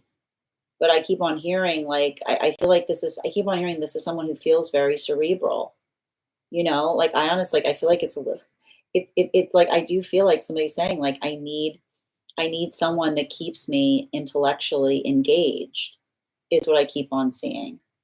And I keep on, like, it's actually like, this is not me. This is what I'm seeing. I'm seeing somebody that has a tendency that when someone's talking, like they're going like this, but in their head they're like this. Like they're going like it's funny. It's funny that we drew like we it's funny that we drew the sow because I'm seeing someone being like they're like drifting drifting off is what I keep on seeing, is like, and I just see them being like, and really but in their head they're like what if they're like, what if I, like, what would happen if I just fell asleep now, is what I keep on seeing. But I feel like that's the, but I also think it's funny because I see that this is someone that, like, they're kind of nerdy. I feel like they like to talk about things that I sometimes feel like fly over the head of other people, is what I keep on hearing, over their head, out the window, through the door, which is like almost like someone who like has a hard time building conversations with others because they've got a lot of niche interests, you know? I gotta tell you, there's a little bit of this, there's a little bit of this like, oh, you wouldn't be, there's a little bit of this like, oh, you wouldn't be interested in that kind of energy. You know what I mean? Like there's a little bit of this dismissiveness, is what I'm getting. Like there's a little bit of this dismissiveness, which is like they don't really give someone, like they have a little bit of a tendency to like assume the worst before giving someone the benefit of the doubt. Like I feel like that is why you'll be a good counterpart energy, because I see you like almost bringing a lot more compassion to situations, which says like everybody deserves a chance. I keep on hearing still waters run deep. They have a little bit of a hard time with that. They have a little bit of a hard time with like understanding that sometimes still waters run deep. And like I think I almost see like a situation where like the reason you and another person are going to connect because you both like a good tete-a-tete, is what I keep on seeing. Like you like a good tete-a-tete. You like a little bit of like, you like a little bit of the space of someone that like pokes and challenges. But I keep on hearing, in a way, like pokes, I keep on hearing pokes and challenges in the best way possible, which is to say like, I'm just like I see somebody being like I keep on hearing like, I'm poking you um because I respect you. And I keep on hearing, when we respect each other, we can poke at each other, because I keep on seeing, I know, like I keep on hearing, I can poke you because I know you won't take it personally, because you understand that my, I keep on hearing, I, I poke you because I know you won't take it personally, because you know that my poking is my highest compliment, which is the space that another person says, I'm poking you because I'm interested in you, because I'm genuinely interested in seeing what gets a rise out of you, which is to say like it almost feels like somebody with some Libra placements, because that feels like a real Libra thing to do, is what I keep on seeing. Like almost someone who like, it's like Libras will do this, like it's an honor to know your buttons kind of energy, is what I keep on getting, which is like the thing with a Libra, like this is why a Libra will be poking at you and you'll be like you'll be so flattered by it, because you have to be like, when a Libra knows you enough that they can poke exactly the right button, but like Libras are just like, yeah, this is how you operate. Like you just like Libras are always like, no, this is how the machine works. No, watch what happens when I do this. And then I do this. Woo, like that's often like it's a little bit of a Libra thing. Like Libras consider that, like the thing is other signs do that, and you just want to like chase after someone with like a pitchfork.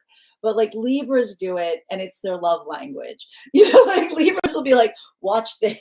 Like, Libras will be like, watch this, but they'll be like this when they do it, which is like, I love you. It's a lot of that type of energy, which is like, watch what happens when I hit these three buttons all at once. No, this is gonna be crazy. No, I'll tell, look, this thing's, look, well, I'm gonna tell you what's gonna happen. I love you. Like it's like that.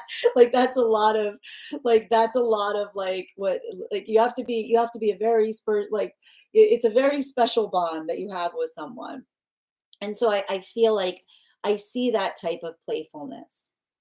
I feel like it's beautiful, because it says to me, it's the kind of love that you allow yourselves the exception of getting away with things, which is to say, like the space by which you say things to one another that you would never, like I keep wondering, you would never like would never take from another person, but often feels like its own love language because it's the space by which you say to another person, I know you so completely that I know that you know that I say that with like, it's like I know that you know that I say that with like all of the love that is expressed in my heart to do so.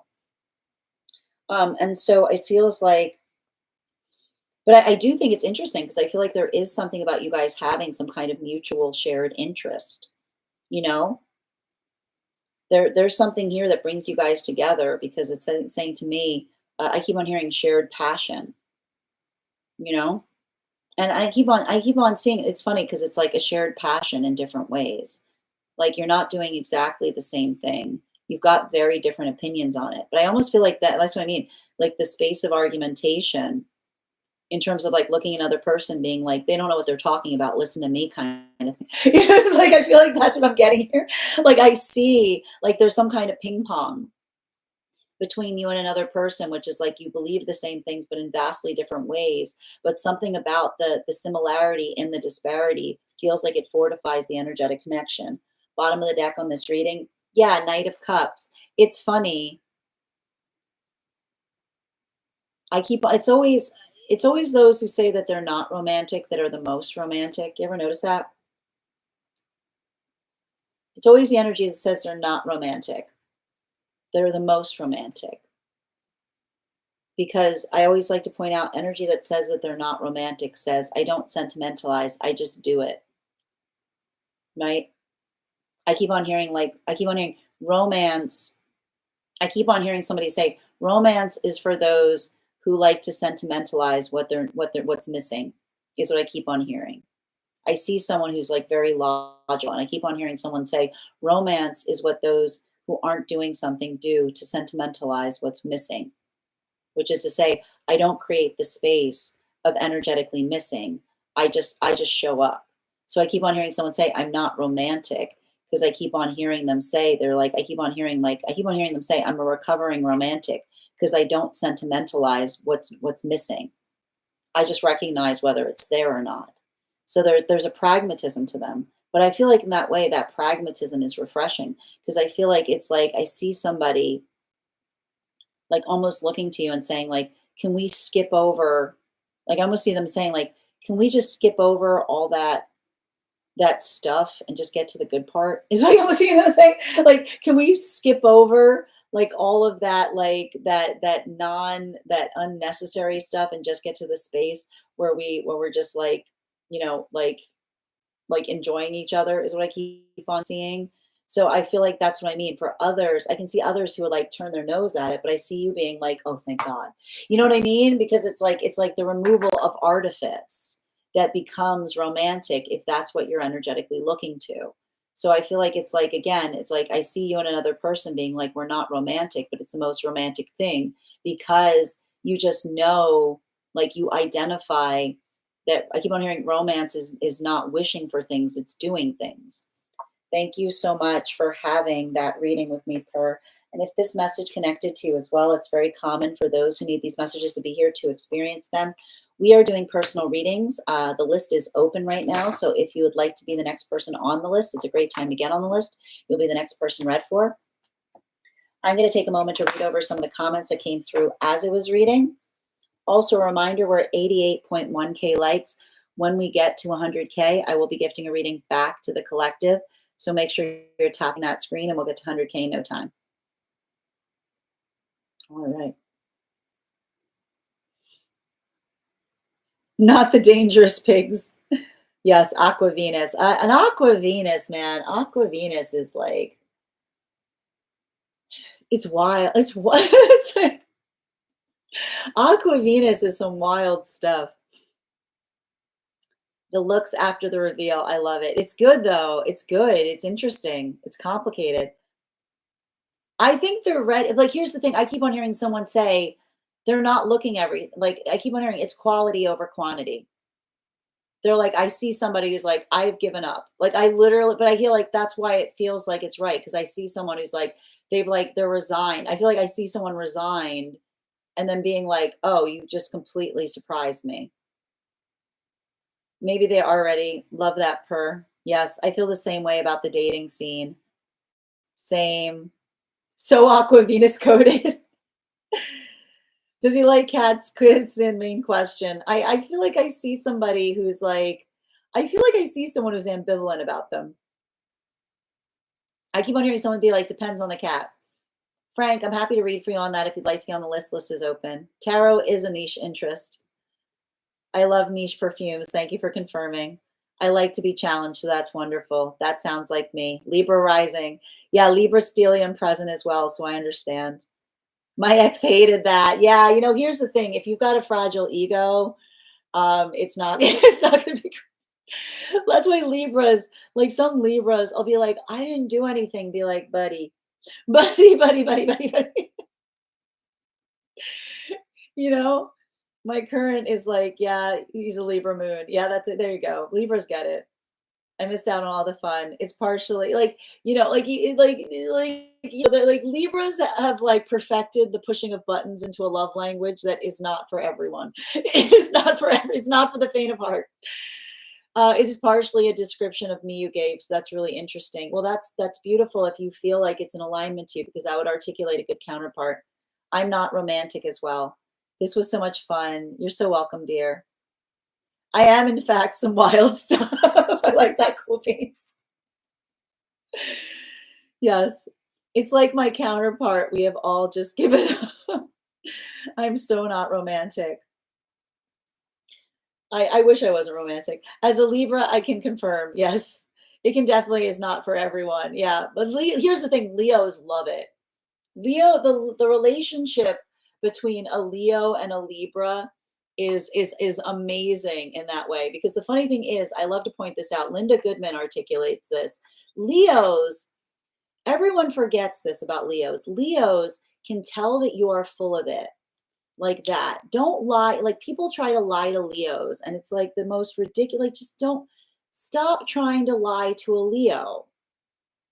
Like Leos will sit there and be like, this person is so full of it, and they'll literally just be like, and Leos tell others about this and nobody believes them.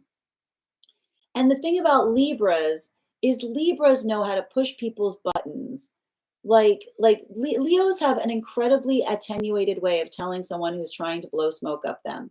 And Libras are geniuses at blowing smoke. But the problem is, and this is why Leos and Libras love each other, is that a Libra will know a Leo so well that they will try to push their buttons. And the Leo will look at the Libra and say, you are buttering me up. But I recognize that the amount of work that it has taken to understand how I like my butter is an absolute honor. So it is amazing because the Libra feels like they're getting one over on the Leo, and the Leo allows the Libra to feel that way and says, it is beautiful to be seen. It is beautiful to be seen. I did not know that you cared about me so much, that you are so invested in understanding what it takes to be able to flatter. It's like, it's amazing. It is the funniest, it is the funniest relationship that you will encounter in all of astrology. It's like, it's just complete observation of what's happening. And the Leo's like, I'll allow it. The Leo is like, I'll allow it. Yep, exactly. Exactly. The Leo's like, it's beautiful to be known. It's like, I deeply appreciate you being that invested in understanding. Thank you so much, Spirit Junkie, for resubscribing. All right, friends, final call on full readings today. Also, if there's any subscribers who have not had their one card pulled today, who would like a card pulled, go ahead and put your question in the comments. If you'd like to become a subscriber and have that card pulled, go ahead and subscribe. Yes, absolutely, Bridget. 2 cards on counterpart connection, please. I see that this is somebody deeply going through the moment. This is like cue the Taylor Swift song. It's me. I'm the problem. It's me. They seen it. They found it. They're going through it right now. They're being rocked. They realize it. They found it. Like, remember I said, why does this keep, nuts. They're like, oh no. They're going, it's me. I'm like, they're like, oh no. Right. But here's the thing. What is seen can be fixed. They're noticing their tendency. Right. Again, when they started to fix the energy around them, that was half of it. Now they're like, oh, this is what I do. I keep on hearing like, I keep on hearing like waiting by the phone. Like I see somebody being like, I got to get out of here. Yeah, I gotta get out of here. I gotta get out of here. I gotta get a hobby. I gotta do something. Like I see somebody like desperately searching, desperately seeking a hobby is what I keep on seeing. They're like, I need to be conscientious of who I let in is what I keep on seeing. So there's a lot of that going on there. Okay. Excellent. Thank you so much, dear. One moment. And thank you for the heart me's, Abraham. Yep. I just roll my eyes. Yes. As a Leo rising, I concur. Absolutely. Definitely not for everyone. All right. Happy to read for you on that, Hardy. If you'd like to become a subscriber, I'm happy to give you a 1 card. And thank you for subscribing, Spirit Junkie. 1 card for Cool Beans, please. Highest priority. Just focus. Like keep on. Just be like I keep on hearing. Be patient. Like don't be like. Just keep on keep on going in terms of what you're doing right now. You know, I feel like if you're doing right now, if you're doing the best you can in a difficult situation, like the guides see it, like that's the best you can do. Yeah, like identify, like I keep on hearing, don't get frustrated on what you wish you could be doing better. Just focus, like I keep on hearing, just keep prioritizing and doing things like in a consistent way. Like time and consistency pay off in profound ways. Animal spirit guide card, please. The sow. Again, it's the same, right? A little bit every day goes a long way. So just be consistent. Don't try to like no giant leaps, like small steps forward. Did I give you, I don't know if I gave you your animal spirit guide card, Bridget. Hold on. No, I didn't. Yeah, the owl. Oh, yeah. Oh no, like that's the sound they're making. They're going, like I see them being like, they're catching themselves. They're like, all right. I'm totally smitten. Yes. Counterpart connection, single card request, please, for Emmy Boo. All right. I see someone working on their healing. They're very invested on their healing journey right now. Bottom of the deck. Oof. Coming out of a very unhealthy relationship is what I keep on seeing. I feel like they're like, it says to me, like there's something working through counterpart in terms of like, I feel like this is someone who had some kind of tendency of self-sabotaging. But I keep on hearing sometimes self-sabotaging is choosing people that don't honor us. You know, like choosing counterparts that put us down in some way. So I keep on seeing this is someone that's like learning to like treat themselves better because it's a gift that keeps giving. You know, there's a lot of that work there. Like I feel like they're starting to like work towards building that appreciation for themselves. Hardy, I've got you. And thank you again. 1 card for Nikki on love, please. You and another person working on receiving compliments. You know, I keep on seeing like you have to like tell you another person, you have to give each other a compliment every day. And if you run away, it has to be 2. Is what I keep on getting. Bottom of the deck, right? The ability to speak positively to the self. I keep on hearing like I see you and another person saying, stop talking about yourself that way. You know, I feel like you see someone being like you and another person being like, I don't want to hear you talk like that about yourself. Animal spirit guide card, please. The ram. Yeah. We start treating ourselves better when we have counterpart that says, I'm not going to hear that. Don't you dare talk about that person. I care about that person. Don't talk about that person that way. Not in this house. That's what I keep on hearing. 1 card on how they're feeling for Lara, please. In a rut. They don't know what to do. I feel like there's something here. I feel like somebody, we say what we mean what we say. We don't say things to get our way. I feel like there's something about that. Yeah, especially we say what we mean what we say. We don't say things to get our way.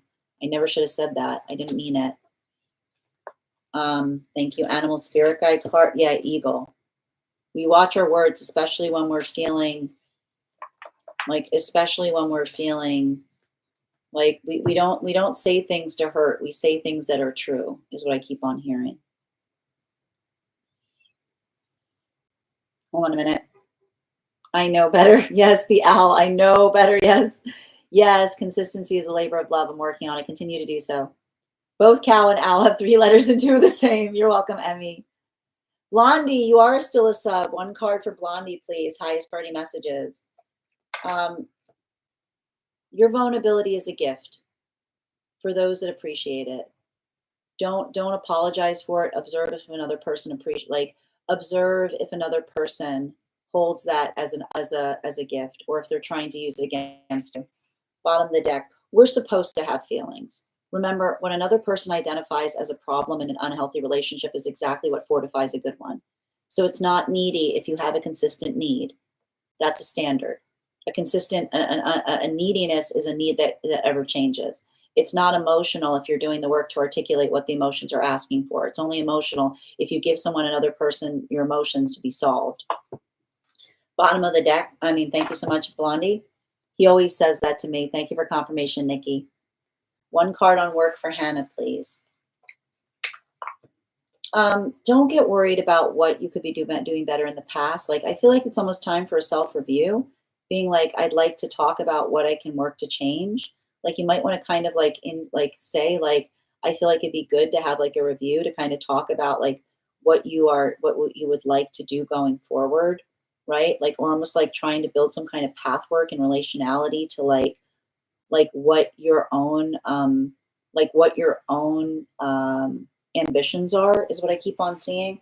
Yeah, if it's not there, create it, is what I keep on seeing, right? Like almost like that space of saying, I'd like to touch base to see how I'm doing. Others appreciate that type of I keep wondering, others appreciate that type of like ability. Like nobody's gonna, like someone says like that's that's a lot of that energy that says like I always want to kind of do better. Animal spirit guide, yeah, Sal, like like almost encouraging the review and saying like I'd like to go over what I'm doing to see if there's something I could be doing in a better way. Like almost taking like that responsibility in some way. You're so welcome, dear. You're so welcome, Nikki. You're so welcome, Emmy. All right. 1 card on finances right now for Rainbow. Good to see you, dear. All right, can I get 1 card, please? Just, I keep on hearing prioritize right now. Like focus on the most important things and recognize what feels like it's energetically extraneous. Bottom of the deck. Yeah, I feel like there's something about, are you trying to save up for something? It feels like you're saving up for something. And I keep on hearing a little bit every day goes a long way. So don't think about like trying to find a lot of something. See how you can start to like build into something that you give to on like on a daily basis, is what I keep on getting. Animal spirit guide. Yeah, it's a Ren, right? It's not about doing something bigger, but I keep on seeing like being more consistent on putting something away and doing it, and like identifying the time it's going to take to get there. I keep on hearing like the way you swallow a whale is the same way you swallow a mouse, which is 1 bite at a time. So if something feels too overwhelming, break it down into those smaller pieces. All right. You're welcome, Hannah. 1 card on Elisa's affection for me. Ooh. Oh yeah. I mean, like this is saying to me, like there's a little bit of this, like I feel like they feel like they're protecting you. So I feel like they're very much in the space where if they're like, I feel like this is the energy that feels very much like in the space that they're protecting you, not the other way around. Yeah, especially in relationality to like looking for threats. I would not be surprised if this is kind of energy you notice is prowling around a lot. Animal spirit guide card.